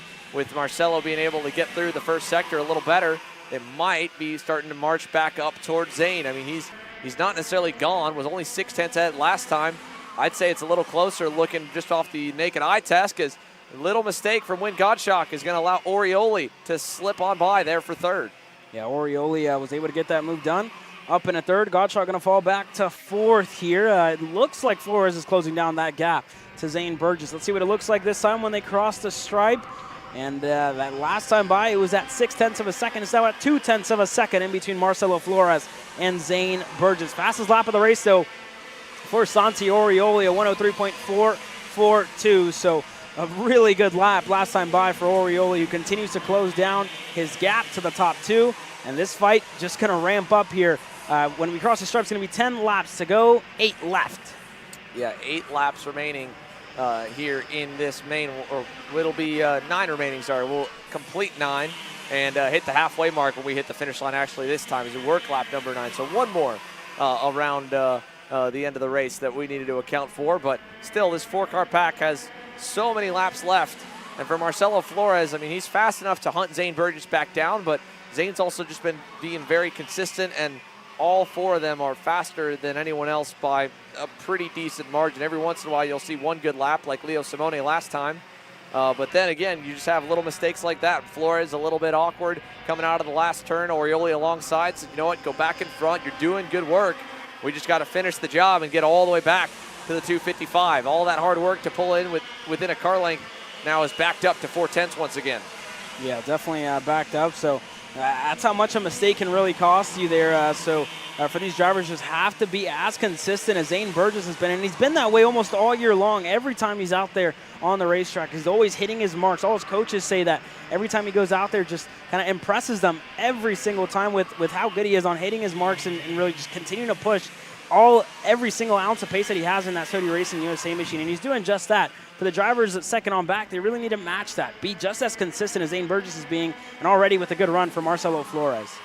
Now back from the top 4, there has been some more changes from 5th onwards. Leo Simone now into that 5th position ahead of Mulata, Cameron Johnson, and they've pulled away a little bit from Byron Bourneman, who was close to him, as well as Dominic Vera, and Jacob Agudello has rebounded back into the 8th position as Flores fades to the outside of Zane down to turn number 1. And I'm not sure where he thought he might have been going, but now it looks like Orioli's like, okay, time for you to make way. And that, wow, they did not get anything good done there. Orioli tried to move, going to try it again in 4. This time he gets by. Yeah, and that gap again opening up really, really wide there. You see that big gap ahead to Zane Burgess. So all this fighting definitely not going to fall into their hands here at all for Orioli, Flores, and Wynn Gottschalk, unfortunately. So they needed to stay patient and be consistent, but just wasn't the case there in the middle stages of this race. Still a lot of racing left, 7 laps to go. So for these drivers, just really have to, set their differences aside and push each other as Gottschalk looks for a move on Flores. Yeah, well, I mean, Flores, we'd see a good lap and then a little bobble, and a good lap and a little bobble. And the rule of thumb is the moment you see someone make a mistake, you do that. You go right down the inside and get around them. And Santi was giving him quite a few chances. But that last time, I think he was like, okay, now I need to go because you're going to the outside. You're going to have dirty tires trying to go around the outside of Zane. But with the move not getting completed on either end in turn 2, and then that long run to turn number 4, that cost them alone probably 6 to 7 tenths. And now we're 1.3 seconds away from the leader with only 7 laps remaining as Gottschalk covers off from Flores. Back to Simone and Mulata and Johnson on the other hand. They're just kind of cruising there in 5th, 6th, and 7th for Leo Simone on that TKG Kart Republic. This is going to be a pretty respectable run, and just in the same way, today could be a great run for Marcelo Flores and moving up in the championship. Might be a great run in that second group as well for Leo Simone to rip a top 5 here in Cincinnati. Sterling Mulata, a good run going right now in 6th. Cameron Johnson in 7th. Jake Agadello then, as we mentioned, faded back, kind of worked his way up. And then Byron Bourneman in the 9th spot, 8 spots gained. Dutch Westbrook in this pack now as well. The 233 of Dutch Westbrook has caught up to the end of this group here, and 16 positions made up for the number 233. Yeah, so Dutch already with a really good drive up the field, starting from the tail end of the pack at the start of the race. So definitely a consolation prize for Dutch Westbrook, who has a lot of pace in that Benek machine. As they continue to lap around, Leo Simone going to lead Sterling Mulata in this second group. Cameron Johnson not too far back. And all these drivers were really in contention earlier on this weekend in the pre-final, but just something, just don't have the pace to match with the top 4 here at the moment after the start of the race really unfolded. So unfortunate start for these drivers, but lapping around and definitely going to be a learning experience going into tomorrow. You have another main event, another pre-final still ahead of you left in this weekend. So just going to have to take as much as you can from this weekend and your full time in full racing conditions. Well, I mean, the big difference too from that pre-final to the main event is what we've seen quite a bit over the years, and that's you can kind of fake it a bit if the fastest driver isn't the one that starts on the pole and starts to pull away and the field spread out trying to reel them in. As the pack heads through turn number 1. Zane Burgess did not start on the pole. Orioli did start right up front, but to be fair, I mean, it was a battle until Zane got there, and Zane didn't get there till late. So the drivers that we saw having a shot in the pre-final, shorter race as well, so they're going out on, closer to peak air pressure for the entire time, easier to hit that. But I think the bigger part is they just weren't in a lapping session. They were just in a battle because we didn't have the fastest car out in front. It was in the middle of the group, and everyone was a lot more evenly matched. Still, I mean, this is, like you said, an opportunity to learn the track a little more. Longest session they've done so far this weekend, and they can work on consistency. You just saw a variance of lines at the end of the S's, And it's not necessarily that one is a whole lot better than the other, but once you find what works for you, you got to be able to hit those marks every single lap. And talking with a few of the drivers, the added part that makes it tough to be consistent is how many curbs you do have to hit through the S's, all in one big rhythm section, lap after lap after lap, and you got to hit and basically take a jump at the right angle, as that's not a good jump at all, into the wall for third. Big contact. Marcelo Flores and Wayne Gottschalk were banging tires down the front straightaway, and they both just absolutely went straight off and tagged the wall. Flores, the bigger loser of the pair, he lost probably 20 spots. On the flip side, at least, only maybe 10 lost for Wayne Gottschalk, but that was completely unexpected there for two drivers that were keeping a relatively close distance to Orioli and Burgess. Yeah, they were definitely the two closest drivers to the drivers here on our screen, but this has really allowed them and given them a huge, huge gap to battle it out for the lead when they come to 2 laps to go. 3 laps left in this one when they cross the stripe, and still Zane Burgess and Santi Orioli. It's going to be a heads-up battle, 1v1 the entire way through. As you look at the replay, just wheel banging all the way through, and they get together there. Yeah, I mean, neither one wanted to give. I don't know if they thought they could scare one or the other, but yeah, just a weird incident for sure for those two drivers on the front straightaway. Meanwhile, it'll be 2 laps to go. Next time by the stripe for Zane Burgess and Santi Orioli, with nearly 7 seconds back to Jake Agadello and Sterling Mulata in 3rd and 4th. Leo Simone in 5th. So they could start battling now. They could start parking the bus. They could start coasting into the corners at this point, and they'd still finish no worse than 2nd. So at any given moment, Orioli could make the move on Zane, but he's obviously content to still bide his time, wait a little bit, and probably not show his hand quite just yet, because the only disadvantage of going to the lead early, or especially using up a pass in a corner that nobody expects it in, you only get to surprise people once. After that, they're going to be ready for it. Yeah, most definitely. As a 2-6 come up in the air now, officially crunch time for Santi Orioli to try and look to get himself ahead of Zane Burgess, the driver to beat all year long. Santi's been the closest one, coming off of an injury just a month ago on his return to the track here this weekend, battling it out for another race win, a big national race win here. Burgess knows that Orioli's there in tow, not going to defend as of yet. No, he's going to just keep on running his normal line, and this is where you just hope that maybe, just maybe, Santi drops a tire somewhere, makes a little mistake, and, at the same point, Zane didn't lead on any of the last couple corners, and he still managed to win the pre-final with a slingshot move, so maybe he's kind of almost openly inviting Santi to go, you know what, if you want to go now, go for it. This straightaway's long enough, and I got you once. I think I might be able to do it again if you even do get me in that last corner. Let's see if maybe that mindset changes, though, as we see the white flag. Does Zane go low? He's going to look back. He's got enough of a gap. He doesn't need to cover it, and he won't. Veteran move there from the young superstar. Yeah, now he's going to start defending bottom of the racetrack there for Zane Burgess. Orioli still looks to work his way around. Not close enough as of yet. He's going to have to get creative here.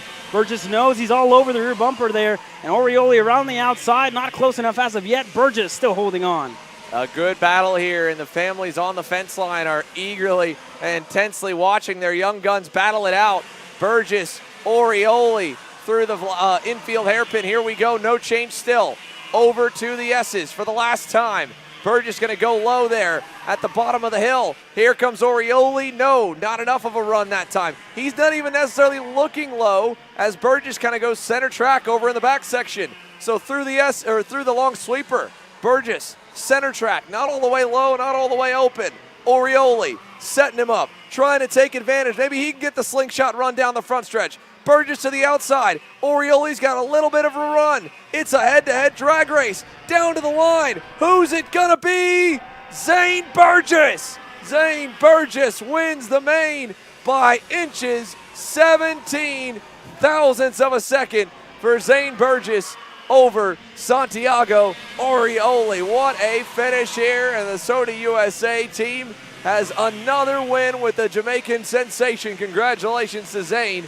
And Orioli waited there a moment, took his time, and an awesome run. And there's a look down at Zane's father, his family here. It's a long trek to fly and make it to all these American events, but all of that hard work paying off with a win here on Saturday.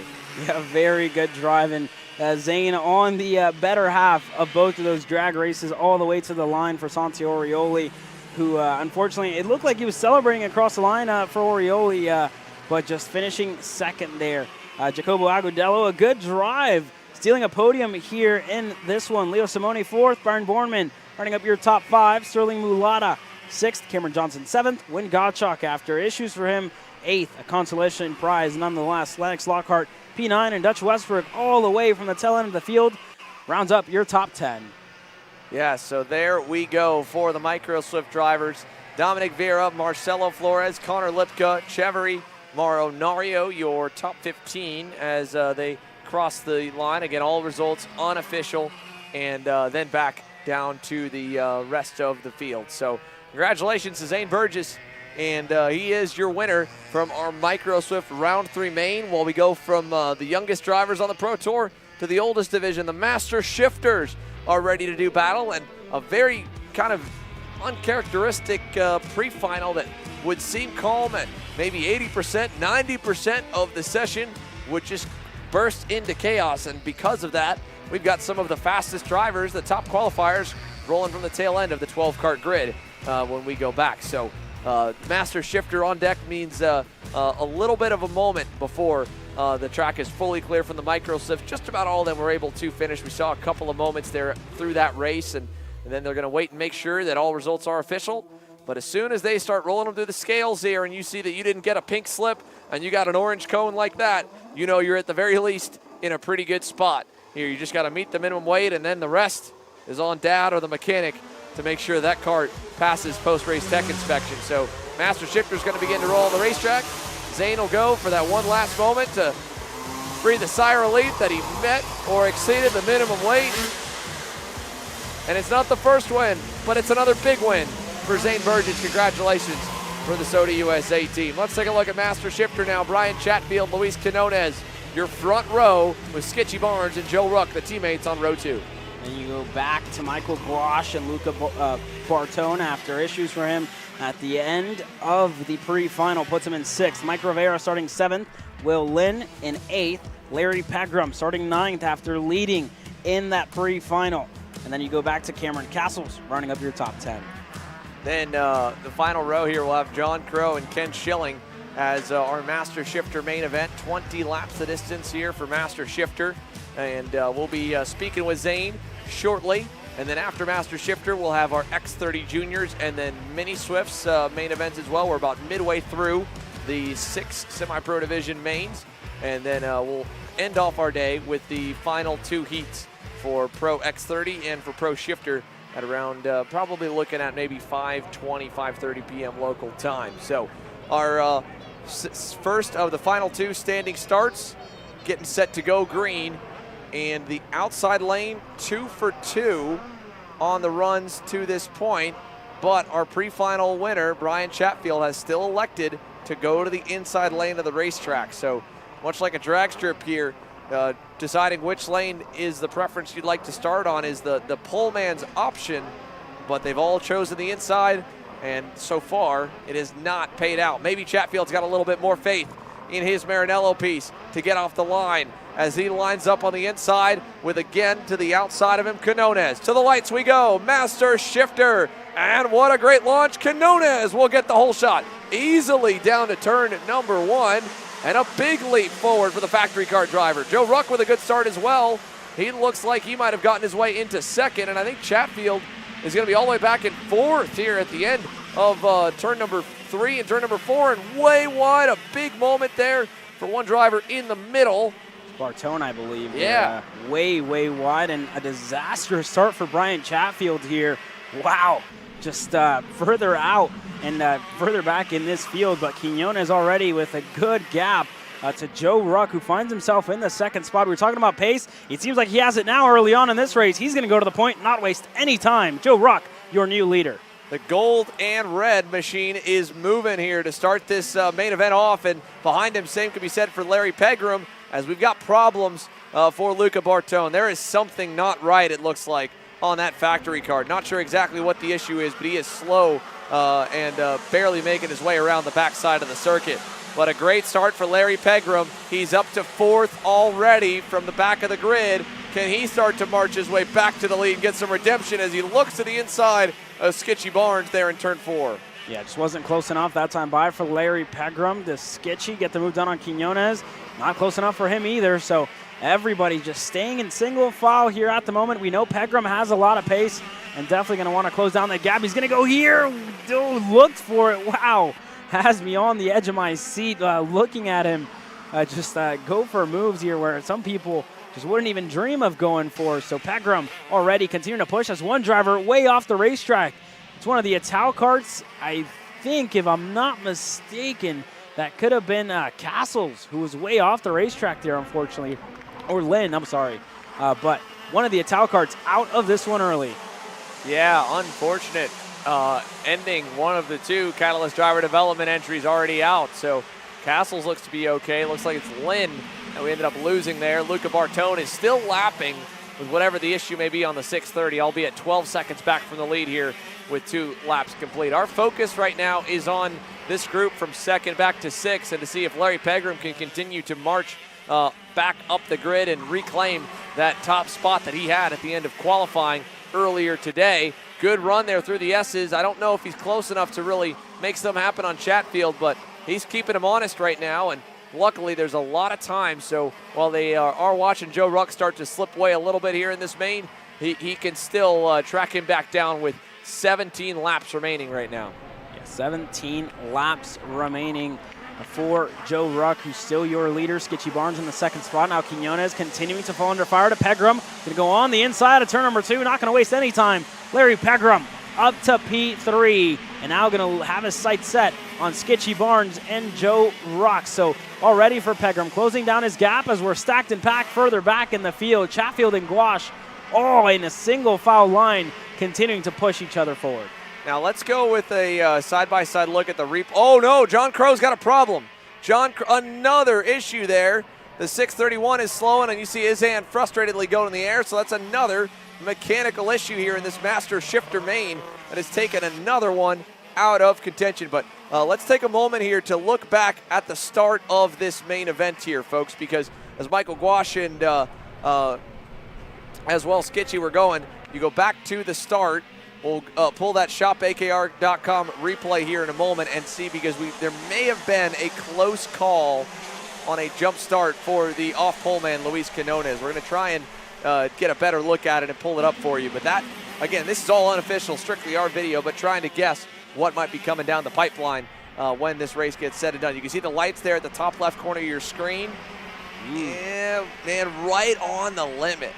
Right on the money. Either he perfectly treed that, or that was just a tick early. Either way, that was definitely close. Pushing it, yeah. Yeah. Very, very close.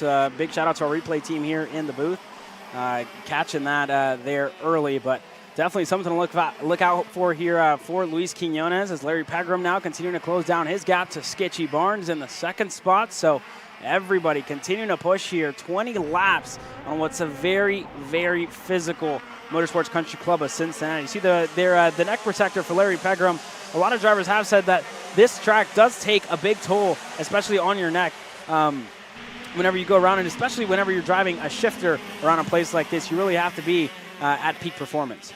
Yeah, and it's that just makes it all the more impressive that these guys of 30 and over are here competing and banging gears. Although through the infield that time, I think we might see a bit even more excitement from them, because Skitchy and Larry Pegram made up a ton of time on Joe Ruck. I don't know if he missed a shift or had a major bobble there in that inner hairpin, but that gap is slowly starting to track the wrong direction for the race later. Great early lap pace.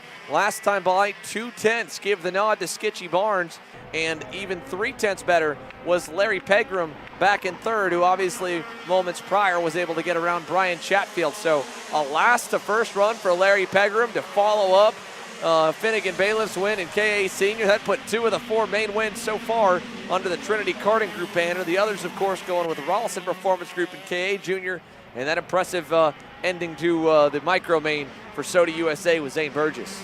Yeah, so we'll see what it looks like here for these drivers. It's like a lap times here for a second Larry Pegram.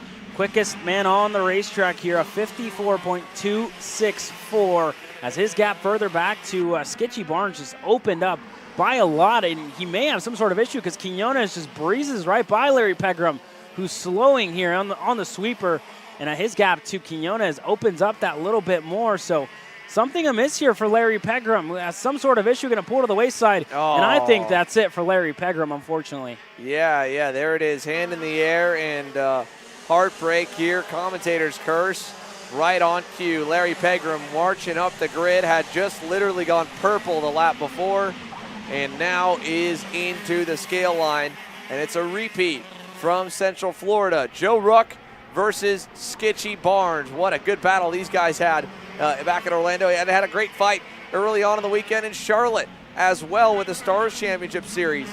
They have always just found a way to kind of be right around each other in speed, and both of them naturally find themselves towards the pointy end of the field. So with 7 laps complete here, 13 laps to go in this Master Shifter main, this head-to-head duel is really just getting going. And there's also that looming fight for fourth. Michael Gouache is starting to close the gap down to Brian Chatfield. Last time he gave up a little bit of time, but Chatfield initially looked really good, then started to fade. Now he's kind of picked the pace back up again.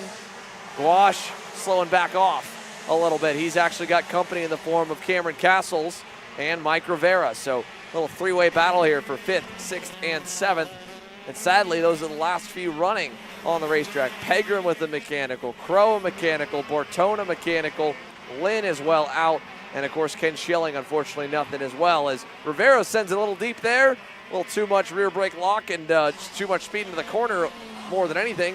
Castle's able to get back by him, so good fight back here for P6 in this Master Shifter main event presented by Factory Fury GP Motorsport. Joe Ruck, his lead, 4/10 at the moment, back to Skitchy Barnes, as we're going to put now 9 laps complete and 11 laps to go. Yeah, 11 laps to go as Skitchy Barnes went purple last time by, and his gap to Joe Ruck continuing to close down here into turn number 2. So Skitchy still closing down and inching closer and closer every time they go around. So Skitchy Barnes getting just that little bit closer to his teammate and Joe Ruck on what could be a very good 1-2 for the team, but they definitely don't care about that. They want the points, they want the hardware, and this is where you get it on this Saturday afternoon. Yeah, and through the infield S as they go, the drop down left and back up and over the crest. This is the only session that pays, so it's the one that pays in trophies, and it's the only one that really pays for you to try and end up on top. You can start wherever you need to through qualifying. You can have a good or bad pre-final. We saw Pegram already claw his way into the top 5 before we got a quarter of the way in to the main. But at this point on, this is, again, a straight-up duel between the two Maranello pilots. And I wouldn't count out necessarily Luis A. Quinones because he was even to them for multiple laps, a little bit off back that last time by. But the moment that they really get after it, or if we see the top 2 leaders collide like we did in that pre-final, it could once again play into the favor of the 601 of Luis Quinones and as well for Brian Chatfield. And the way that he was able to get that top starting spot was because of the contact with Luca Bartone and Larry Pegram down in the first corner. Yeah, but we'll definitely see what it looks like for the top 2. Obviously, Ruck and Barnes just a little bit more familiar with each other, but at this point in the race, obviously those tires starting to get a lot of heat in them, right? Already with a lot of heat cycles with the qualifying session, the pre-final that was pretty long for them, and then this main event that's 20 laps long. So already, just having to hold on to it, and whenever you're in the driver's seat here, right? You need to just it's a very physical racetrack. You need to hold on to it. You need to really keep your concentration as tired as you may be. And for the likes of Joe Ruck, who's very well into CrossFit, definitely has the fitness to go the entire way here in this one.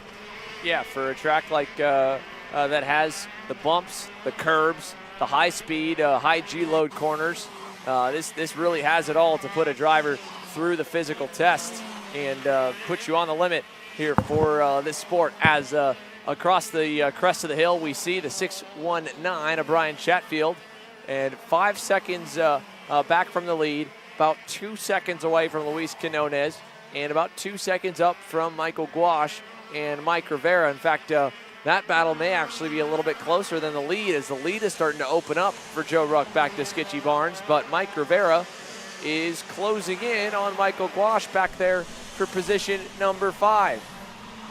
So with 12 laps complete, 8 laps to go, and a good little break in the action here for MCC. Let's go down and hear from the man that has helped continue to grow this place and has made this event happen here in coordination with Superkarts USA, the man himself, Sean Bailiff. Dave? Yeah, I think everybody in this industry always goes to bed dreaming about, maybe someday I could own a racetrack. Well, with Sean, you've actually done it. So, tell us a little bit about this facility and the investments you continue to make in it. Yeah, I don't know if I actually sat down and dreamt or laid down and dreamt about racing or owning a racetrack, but definitely was driving Indy cars. But, this all came about. The karting thing has really taken off, and then having a racetrack, I wanted to do it first class. We started managing the place back in October of 13 and had that dream of getting a SKUSA race, and to see it come to fruition is pretty awesome, really. Yeah, and how awesome is it to bring the Pro Tour here? I know there's been so much talk, so much hype about it. This is something that you're really behind. Yeah, for sure. We, I got to, thank Joe at, Stars, because he took a risk and brought the series here, so it was great. But, I got a great partner in Greg Heeman. We make a pretty perfect pair because I do the race side of things, and we work together. He does all the construction and makes sure, my dreams and his dreams, make it happen. We've seen some incredible improvements to this facility, even in the last couple of days. Talk about some of those. Yeah, back May 4th, the weather wasn't the best, so May 4th, may the 4th be with you, but that's when we broke ground on expanding our tower. SKUSA wanted it. Stars said they needed it as well, so we finally got it going and completed it. I think we handed them keys on Wednesday, so no risks there. But also we put in 12 full hookups, so that's been a nice thing. That all came live Wednesday as well. So yeah, we continually want to improve things. We want it to be more than just a go-kart track. We want it to be an event center. We have all kinds of plans. It's just time's the biggest thing. Getting Greg and I to do all this stuff just takes more time and energy than anything. But we've got grand plans, and want to keep attracting the SKUSAs and that. We got Rotax next weekend, so we're pretty busy. Then Stars and USPS coming, so we're pretty honored to have all 4 of the big ones come. And actually, Rotax came over and talked to us about having the World Finals here, so they really want to come to the U.S. and do it. So yeah, it's pretty cool. Some potential breaking news there from Sean. Let's talk a little bit. You're a track owner, a team owner, and you're also a proud papa this Father's Day weekend. How cool was it to see the kid in victory lane earlier today? Yeah, it's always good to defend the house for sure. He's been running around this place since he was 10, so he should know the place a little bit. But he's kind of like the Shoemaker's kids. We work him too hard here, so surprisingly he doesn't get as much track time as you think he would, because we're making him try and make money instead. He's got to pay for his racing somehow, but he does a great job. He doesn't have a mechanic, so he does it all on his own, and but it does make you proud. I was that way when I was racing. Dad helped me in a similar fashion. He was too busy doing the other things so we could race. But yeah, to get a win again, he came in with the points championship lead. That'll help. If he gets a strong finish tomorrow, we can go into Newcastle with some good momentum on getting a championship in that, and that would be really cool for him. Well, Sean, we've been calling it the Augusta of go-kart racing all weekend long, and I think you're going to continue to do a great job here. Thanks for having us, and I would say the second dream is owning a racetrack. You're right about IndyCar racing. That's definitely number one.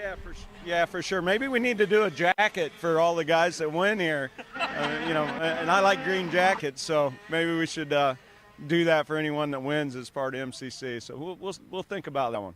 Back to you guys up in the booth.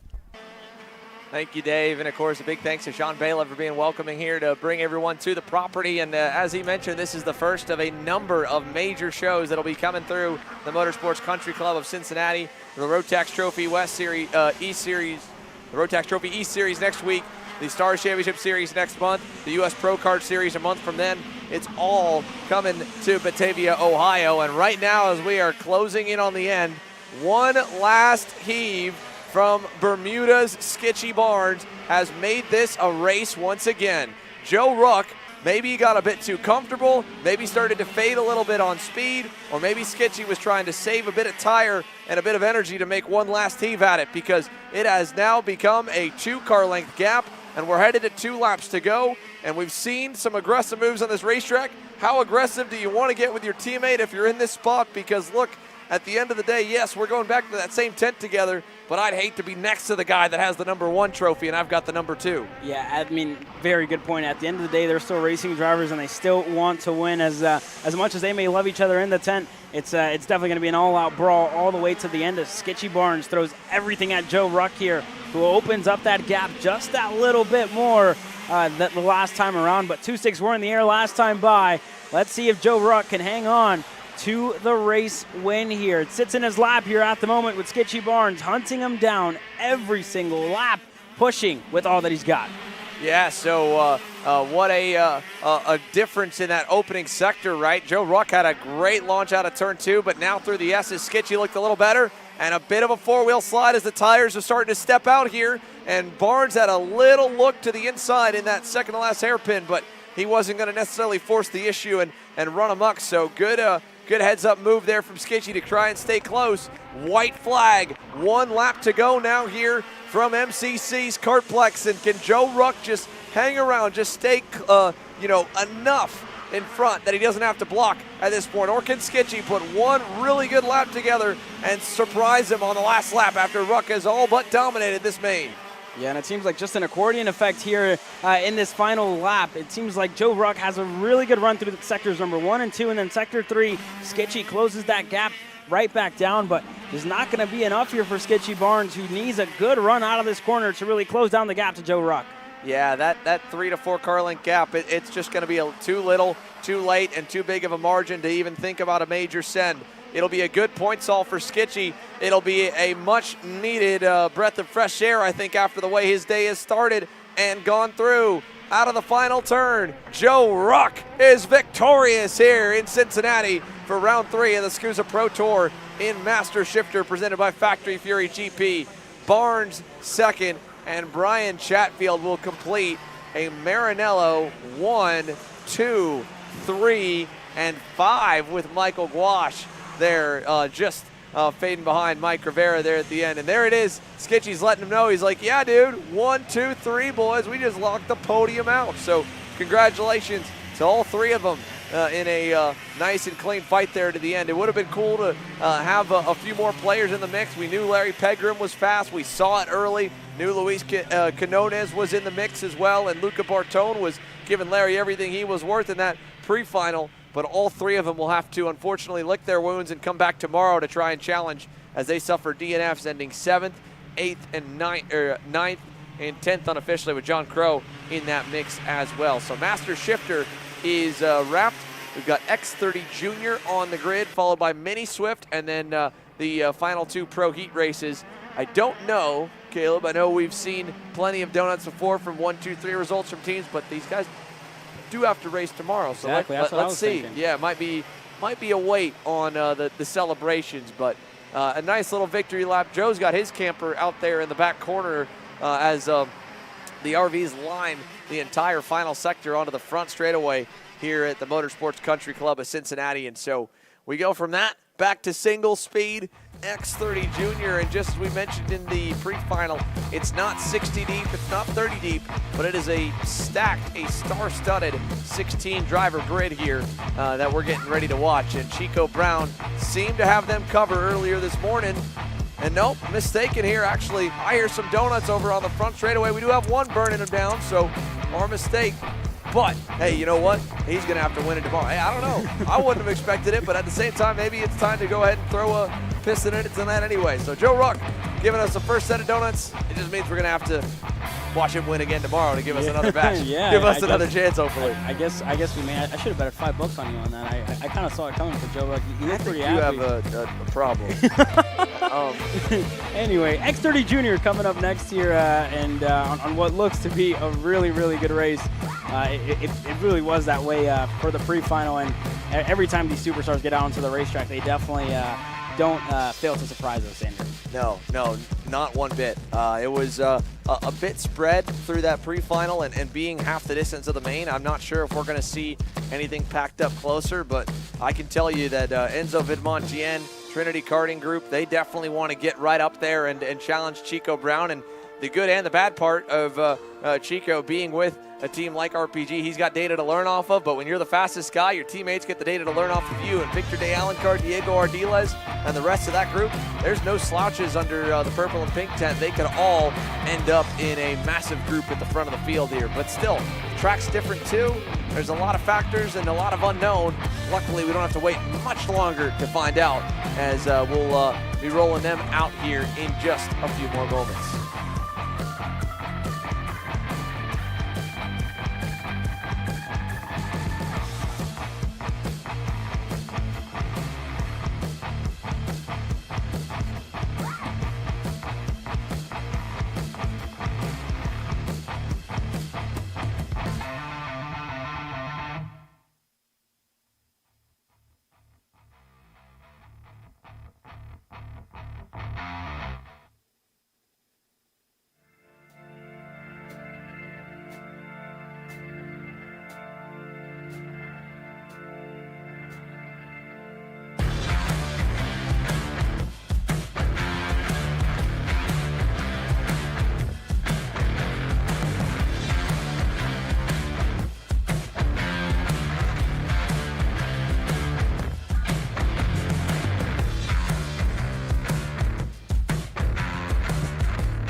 As your X30 juniors go out onto the racetrack, let's run you down your starting lineup here for the X30 juniors. And that was still the results for our Masters. But let's take a look over at the grid for the X30 juniors on what was a really good end to their race, and on what's going to be a very action-packed race here shortly. But as it stands, it's Diego Ardiles, Chico Brown, the driver on the pole position. Alongside him is going to be Enzo Vidmontien. Then you go back to Chase Gassiet-Lee on the second row, alongside Victor de Alencar. Jackson Woney, Diego Ardiles on row number 3, Fion Shi and Fausto Arnaudo on row 4. Max Weiland and Sarah Bradley on row 5. You go back to the TB kart of Ty Fisher, starting 11th alongside Alexander Vanchev. Then you go back to Felipe Chaparro, starting 13th alongside Jesus Benito in 14th. Tristan Murphy, 15th. David Ramirez in 16th. And Augustine Shotgun Charlie on the field, starting 17th. All to play for here in X30 Junior. The two drivers who have been the catalyst in this class, Enzo Vidmontien and Chico Brown, get set to go green. The lights are out. We are racing here in X30 Junior. A good start by Chico Brown all the way, trying to defend from Vidmontien. Not going to be enough. Vidmontien on the inside and clear into turn number 3. Gassiet-Lee was able to get through that time by. Woney dropped the tire there for a second. Able to continue going here, but already everybody in a big fight all the way through the field here. As Enzo Vidmontien, your leader, Gassiet-Lee in second. Then you go back to Chico Brown and Victor de Alencar, P3 and P4 respectively. Well, when you have a pre-final like you do there, Turner Brown, you end up with a bit of a target on your back to start the next session, because they know they cannot let you get to the lead and get away. There, a big move to the inside for Fausto Arnaudo further back. Caught one driver way off guard, and I think it might have been Ramirez, but I'll double check to make sure on that one. Cross the line, one down, 19 to go. Enzo leads the way down to turn 1 over Chase Gassiet-Lee. Yeah, Chase Gassiet-Lee there in second. He's been really strong in this X30 Junior package all year long, coming off a big win at the King of the Castle at the Stars Championship Series, but now going to get passed by Chico Brown, who's on the inside and looking to get clear. Here he is into the hairpin. Now going to have Enzo Vidmontien in his sights here, and there goes Chico able to get it done and back to the point of the field. It only took him 2 corners to make up those spots. And now Gassiet Lee side by side with Vidmontien eventually gives way and is going to fend back off from Victor de Alencar. The biggest surprise here in the potential shakeup we've got going is Diego Ardiles back in the 7th position. He's got a little bit of a gap now back to Ty Fisher to try and put some laps together, but entering the weekend 115 points up on Jackson Wolney. Turner Brown had some misfortune in Orlando, it felt like, on both days that really just kind of kept his points down. So he's not necessarily taking Vidmontien out of the title fight, but he is taking some points off the table that he could use himself to eat into Ardiles' lead, as that was a good little scrum between Ty Fisher, Alexander Vanchev, and Max Weiland. They're all fighting 8th, 9th, and 10th, respectively. Oh, big mistake from Victor de Alencar. Locked up there into turn 4. He goes wide and loses a little bit, and Wolney and Fausto Ornato will now inherit 4th and 5th. Yeah, just way too wide there for de Alencar. Found himself on the dirty side of the racetrack and definitely didn't help him out at all as they all cycled through for Alexander Vanchev. And there you have it, another fight for the lead. Enzo Vidmontien back to the point. Gassiet Lee able to get through as well, and unfortunately for Chico Brown here, no help. His teammates further back in the field. The first one being Diego Ardiles, and speaking of teammates, his ex-teammate Jackson Wolney going to get ahead of him. Up in a 3rd for Jackson Wolney, and Chico falls back to 4th. Now going to fall under fire to Fausto Ornato. Yeah, let's see what Fausto's going to do here with Vidmontien, Gassiet Lee, and Wolney now with some decent gaps between them. Fausto not able to get by, but definitely a much more evenly matched opening few laps, at least, to this X30 Junior main. The leg up on the field that Chico had in that pre-final may not be there, or if it is, it's going to have to, we won't see it till later on in this main. I don't know if there's anyone that necessarily looks outright stronger than the rest of the 5, and a big shout out to Fausto and that entire Inter-MS team, because he was really next to nowhere in that pre-final. Whatever was amiss or whatever they needed to find, they've given Fausto something to fight with, and we've got to fight again for the lead. Gassiet Lee, Vidmontien, going to give it to Chase there in the sweeper, and Jackson Wolney is trying to follow suit, but unfortunately Vidmontien's able to get back by him. So now Chase Gassiet Lee shows the way down the front stretch here. 4 complete, 16 to go. Yeah, 16 laps to go left in this one, and for Wolney, he could have really ended up in the grass there. He's going to go back on Enzo Vidmontien. Chico looks to get clear. He does. Fausto Ornato going to get clear on Vidmontien, who loses 3 spots in the span of 2 corners there. And there goes Chico back up for 2nd, a little bit too deep on the brakes, and Jackson Wolney going to get the over-under move relatively easy. 4-wheel slide there, man. I mean, it's just so hard to fathom because we just don't see it all that often at other racetracks. As Vidmontien gets back around Ornato, the slides and almost mistakes under braking just by going to the inside like that. I mean, even there, Ardiles was barely hanging on to keep all 4 wheels on the black stuff. It's just such an interesting dynamic the way this track is racing and what we're seeing on our screens here of the lack of grip, the lack of traction, and just a little bit off the line, both at corner, center of the corner and exit, but even on corner entry to say turn number 1 right here.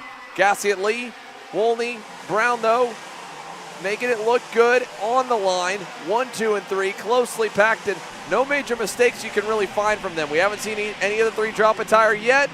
We are going to see some more passes there as Chico this time makes it look good in turn 4. Yeah, 2nd time was the charm that time for Chico Brown, who works his way up to 2nd. There goes Vidmontien deep on the brakes and clear of Jackson Wolney. And he's now back up to the 3rd spot here. So Vidmontien, a good move there for him. And now with Chico Brown in his sights, as looked like Brown was shaking his head. Some sort of mistake there for Brown, who's looking to close down his gap to chase Gassiet Lee here. So all these drivers, just a car length in between all of them here. And as I say that, Chico Brown finds the gap. He's going to take advantage of it as Enzo Vidmontien and Gassiet Lee bang wheels a little bit, and Vidmontien going to get ahead of Chase there going onto the main straightaway. So an unfortunate couple of corners for Gassiet Lee. Going to have to recollect himself and try and work his way back up to the point. Yeah, through turn number 2, at least that was a good corner. Got a little bit of a gap back away from Wolney. He should be safe over in 4. And holy moly, Enzo Vidmontien with a send and a half on Chico Brown there into turn number 4. He was a car length and a half back, and it caught Chico by off guard by that much that he ultimately dropped back to 3rd. Yeah, and there you see Ardiles now going to start to join the party here with Fausto Ornato in tow. So these drivers are all going to start to close down the gaps to each other. And there you have it. Arnaudo on the inside of Ardiles wants to be one spot better when they get to this battle. Chico Brown up another spot as well on Gassia Lee. So everybody continuing to jockey for position. Max Weiland not too far back from this group either, with Dalenkar in 9th after you saw him go way off the racing line earlier on in this race. But for Ty Fisher, only 10th here at the moment, and Bradley 11th. Yeah, Sarah Bradley at least a little bit better, well, up until that time across the line. Better start to the main than the pre-final, where she was struggling just to get into the top 15 and ahead of a couple of cars. But now she fades behind Tristan Murphy and Fionn Shi back to the 13th position. Look at this pack, though. I mean, this is 6 deep. Could be 7, maybe 8 with a little more fighting. And, in Enzo Vidmontien's case, he hasn't really put too many wheels wrong so far in this main event. And any time he's had the opportunity to take the lead and try and control the race, he's taken it, and taking it by force and aggression. Chico trying to give the answer right back, and there it is. Caught Enzo off guard, and that's going to stack them all up. And now Turner Brown with a golden opportunity here to try and get back away. Yeah, so let's see what Chico Brown can do now at the point, and a hungry pack of wolves right behind him, his teammate. Just at the tail end of that group, nobody going to make moves. And as I say that, Arnaudo inside and clear of Jackson Wolney, as Gassia Lee looked to go through as well. Just not close enough for Chase. Going to have to stay in line here. And as I say that, going to go really deep into the hairpin and get ahead of Jackson Wolney. Wolney had a good head on his shoulders to say, you know what, all right, let's give Enzo a shot to try and take us back up to Turner. And it said Fausto dive-bombed him, and Gassia Lee dive-bombed him as well, which I'm not sure Chase was planning on it because he was full-on sideways going into the corner. But now it's broken their gap a little bit up more so, up to Arnaudo and Enzo, and they're not able to push Enzo back up and try to team back up against Turner Brown, who's been seemingly the car to beat today. Out of the last turn, we're going to put now 9 laps in the books, 11 laps to go. There's still plenty of time left. There's also plenty of time for Turner Brown to put some clean laps in and pull away. Let's see what that lap was. Wow, great lap from Enzo Vidmontia. New personal best, picked up 1/10.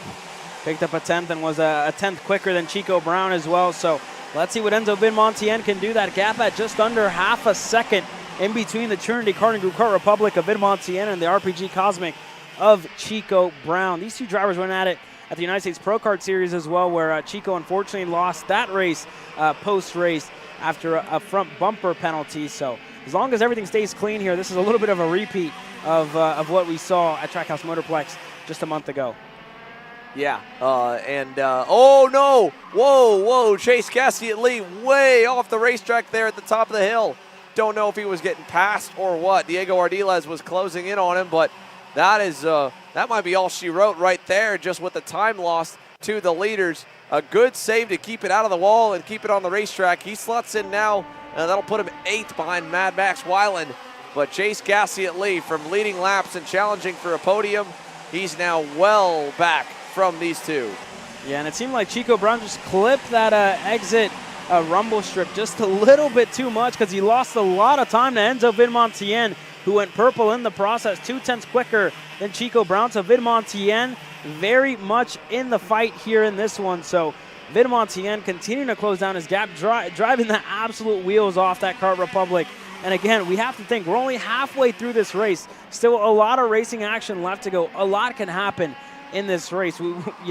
Still a lot left in this story in between Chico Brown and Enzo Vidmontien. Yeah, and well, it's really starting to pick up now. Chico defending a little bit there in the last turn. This is going to get really, really aggressive, I think, in just a second. Enzo's looking, trying to catch him by surprise and put him in the marbles, and Chico's off, way off. 4 wheels off the racetrack there for the 768. No contact, but he purposely put him right into the marbles at the last second, and he had no time to react and went straight off the circuit. And now it's Vidmontien the leader, Fausto Arnaudo 2nd, Jackson Wolney 3rd, and then it's Ardiles, and then Brown 4th and 5th, probably 2.5 seconds away. Wow. Full lock there, and Chico Brown still couldn't hold on to it, and that's just a testament to how dirty all the racetrack is off the racing line. Now it's 2 Kart Republics at the front with Foster Arnado in that second spot. And Lifeline here for Jackson Wolney in the third spot. Let's see if these drivers on your screen can contend with Enzo Vidmontien and close down that gap to the Kart Republic of Enzo Vidmontien. Yeah, I mean, this time around, I think they've probably picked up even a little more on him. And Jackson Wolney with a really quick run of 56.9. Let's take a look back at that moment there for Chico Brown and Enzo Vidmontien getting after it here down by turn number 1. That was, again, definitely worthy of a second look and could be the deciding moment of the race. Check out this Shop AKR replay. Last second, Chico had already turned in, braked, and at the last second sees with the white and orange. And then, I mean, he's just trying to hang on for dear life and bouncing through the grass there. Thankfully, he kept it out of the wall, and the gap had opened up enough that he only lost 4 spots. But that's 4 spots and a lot of real estate as Ardila is letting him by for the 4th position. Diego, I don't know if he dropped a tire or what, but it looked like Turner just was able to drive around him standing still at the crest of the hill. Yeah, and Chico Brown was able to get it done, so let's see if he has enough time left. 7 laps when they cross the stripe this time by for Chico Brown and company. So let's see if Chico has enough time to make up 2.5 seconds to Enzo Vidmontien at the point of the field. It's going to be close, but going to need to set in purple lap time after purple lap time if he wants to get there in the end. The nice part for Turner Brown is that it's not just him versus Enzo. Fausto Arnado and Jackson Wolney were both faster than Vidmontien as of last time by another 1/10 of a second. They are inching their way towards the lead, and that could help expedite the process because last lap, Brown fastest by 2/10. Vidmontien, again, 2/10 off of him. Arnado 1/10 off. So he is still the quickest car, and it's starting to show as he's really having to push at this point to make up all that lost time. But it will get even easier if Fausto Arnado sends a diver on Vidmontien, and he's going to have that opportunity here sooner rather than later. 1 car length apart now to turn 2. Yeah, very, very close here for Fausto, who continues to close down his gap. The kid from Argentina looks to get the move done into the hairpin, points Enzo Vidmontien forward, and we have a fight on our hands, ladies and gentlemen. Fausto Arnado officially arriving on the scene. Enzo Vidmontien and now going to look for a move here wherever he can get it done, and Wolney just losing a little bit of touch with Fausto in his RMS machine. So unfortunate here for Wolney. Let's see if he can hold on to it. Going to really need the top 2 to start the fight. I mean, yeah, last time Arnado was 400s better, but big mistake, top of the hill, kicking up some dirt. You can know Turner is pushing. Got it down to less than 2 seconds last time by, but that mistake will not help the cause. Coming to the line for 5 laps to go. Vidmontien, the first mistake we've seen on screen of him dropping a tire in a little while. Down the run to the line, here comes Arnado with a nose down low. Vidmontien's going to see it and quickly get out of the way to make sure he doesn't suffer the same fate that he gave Turner. And Jackson Wolney is just like that, right back in the conversation. Yeah, right back in the conversation here in this one. There's Enzo Vidmontien going back into the hairpin. He's back at the point of the field. Fausto back in second. And this is exactly what Jackson Wolney needs. He needs the top 2 to fight so he can be there and put himself in a spot. He's going to go side by side with Fausto. Let's see if he has the speed to get it done. Not as of yet going into the S's. No, and I think Arnado and Vidmontien both completely grossly underestimated that they needed to back up that corner after going side by side, and they both lost it. But now Arnado through to the inside and a little bit too far maybe. Can Wolney send it down the inside? He does. Vidmontien back on Arnado, and this is going to allow Jackson to pull a little bit of a gap. 4 laps to go this time by. Jackson Wolney, the new race leader. And here comes Turner Brown and Diego Ardiles back into the mix. Yeah, Chico Brown going to definitely want to get back up there to the front and fight with the top 3 for what looked to be a runaway race for Chico after finding himself in the grass at one stage. But let's see what it looks like. Wolney, is he going to defend? Not as of yet. Vidmontien inside and clear of Fausto Arnado. Yeah, Enzo Vidmontien still with that move, only a car length back from Jackson Wolney, so he didn't lose almost anything, getting himself back up to second.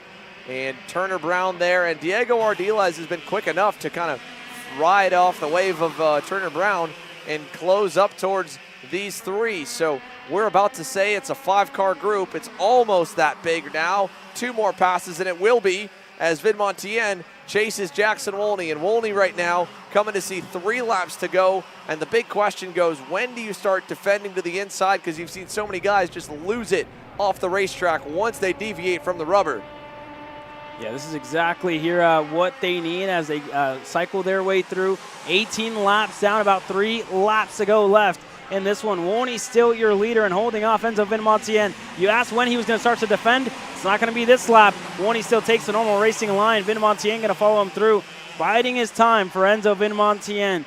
Is really in a high-speed chess match here at the moment and trying to pick out when the best time to go on Jackson Wolney will be. He keeps frantically checking his shoulder. I think he's trying to see if that purple and pink machine is close, and if he can wait on his move just a little bit longer and kind of keep Brown and mainly keep Ardiles out for the championship points as well, because that's his best shot. He might think that he's a little better than Jackson speed-wise, but I don't know if he feels like he's better than Turner Brown, who he just watched drive off the racetrack through the marbles and now claw his way back up to the lead.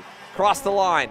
2 laps to go. Wolney, Vidmontien, Fausto Ornato trying to sneak in and steal a win away, as well as there goes the defensive driving. Jackson Wolney now seeing the double sticks, covering the inside off in turn 2, and he's probably going to do it right here as well in turn 4. Yeah, definitely going to stack him and pack him as Vidmontien went to the outside, went to the inside. Neither of them working out. Still in the 2nd spot. Ornato there in 3rd. And there Diego Ardiles in that 5th spot, closing down his gap as well. Chico Brown and Ford still very much in the fight. Everybody looking for any bit of racetrack that they can to try and get ahead of their fellow competitors. Wolney as well covered the center off in the S's there, and Vidmontien nearly got an over-under on the backstretch, but he will not. And no, Ardiles up and over onto the left rear tire of Turner Brown.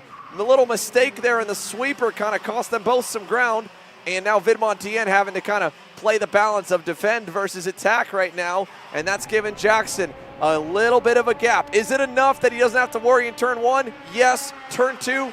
Maybe, maybe not. He's going to cover it off anyway.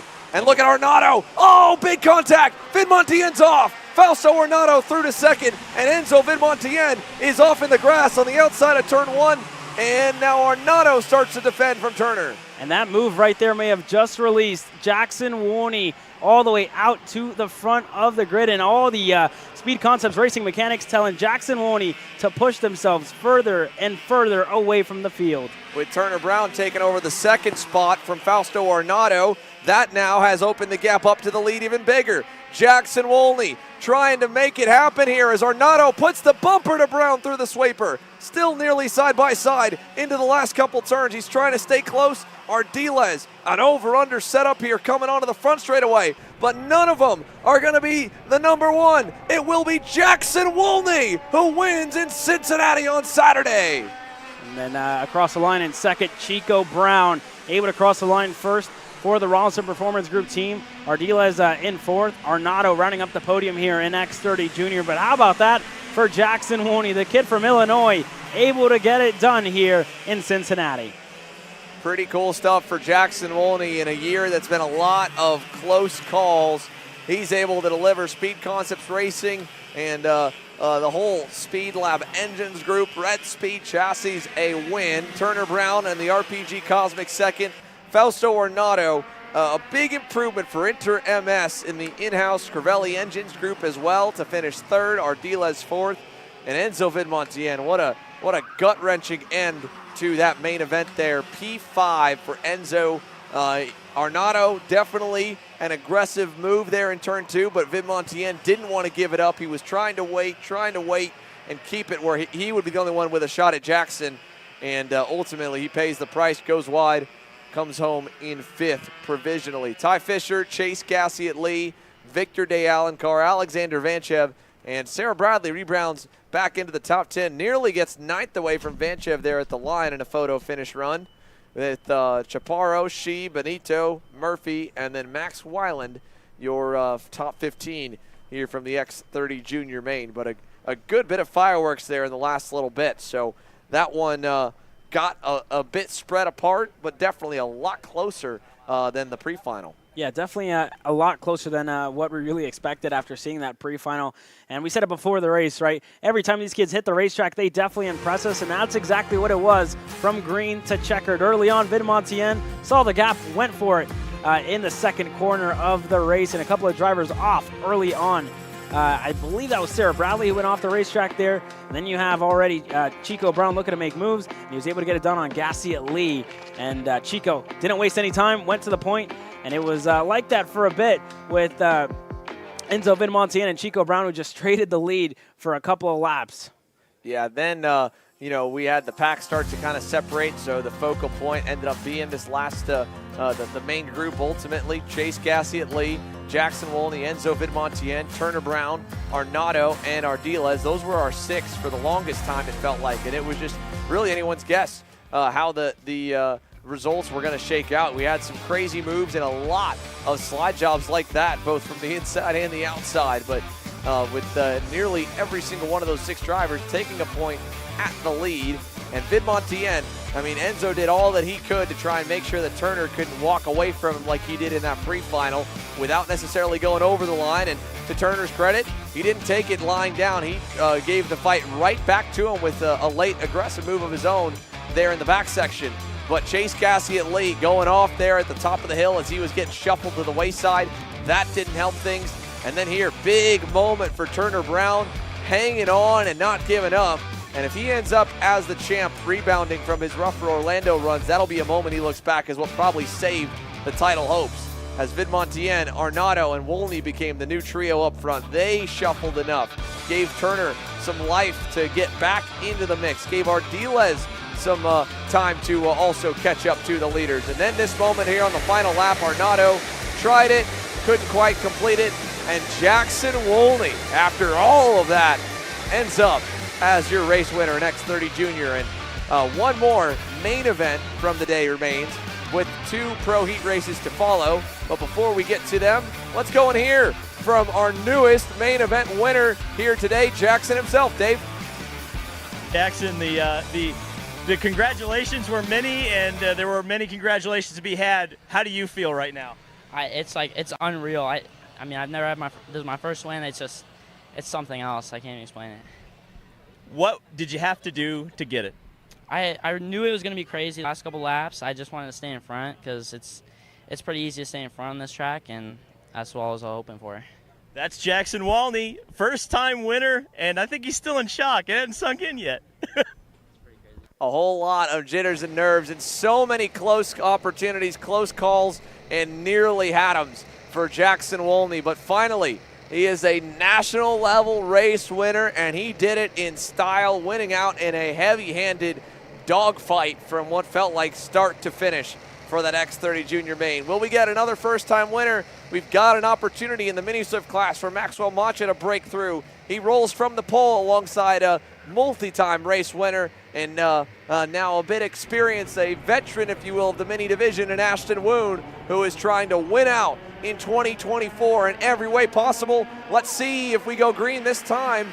The lights did not go the way we thought they would, but it looks like we are racing down to turns 1 and 2, and we got one off in front. That was maybe Alex Chandler, and another one has nosed the wall. That's Lorenco Varela. So chaos all around. Maxwell Macha, Royce Vega, Ashton Woon there through turns 4 and 5. Yeah, and Varela started 5th there, so unfortunate start to Lorenco Varela's race, but some drivers were really quick to get out of the tram lines there further back in the field. And for Rocco Simone there, he was really quick to swerve over to the left side of the racetrack and try and close down the gap to fellow competitors behind. But already the battle starting to form here. Royce Vega in 2nd, Woon in 3rd, Marco Salmon in 4th, and Maxwell Macha still your leader inside there for Ashton Woon. He's able to get clear and ahead of Royce Vega that time by. Yeah, nice move there for Ashton to keep Vega back at bay and stay in 2nd and then focus forward on Maxwell Macha. Let's see at the end of the opening lap. Yeah, Ashton wants to lead this thing. New leader, the 195.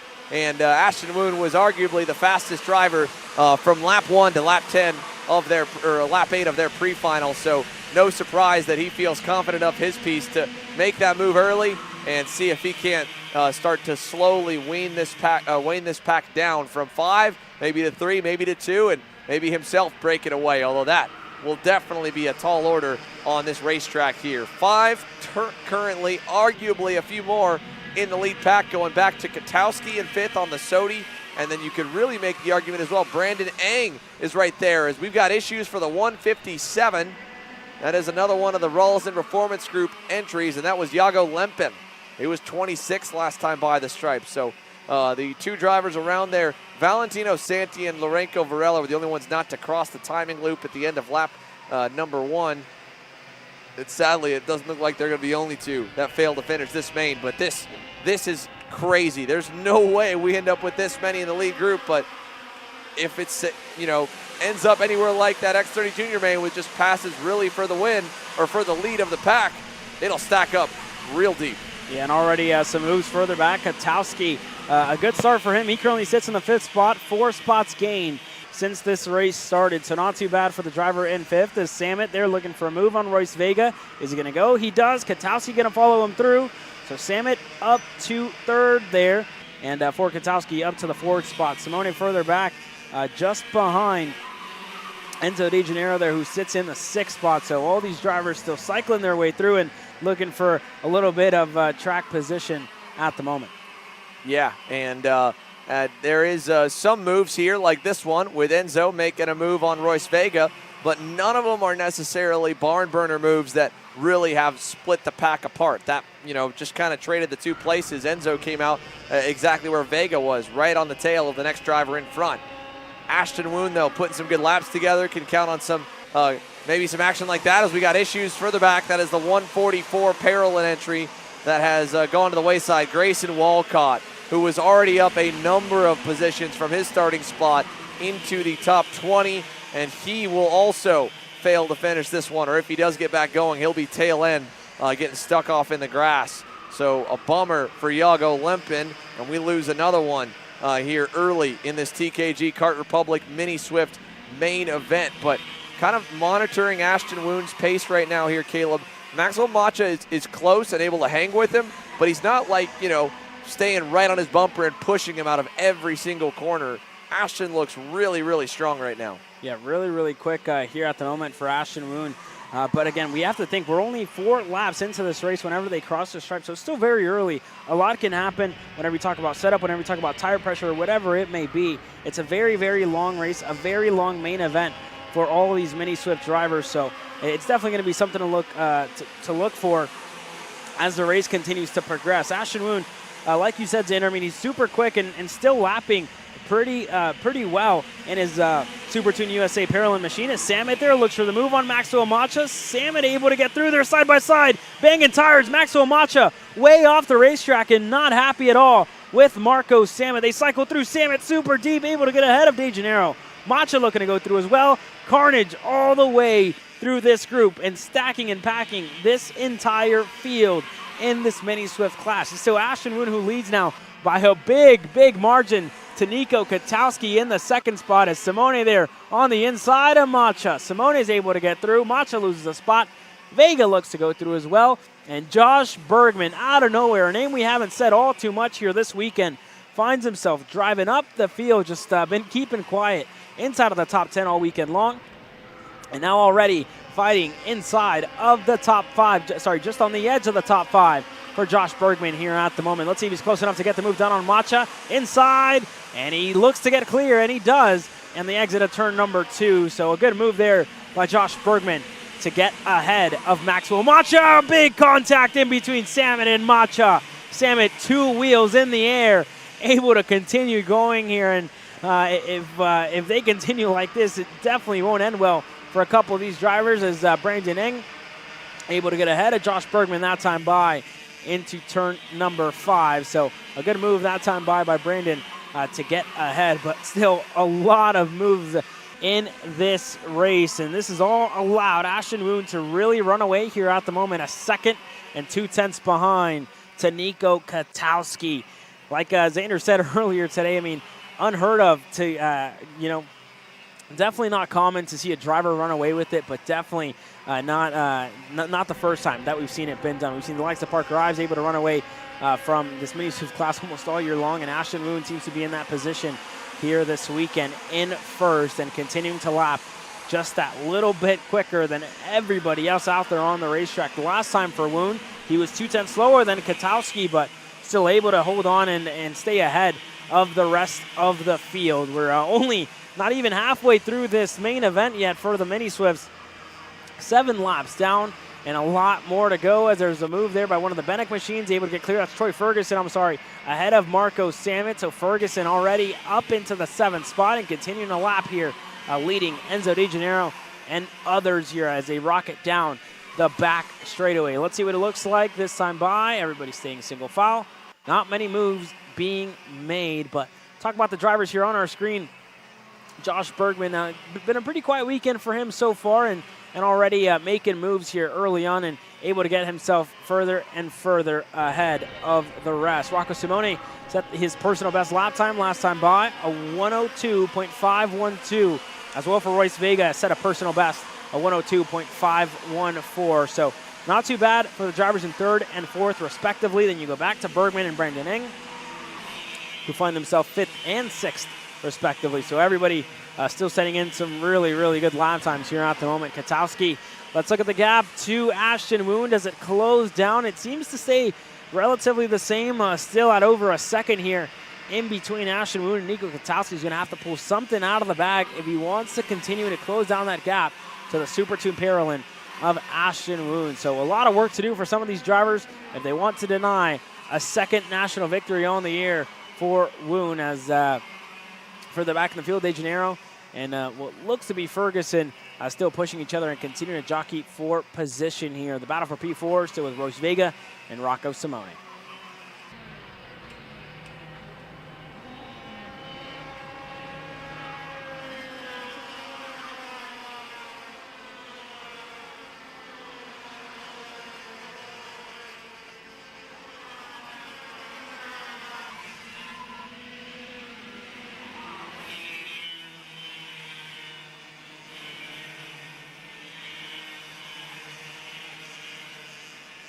No changes the last time around for these drivers on your screen. There's Josh Bergman, Maxwell Macha right at the end of this group. He's currently in 7th after finding himself way off the racetrack and into the grass on the exit of the turn number 4 hairpin there. So for Macha, just looking to get whatever little bit of points that he can here in this main event, as Vega still holding off Simone, able to do that quite nicely there. And able to stay ahead there for Royce Vega. But everybody still lapping relatively quickly. The lap times for Ashton Woon, a 102.751 last time by. For Nico Katowski, a 102.754 for Katowski. Went almost 0.3 quicker than Ashton Woon. That gap now down at half a second. So that battle for the lead definitely going to ramp up here in the closing stages of this race with just about 9 laps to go left in this main event in the Mini Swift class. So Katowski continuing to push every single lap, every single corner to close down his gap to the Super Tune Paralyn of Ashton Woon. And right behind him, he's bringing along Royce Vega and Rocco Simone. Whenever the fighting kicks off and whenever Katowski gets there, whenever he tries to make some sort of move, the battle definitely going to be there for Royce Vega and Simone. So with such a shakeup here in this pack, I mean, just as I mentioned at the beginning of this one, you know, we always kind of pucker a little bit, Caleb, when we see a group be as big as it was in those opening few laps. It's a ticking time bomb. At some point, something's going to happen, and there's just not going to be enough space between everyone to react, and that's kind of what we've seen a little bit of, and it looks like we're not done handing out warning or black flags, as there is a full black flag given, and I don't know if that was to Macha or not. Yeah, that was that. I think Maxwell Macha just might have gotten the waved black flag. Yeah, that was a pretty close one there. Not sure if we missed something on the camera, but it looked to be that black flag went out to Maxwell Macha there, unfortunately. It wasn't a meatball flag, so definitely something that happened on the racetrack. So the steward's definitely going to have a look at that post-race with Maxwell Macha. And again, there it is. There's the 174 black flag. Maxwell Macha has been black flagged off the racetrack here, so for all the old school folks that have been calling for the major series to be black flagging during a session, it's normally you've got to be 100% certain that that driver did something seriously foul. And that's a bummer, a big-time bummer for Maxwell Macha to get a black flag here in this main event that he led to green. But that is it. You've got to pull in at this point. If you fail to pull in, then you could potentially risk not driving tomorrow. So Macha, such a good points day, out the window now as he has to go into the scale line, and it ends on lap number 11 for Maxwell. Meanwhile, Ashton Woon having a solid Saturday afternoon drive, and can't say enough about the performance that Nico Katowski has put in here in this main event. This is such a major leap forward for him and, Italo Silveira and the Team U-Race boys to be able to have him run as good as he's been running right now. So really, really impressive stuff from Nico Katowski. Royce Vega as well. A kudos after, getting a bit of a bummer run through qualifying and an up and down pre-final to be third with Rocco Simone right on his heels. He knew that Rocco was a little bit up the road from him here early on in the time charts today. He needed to get out there and perform and make sure that he could either take some points off the table or add some to himself. And he has done just that right now. As long as he can stay inside the top 3, top 4, he's going to be looking as the provisional points leader, I believe, going into tomorrow. Yeah, for sure. So Woon and Katowski very close together now this time when they get to turn number 4. Katowski, does he go? Does he wait?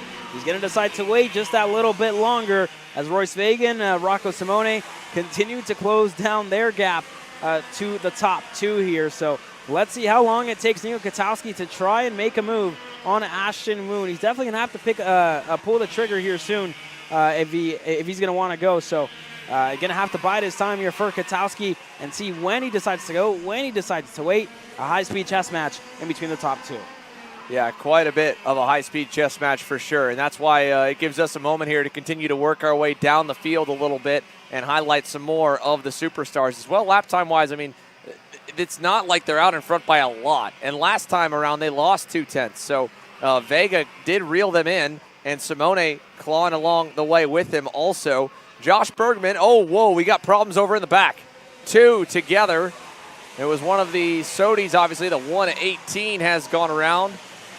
And that is going to be here, it looks like Mika Baruch and potentially Ben Gleberman. Mika Baruch and Ben Gleberman colliding over in the back sweeper section. So a bummer for them. On the flip side here, Josh Bergman. This is a great, great day building process here for the Mini Swift rookie in the 5th position right now with about 5 laps to go. He's safely there in the 5th spot, it looks like. I don't think he's going to have the pace to go and catch his teammate in Rocco Simone, but he's close, and he's getting a good lesson in the racing up front through this. Brandon Ang, SKUSA Pro Tour debut, to my knowledge, with Catalyst Driver Development, the Pacific Northwest-based team having a solid run here to end off Saturday. Something to build on for tomorrow at a place they've never been to before. Enzo De Janeiro back 7th. Nico Orbezo 8th, Troy Ferguson 9th, and then Alex Chandler, the top 10. Here's that group. They've got a little fight on their hands coming down to turn number 1. But as we go even further back, you find Miguel Manzano Suarez right there. And Braden Wagner, 2 drivers that obviously had a rough and tumble go of it in the pre-final. And Wagner up 14 positions on that black and white GFC. So that's the second GFC driver that had a bummer middle part of the day and a great recovery drive to make his way back forward here in the afternoon. Kudos to Braden Wagner on the performance thus far. Even if this is where it ends, is right outside the top 10 with Miguel Suarez. That's still something to definitely be proud of when you go to bed tonight and get ready to get after it again tomorrow. For the rest of the field, the battling should be kicking off here in a few moments as we've got the leaders just about to head down the front straightaway and see 3 laps to go. Ashton Woon on the Super Tuned Paralyn, Nico Katowski's U-Race Sodi, and then behind Vega and Simone. They were making up time. Now they are losing time like crazy. That was a 4/10 loss last lap alone. So this one, you're right, Caleb. It's going to be a mano-a-mano duel, a high-speed chess match, 1-on-1 for Ashton Woon versus Nico Katowski. Yeah, going to be heads up from here on out in between Katowski and Ashton Woon. Katowski been patient. He's bided his time. Learned a lot from Ashton Woon. It's, I say this all the time whenever you see 2 drivers up in the lead, especially the driver in second, who's arguably, that little bit quicker than the leader. Just kind of a lead and follow session, right? You show me where you're weak, and I'll see where I can make my move. But when I'm going to make it, it has to stick. Yeah, I mean, you've got to be smart about it because you're going up against the kid as well in Ashton Woon, who has been in this position many times, both the leader and the pusher. He knows how to get how to win races. He's lost his fair share. He's won his fair share And while he may not have driven a million laps around this place specifically, Ashton Woon knows what these last 2-lap battles typically look like. And as he sees the double sticks from Aaron Likens, he's keeping that in the back of his mind. Everything that he's watched so far of the bigger kids in the junior and the senior classes today, and what he can try to take from that and put into his own game here with a lap and a half to go, as Katowski says, you know what? Keep going forward. We're pulling away. I'll wait a little bit longer. And it seems like Ashton is willing to trust that decision for the moment, because he has not necessarily opted his line all too much here through the infield. Yeah, very good point. Hasn't defended as of yet for Ashton Woon in his Paralyn machine, so still just comfortable out in the lead. A car length in between himself and Katowski in the second spot. Does Katowski go? Still deciding to wait. So white flag will be in the air next time by. And it's all to play for in between the top two here. Vega and Simone just 2 seconds back.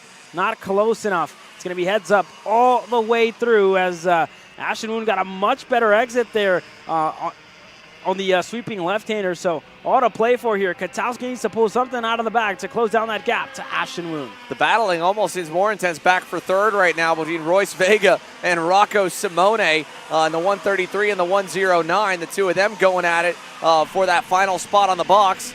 And now we're starting to see a little bit of defending from Ashton Woon. Josh Bergman is going to get a front row seat to that battle for third, as Brandon Eng has faded a little bit further away, probably too far back to spoil the party. But there goes first and second.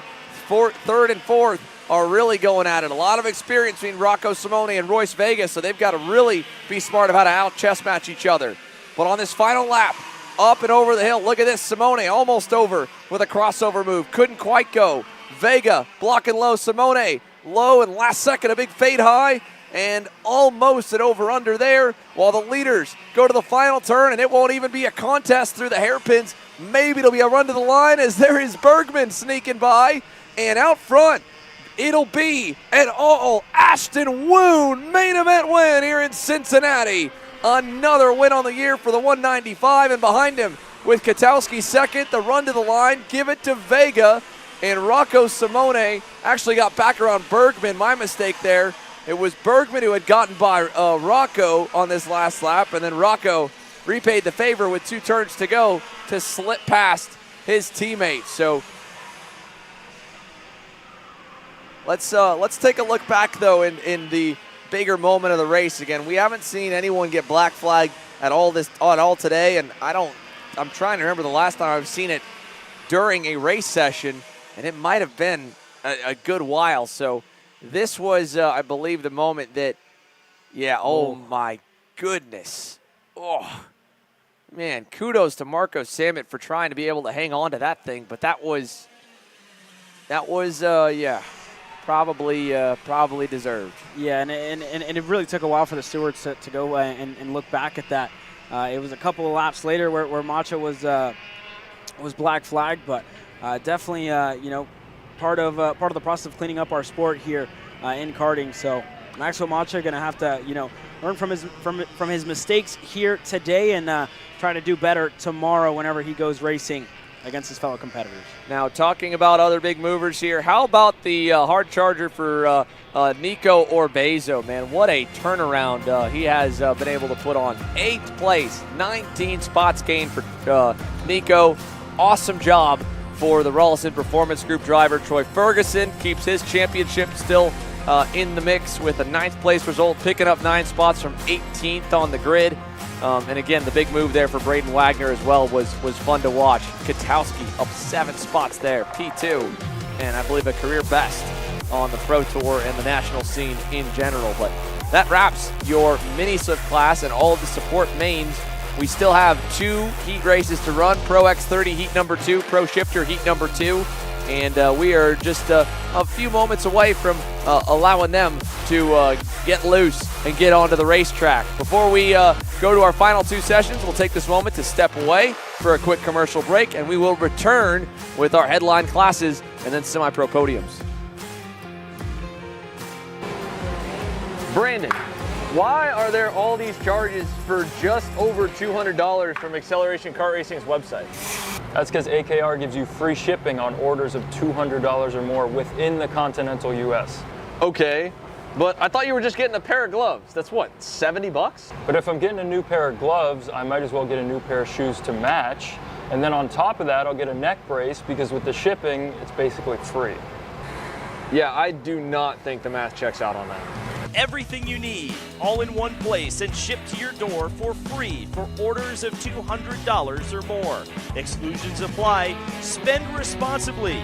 Shop AKR.com. I'm David Serra, 18-time Australian karting champion, and we're launching Kart Class. Kart Class is an advanced digital training program that suits a driver who's just starting out in the sport, all the way to the driver looking to win a national championship.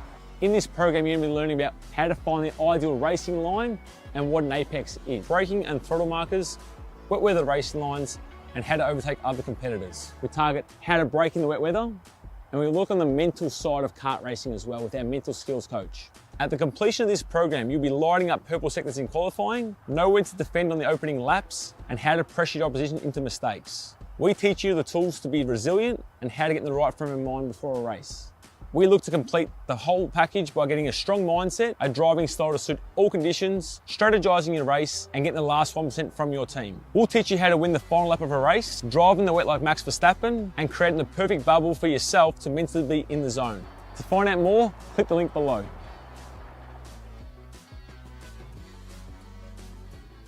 Are you ready to get behind the wheel? From Formula One to NASCAR and IndyCar, all the pros start here.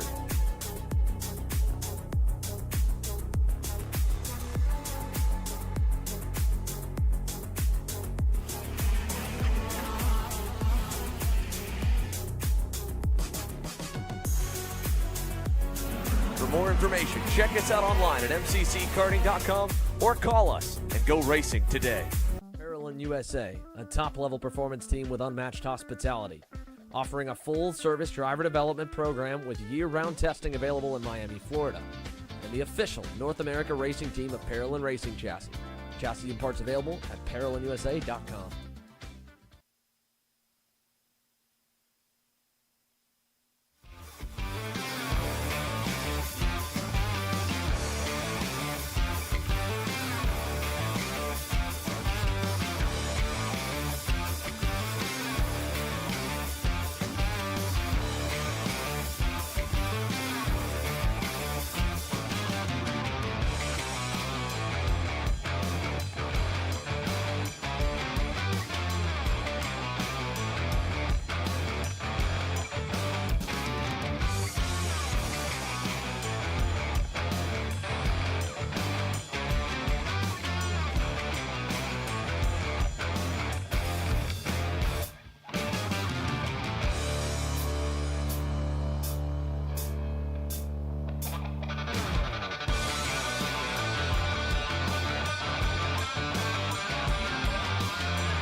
One-minute signal has been given here for Pro X30, and one last second check for Kai Hunter, I believe, before he rolls off. So we're close in on the number 35, trying to make sure that he can fire up. And I don't know if it's, I think it's maybe tire pressure on the rear left.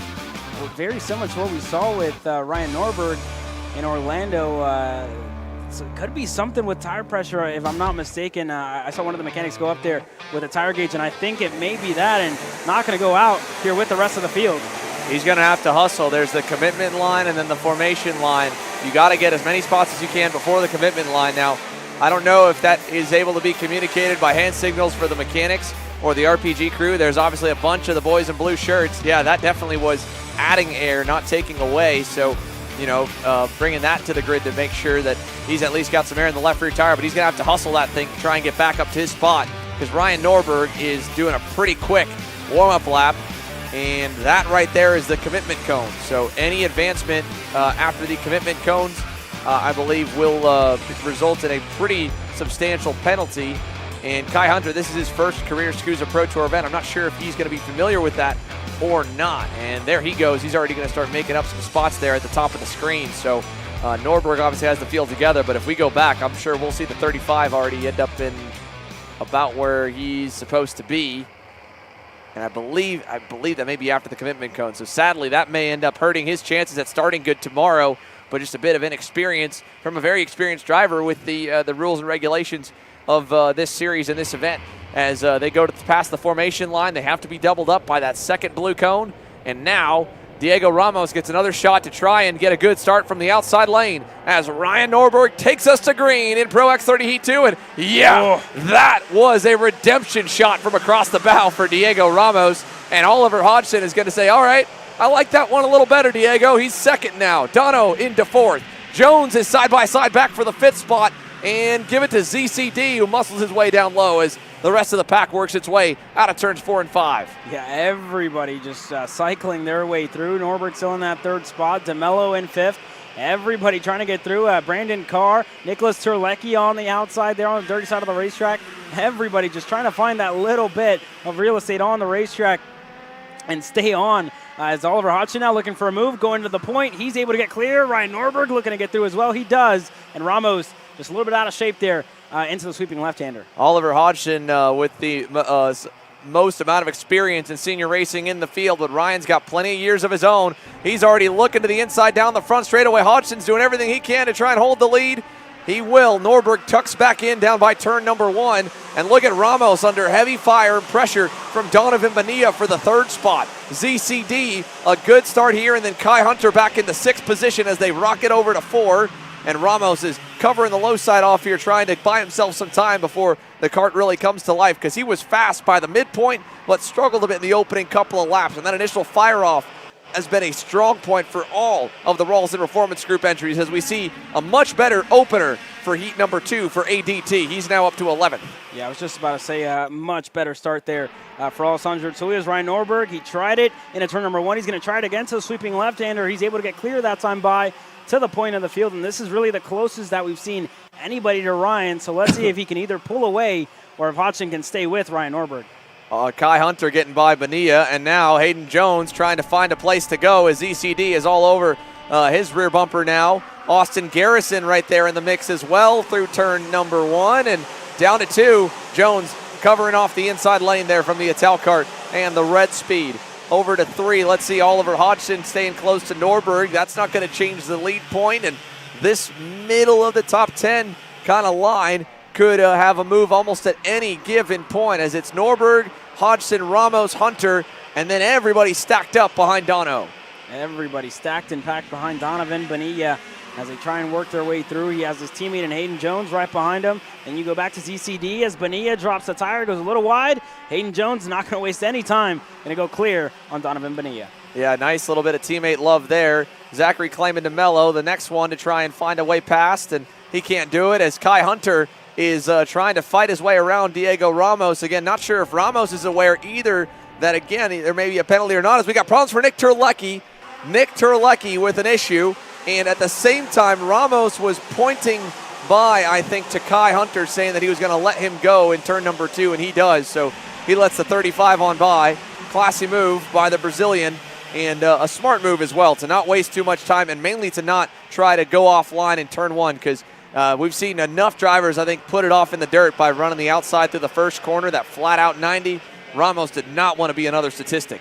Yeah, definitely not there, but I really think Kai Hunter is the only driver out on the racetrack right now that has the same pace that Ryan Norberg has. Kai Hunter even quicker, a 56.2 last time by. For Norberg, a 56.5. So let's see if Hunter can get up there in the end. Obviously, made moves after the commitment cone, so a lot to play for as ADT now looking to make quick work. Whoa, look at that. How about that for Aiden Levy and Brandon Carr and Josh Holtz end up as casualties. Aiden Levy getting into it with Santiago Fernandez. The same go-kart there. Kart Republics for the pair, actually almost teammates. Chad Duncan Racing and Speed Concepts Racing. The pseudo alliance there, that was rough. And then Brandon Carr ends up getting taken out. And now more action back up at the front of the field. Alessandro Tullio has cracked the top 10, move him to 7th. So a march forward for ADT as Oliver Hodgson remains the next best to Norberg for the second. But Kai Hunter, like you said, might even have a little more pace in the tank of the number 35. with a big run to the bumper of the number 59 machine. Yeah, so let's see what Kai Hunter can do. Can he get clear this time by? He does. And then you have Oliver Hodgson moving back to the 3rd spot. And for Ramos, now I'm starting to see why he let Kai Hunter go by. Definitely was going to blow by him regardless. Now let's see what Kai Hunter can do against Ryan Norberg. I said earlier, one of the only drivers who is either lapping at the same pace as Ryan Norberg or just that little bit quicker. Hunter made a move that time by, and he still has a purple lap time on the race, and he set it in that 5th lap. So Hunter, some scary, scary pace as he gets closer and closer to his teammate. Yeah, this is going to get interesting for sure. And again, Oliver Hodgson close enough that if they begin to fight, he could get into the mix as well, because we've seen that dirty offline part really slow drivers down. So it's also good news again for this group if they could get a little bit closer, a couple seconds back for DeTulio, Clayman DeMello, and Austin Garrison. Paulie Massimino, another good charge towards the top 10 here after missing out on transferring to Super Pole in qualifying. We're going to hit the halfway mark this time by. Norberg the leader, back to Kai Hunter and Oliver Hodgson. Hodgson, I think, still is either equal to Norberg or maybe a tick slower, but yeah, fastest man on the circuit. The number 35 of Kai Hunter up until that lap when Ramos nipped him by a couple hundredths. Yeah, and it's just taken Diego Ramos a little bit too long to really get up to full song here in this pre-final. We're just over halfway through, or just about at halfway for Diego Ramos, and it's just a matter of if Kai Hunter and Ryan are just that little bit too far ahead for Ramos to really close down the gap here. He obviously had a good start, went to the point, but after that just didn't have the same grip that the top 3 did. Let's go back and check in with Paulie Massimino. How about the newest fastest car on the racetrack? It's the BJR MDR LN Kart, and he is right on the heels of Austin Garrison and ZCD. Garrison going to send one on DeMello, and Massimino will follow through in the sweeper and pick up another position. Got up to 8th there in heat number 1 from outside the top 12. He's now into the 9th spot with time still to go to charge even further forward. So this is a really much-needed run, both for the points and for a good starting spot to contend for a podium and a potential race win tomorrow for Paulie Massimino. Yeah, definitely very good second heat for Paulie Massimino, working his way up the field with his ex-teammate ahead of him in Austin Garrison. So let's see what they can do. And Harley Keeble as well, lapping pretty quickly here. He finds himself in the 11th spot with ZCD right ahead of him. Harley Keeble there, able to get the move done and clear of ZCD that time by. Better race here. Really kind of actually, I wouldn't say better or worse for Harley Keeble, but I would say an inverse of Heat 1. Heat 1, great start, faded backwards. This time was part of the line that did not get the good jump, which was the inside group, and he's having to march forwards. As we watch Hunter starting to back up a little bit into the likes of Oliver Hodgson, and Hodgson himself as well backing up kind of into Ramos with 4 laps remaining. Do these guys trade the spots at all? Because they'll all get a sticker set of Vinco tires tomorrow. You don't need to worry about holding back for the rubber's sake per se, but again, you're trying to take calculated risks to still put yourself in a safe starting spot for tomorrow's main event. And if I'm Diego Ramos, whether or not I know about Kai Hunter's penalty, I might actually be happier starting 3rd if the penalty doesn't happen. Again, I'm speculating here based on the lateness to the commitment cone. This is all provisional. But if it does stick where Ramos finishes 4th, he was enough ahead of Hodgson in that first heat race. Doesn't have to worry about him. And the championship, well, it's hard to run down a guy who has won every session so far this weekend and came in with already a commanding points lead. And that's, of course, Ryan Norberg's spot as Hodgson goes back around Kai Hunter there in the last turn. Yeah, Kai Hunter got past. It seemed like he had a really good pace in the middle stage of this race, but just falling off here as we near the end. 10 laps down, 9 laps complete, just about 3 laps to go left in this one. As Hodgson still leading this pack here. Norberg just a little bit off screen there, still in the lead. Hunter looking to go back for the 2nd spot. He's able to get through. Ramos wants to go back on Hodgson. He gets it done, up to P3 for Diego Ramos. Interesting move there from Kai Hunter, but again, thinking of every position that he can try and hang on to. And if he can keep Diego Ramos behind him, maybe he's thinking that he could hang on and start on that front row tomorrow. If nothing else here, continue to impress in his Rollison Performance Group debut, his U.S. Pro National debut. A driver that has won many times over the last few years, has been really one of the guys over in the United Kingdom and across a handful of European starts as well. And he's known Oliver Hodgson for a good while. He's known Brandon Carr as well. Both of them excited to have another fellow countryman here. maybe not as excited because he's ahead of him at the moment, but now Hodgson's going to have another shot as Ramos is into second, and we've got a good fight here with 2 to go. And don't look now, but Hayden Jones is going to close on in just like he always manages to do late in the going here in these major showings. Yeah, just getting that a little bit closer for Hayden Jones, who find himself in P5 here. So Hayden Jones still closing down, still pushing here. Left his teammate Donovan Bonilla a couple of laps ago. So let's see what it looks like for Hayden Jones if he has enough time to get there. And with all this fighting, I think he may. Does Kai Hunter go? Doesn't. He stays in line. Yeah, and it's hard to tell as well, gearing-wise. You know, these guys obviously not under the same banner, so it might be a little bit better or worse for wear. The same with tire pressure as well. I'm sure Kai Hunter's probably been able to put most of that opening grid moment out of his mind of whether or not the air has stuck in the left rear tire or not. But if it has faded away or if there's that little bit of fear, well, that can also just kind of knock you out of the zone. As they head over to turn number 4. Norberg now well out in front. He's going to cruise to the win in this second heat race and sweep both points-paying sessions. But for Diego Ramos, Kai Hunter, Oliver Hodgson, this isn't over. Headed over to the S's, about a car length apiece, and then back to Jones there in the 5th spot in the 13. Yeah, not too far back here for Hayden Jones. What does Kai Hunter have going down the backstretch? Can Diego Ramos hold him off? Is he going to defend here? He looks back, knows that Kai Hunter is right there. So Ramos, bottom of the racetrack, going to defend from Hunter, Hodgson, and Jones. And he should be able to do that cleanly to the end, so no changes through the rest of the top 5. Flying Ryan completes the Saturday sweep. Pole, Heat 1, Heat 2 winner, Ryan Norberg, Ramos, Hunter, Hodgson, Jones, the top 5.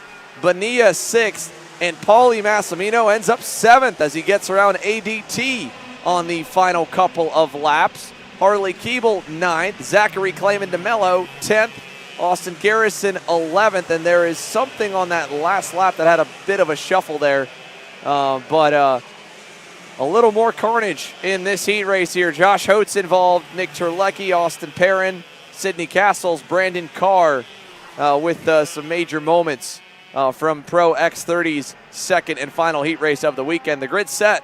We don't know where the rest will shake up. We know the number 2 plate is going to be on the inside of row number 1, and Diego Ramos should end up on the outside of the front row once again. But even with everything, Kai Hunter should be better than 11th, I would think, for tomorrow's main event. Oliver Hodgson moving forward, Hayden Jones and Bonilla having 2 consistent runs, Massimino as well. DeTulio also, like Paulie, coming from the mid-teens, so a good result in Heat 2, makes up for the bad one in Heat 1, and probably should put him back around, unfortunately, where he qualified.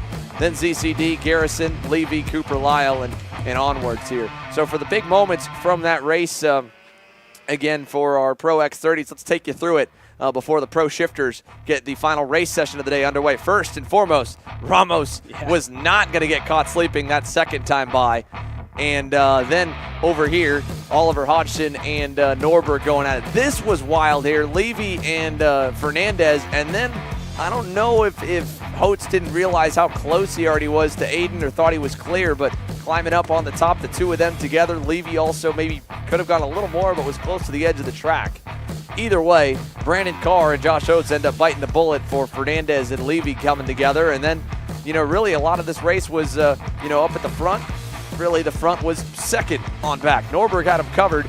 Kai Hunter had some moments of hope to maybe go up and challenge him, but ultimately it was him versus Ramos versus Hodgson at the end. And I think the major takeaway for all these guys and girls is that if they want to try and bring the fight to the number 2 plate tomorrow, they are going to need to be better off the line. Yeah, definitely a lot better, and especially in the early stages of the race, because Ramos was really good off the line, got to the point, but just at the start, it seemed like setup-wise, they weren't really there. Something was amiss, was letting drivers by like Kai Hunter early on. So if they can figure those last little bits out, put everything together here in the end, it could possibly work out for the likes of Ramos, who's set to start alongside Ryan Norberg on the front row, and for Kai Hunter as well, right? I mean, he was super strong at the early stage of both the heat races, but as the race progressed, obviously, just kind of fell a little bit off the pace, but definitely a lot to play for tomorrow. And And, whenever we walk the paddock here tonight, we're going to find out what all these drivers feel like they're missing, where they can improve, and what they need to really beat Ryan Norberg. Again, I mean, there's a big part of skill, too. You talk setup, and setup is absolutely a factor at the beginning of the races. But, Kai Hunter, he's on probably the closest thing to the same exact equipment as the number 2 plate. And you could argue the same for Hayden Jones, Donovan Bonilla, and on down. But, I think what's a big help for a guy like Ryan Norberg is all these years of being as fast as he's been and being consistent. It's kind of like getting a lead ahead of him. He's doing 20-lap test runs from the pole and being able to maximize his opening couple of laps over and over and over again.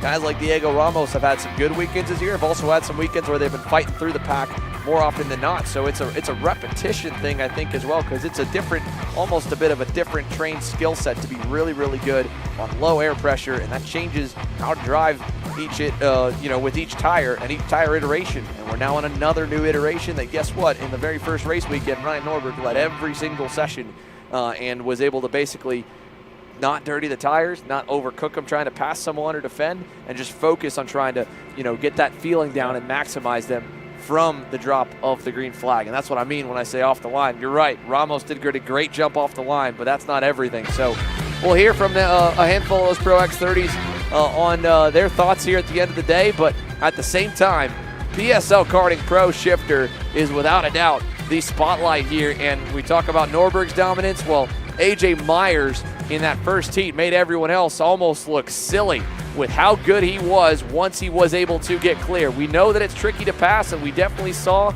a little bit of argy-bargy side-to-side racing for sure. But at the same time, I think you guys can say what they want of if I had clear track, if I got clear of this guy, that guy. The results don't lie. The Magic Man earned that opening heat race, and he put it straight on cruise control and was just riding around for probably the last 5 laps or so. Yeah, no, for sure. For some of these drivers, whenever you talk about the Magic Man, whenever you talk about Magic, going to need all they can, pull something out of the hat to try and deny AJ Myers. So Talon Yako was able to get it done at the start and pulled him off there for a little bit, but let's see if he can repeat that same start that he had to the first heat race here in the second one, as all these shifters roar onto the racetrack here. Again, Talon had a really good start, but it all fell apart there in laps number 2 and 3 for Talon Yako. Let's see if he can have a much better run, because he really needs it if he wants to have a good starting spot later on in the weekend tomorrow for the second round of the SKUSA Pro Show. Now, for AJ and the difference for Pro Shifter to Master Shifter, right? We saw the outside lane win out 3 for 3, but Master Shifter had a different grid from the pre-final to the final, and the reason I bring that up is depending on the rules in each series, and I can't remember off the top of my head for this one, is if you pick a lane for one heat, you pick it for all the heats if the grid is the same. So whether or not AJ wants the inside again, I think he may be locked into it. He's going to need to be the 1 out of 4 times, the 25% chance based on how things have looked today, to get the whole shot and get away. Otherwise, Talon Yako might be able to study the video, study the data enough, and learn and get another jump again from the cleaner side of the circuit, and instead this time stay out in front in that Sodi Kart. So still behind them as well, Jay Irwin, Kyle Wick have showed speed. Jacob Gulick did not get off the line well from that inside part of the racetrack either. The same for the likes of Billy Musgrave and further back, but Gulick was moving forward. Musgrave had moments of moving forward. There's a sun that's starting to set a lot lower in the sky, and the temperature, the conditions, they've changed over the course of today. So did you make the right adjustment? Did you guess right? And more than anything, can you release the clutch at exactly the right time to get the jump off the lights? Here we go. AJ Myers, Talon Yako, Pro Shifter, 28 drivers, and we are away for the 12-lap heat race. Yako once again with a whole shot down to turn number 1. Yeah, good start that time by for Talon Yako once again to get it done. Everybody else shuffling their way through side-by-side, big contact. Further back in the field, I think that was Justin White and a couple of the factory Rainbow Ruschetti, yeah. Eli Fox, multiple drivers involved there. That was, like you said, right around the early teens. But this different lineup up front, Yako, Myers, Wick, Irwin, and look at the gap for Talon. What a great start for him. Yeah, very, very good start this time out for Talon Yockel, and this is exactly what he needed, right? We talked about his good start in the first heat race, wasn't able to get away, and he did exactly that in the second one. So very, very good, and this is exactly what Talon Yockel needs if he can hold on to it to really salvage a good starting spot for the main event later on in the weekend. Down the front straightaway, we'll go one complete and give you the full lineup here as they cross the line. Yockel, Myers, Wick, Irwin, Musgrave with a good jump. Billy Musgrave known for how good he can be off the starts, and up to P5 here in heat number 2. That's a great launch for the number 22 factory kart driver, as he is all over Jay Irwin and Mateus Morgado. Instead of marching forward, he's got a very hungry Jacob Gulick right on his heels early in the going for this second heat race. Then there's Ian Quinn leading the next cavalry with Josh Conker, Gavin Bailiff, and right in the mix of it, Hunter Pickett and Vincenzo Saracino, who nearly got collected in that turn 1-2 skirmishes. That was a close move there back in that group. I'm not sure if that was Bailiff on Pickett or maybe Saracino in the mix of them, but nearly wide at the end of the S's. This group up front, single file for now, it was Pickett. Hunter Pickett able to get through them all. Both Saracino and Bailiff losing a spot to him this time by. Yeah, so let's see what it looks like. Musgrave still right behind Jay Irwin. Is he close enough to get the move done in 2? Not as of yet. And still working his way around. Mateus Morgado now finds himself right behind Billy Musgrave. And just, a very different start for Mateus here. A slower start than what he had in the first heat race. Not really making many moves as of yet. Still in that 6th spot from where he started. So Mateus staying stagnant, and everybody else in the field, like you said, conditions are changing. You predict what the track's going to do. Seems like everybody else has figured it out. And for Mateus, it's not as easy to really make moves. But as I say that, he slows down the rear bumper of Musgrave. Well, and the other thing to remember, Morgado was quickest in his group on new rubber, but then Super Pole and Heat 1 have been on used rubber. So maybe that's more of the weak point as well, is they've got a great new tire setup. Maybe not the best on used tires. The good news, tomorrow is a new tire main event, but one guy that's good on both is the man that went purple by nearly 3/10 last time, at least 2/10, and that's AJ Myers. He has just absolutely halved a Talon's gap on lap number 3, and that fight for the lead will be on the doorstep here shortly. At the same time, second best of the front runners was Jay Irwin, the Kiwi.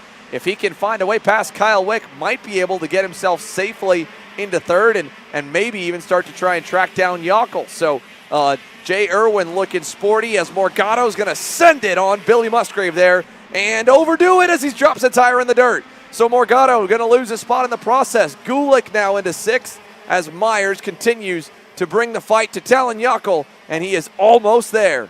Yeah, AJ Myers going to have a monster run down the main straightaway. Let's see what he can do. Going into turn number 1, and it's not going to be this time into 1. Is it 2 here? Myers is super close. Going to have to pull something out of the bag. Inside, not clear as of yet. Yockel able to stay ahead, but he's now going to see that white, blue, and orange magic cart of his fellow teacher and AJ Myers. So let's see what it is for these two drivers who are really good friends off the racetrack and on it so far. Absolute competitors and elbows out the entire way through. Yeah, and while they're, whoa, AJ to the inside and through. There we go for AJ Myers. Nicely done, set him up. You can see it almost a corner away, and the Magic Man making some more magic happen here in heat number 2, but just that little bit of defending has brought more close up to Yockel as he trips up there right behind AJ. Here comes Kyle Wick looking for an opportunity to take away second as Myers got a problem. AJ Myers has a dragging rear bumper. Kyle Wick into second, and Myers looks like that bumper might be starting to go away. I think that bumper was lodged on the right rear tire there. Had to really just get it unstuck on the main straightaway. So this has definitely blown a hole through this race as Yockel, that little bit of contact almost ended it all for AJ Myers. Let's see what Morgado can do on Gulick. Not going to make a move as of yet, but everybody stacked and packed. Myers not getting away anymore. Man, I totally misread that. That is incredible. Are you serious? Down the front stretch, shifting gears as here comes Ian Quinn to the inside, and Musgrave's going to pay for it with about 4 positions.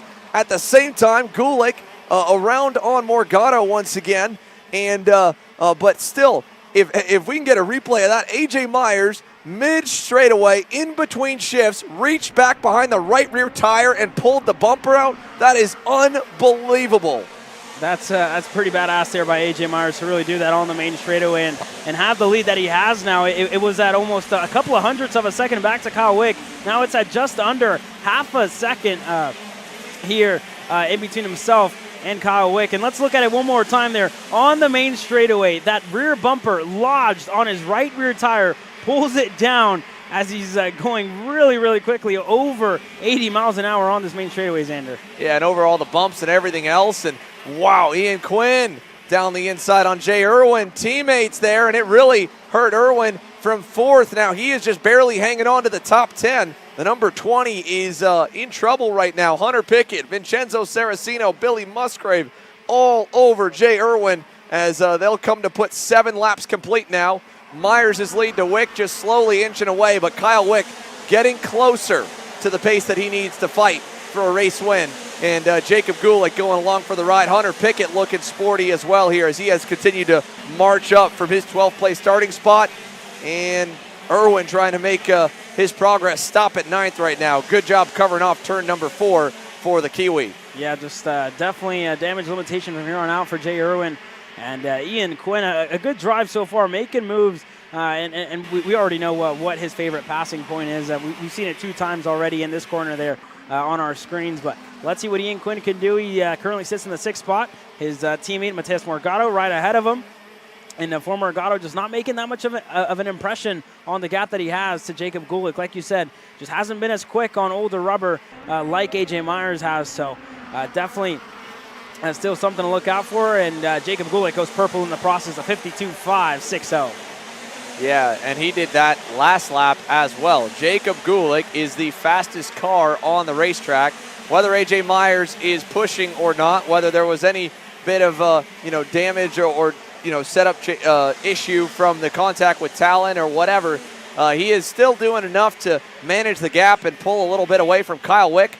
But the number 3 plate, who led the points going into last year's championship finale and came oh so close to his maiden Pro Shifter championship, is the fastest car on this racetrack. And Mateus Morgado last time by, it took him a long time to get rolling here in this heat race, but he is rolling now. He was right there with him. He might be even a little bit better this time around. So we're seeing kind of back and forth on the lap times.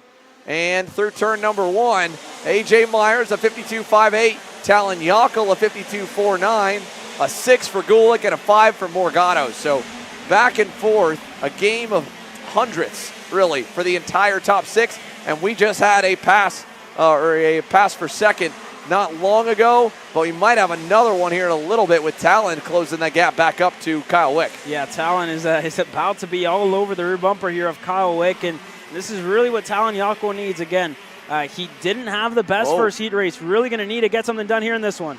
Morgado getting by on Jacob Gulick. These two have passed each other at least 4 times, definitely more than any karts they've passed in this session and positions they've gained. But Morgado now back up to P4, highest I think he's been in the heat races so far, and it tracks with exactly what he has been on so far this week. AJ again leading now by 1.1 seconds. He added 0.2 to Wick last time, but Talon Yockel, good the lap before, not so good that last lap. I don't know if he's going to have the last little bit to get to the number 2 of Kyle Wick as Myers takes us out of the infield. So it's AJ still setting the bar here with a lap and a half to go. Wick, Yockel, Morgado with some late race pace. Gulick close as well. And Ian Quinn also kind of moving up the chains there. He's a 4-spot net gain right now from 10th to 6th. So that's all you can ask for out of your driver in the heat races. Don't tear anything up. Don't necessarily blow anything up. And if you can move up a few spots without getting any penalties, do that too. Let's get a better starting spot for the main event. Yeah, and he seems to be with a pretty good starting spot inside of the top 10 for tomorrow's main event. But they continue to cycle through. Yockel now on the rear bumper of Kyle Wick into turn number 2, and then you go on the exit of that into the hairpin, turn number 4. Yockel just not close enough as of yet to get that move done. Wick still holding on to the 2nd spot.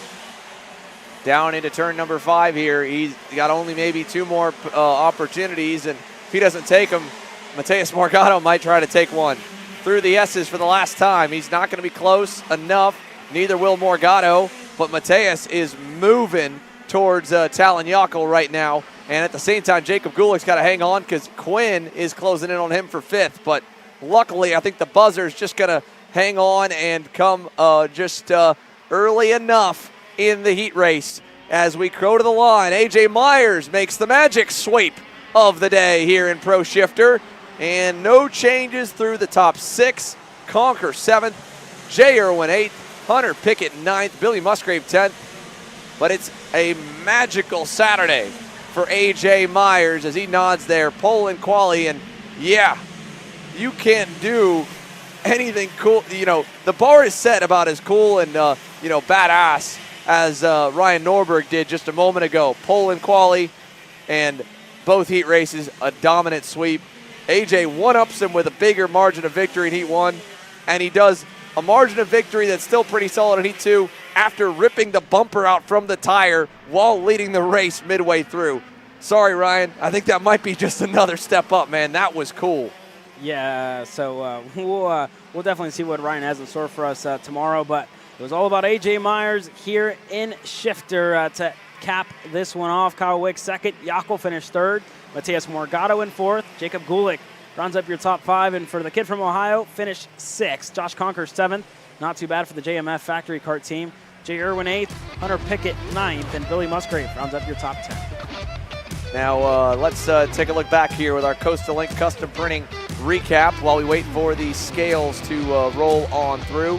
First and foremost, once again, the outside prevails here in Pro Shifter. It's a gutsy move to pick it if either one of our pole drivers for tomorrow in the gearbox classes try it, but it's undefeated here today in hole shots. Beyond that, there was this moment down in turn 1, and it really looks like it started with one of the TKG Kart Republics, and I think it might have been Sam Dicker getting kind of shoved wide, and then everybody stacked up as he tried to just hang on to the thing.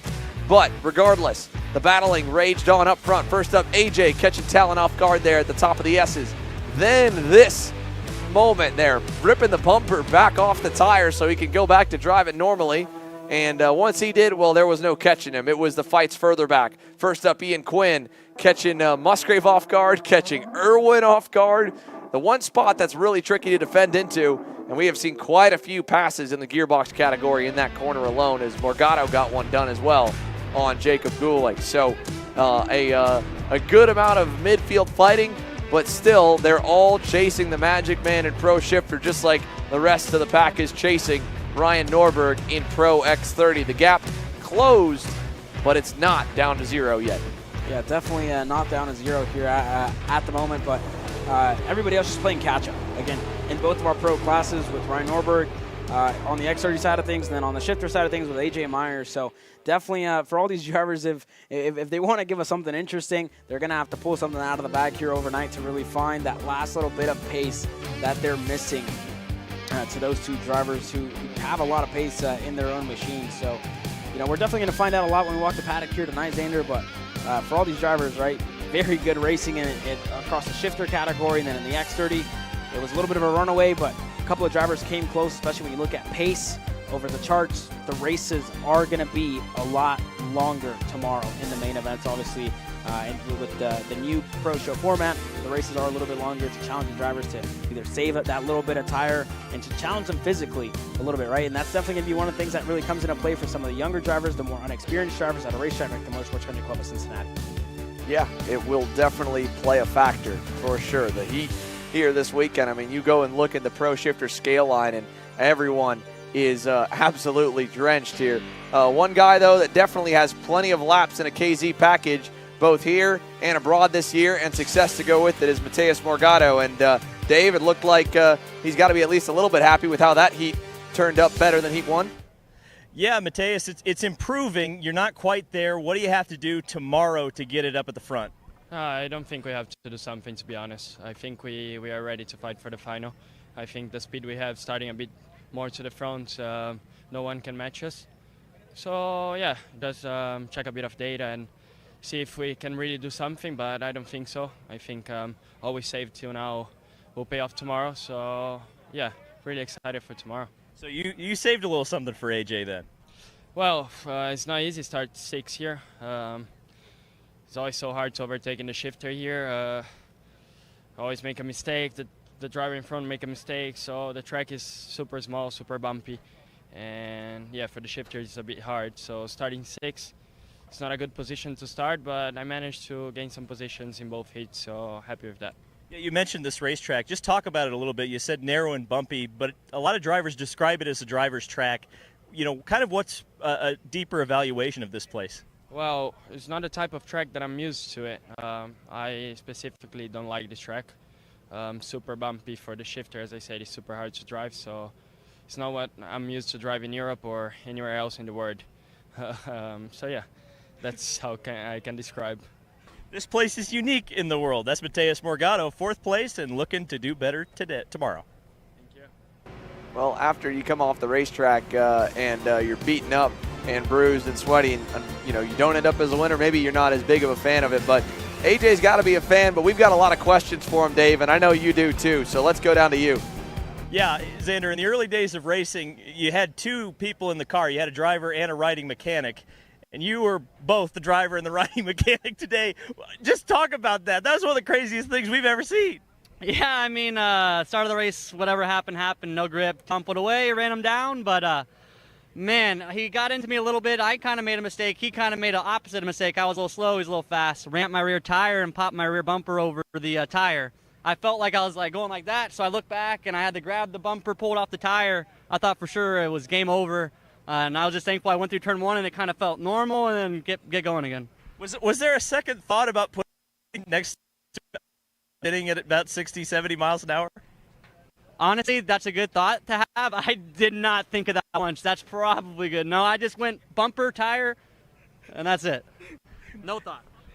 Well, you know what? Sometimes no thought is better than a thought. Hesitation is sometimes bad in this business. You've been so dominant today. What about this racetrack is suiting AJ Myers right now?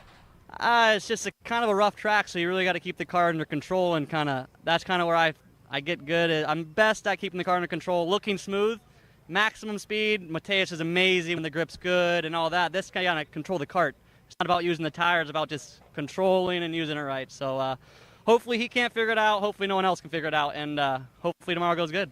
Well, that's what's so funny about what Mateus just said is he says he's never driven on a track like this in the world, and he doesn't like it. I suspect you have a completely different opinion of that. Yeah, like going last year over to World Finals, it was grip everywhere. There was no looseness controlling the car. It was just trying to just drive it as hard as you can, get the most speed out of it, and that's where he thrives. So he's learning here, and I learn when I go over there. AJ Myers, I don't know how much more learning he's got to do, but we'll see tomorrow. Maybe he's got a lot of magic still left, I think. Oh, yeah. Hopefully I do.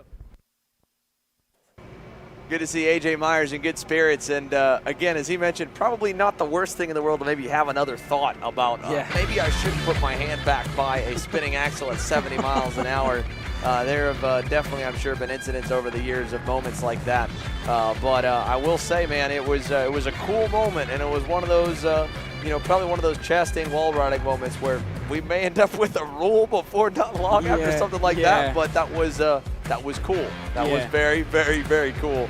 And thankfully, it was a very experienced driver that did that. Yeah, no, I mean, it was pretty cool to see. I myself, I would probably just pull off the racetrack, call the quits after that, or try to drive with my tire degrading on its own with that rear bumper just cutting into it. But AJ, I mean, did what he had to do to get it done, and that's exactly what he did. He got it done here on this Saturday afternoon, starting on the pole position tomorrow in the shifter class. So a good weekend overall so far for AJ.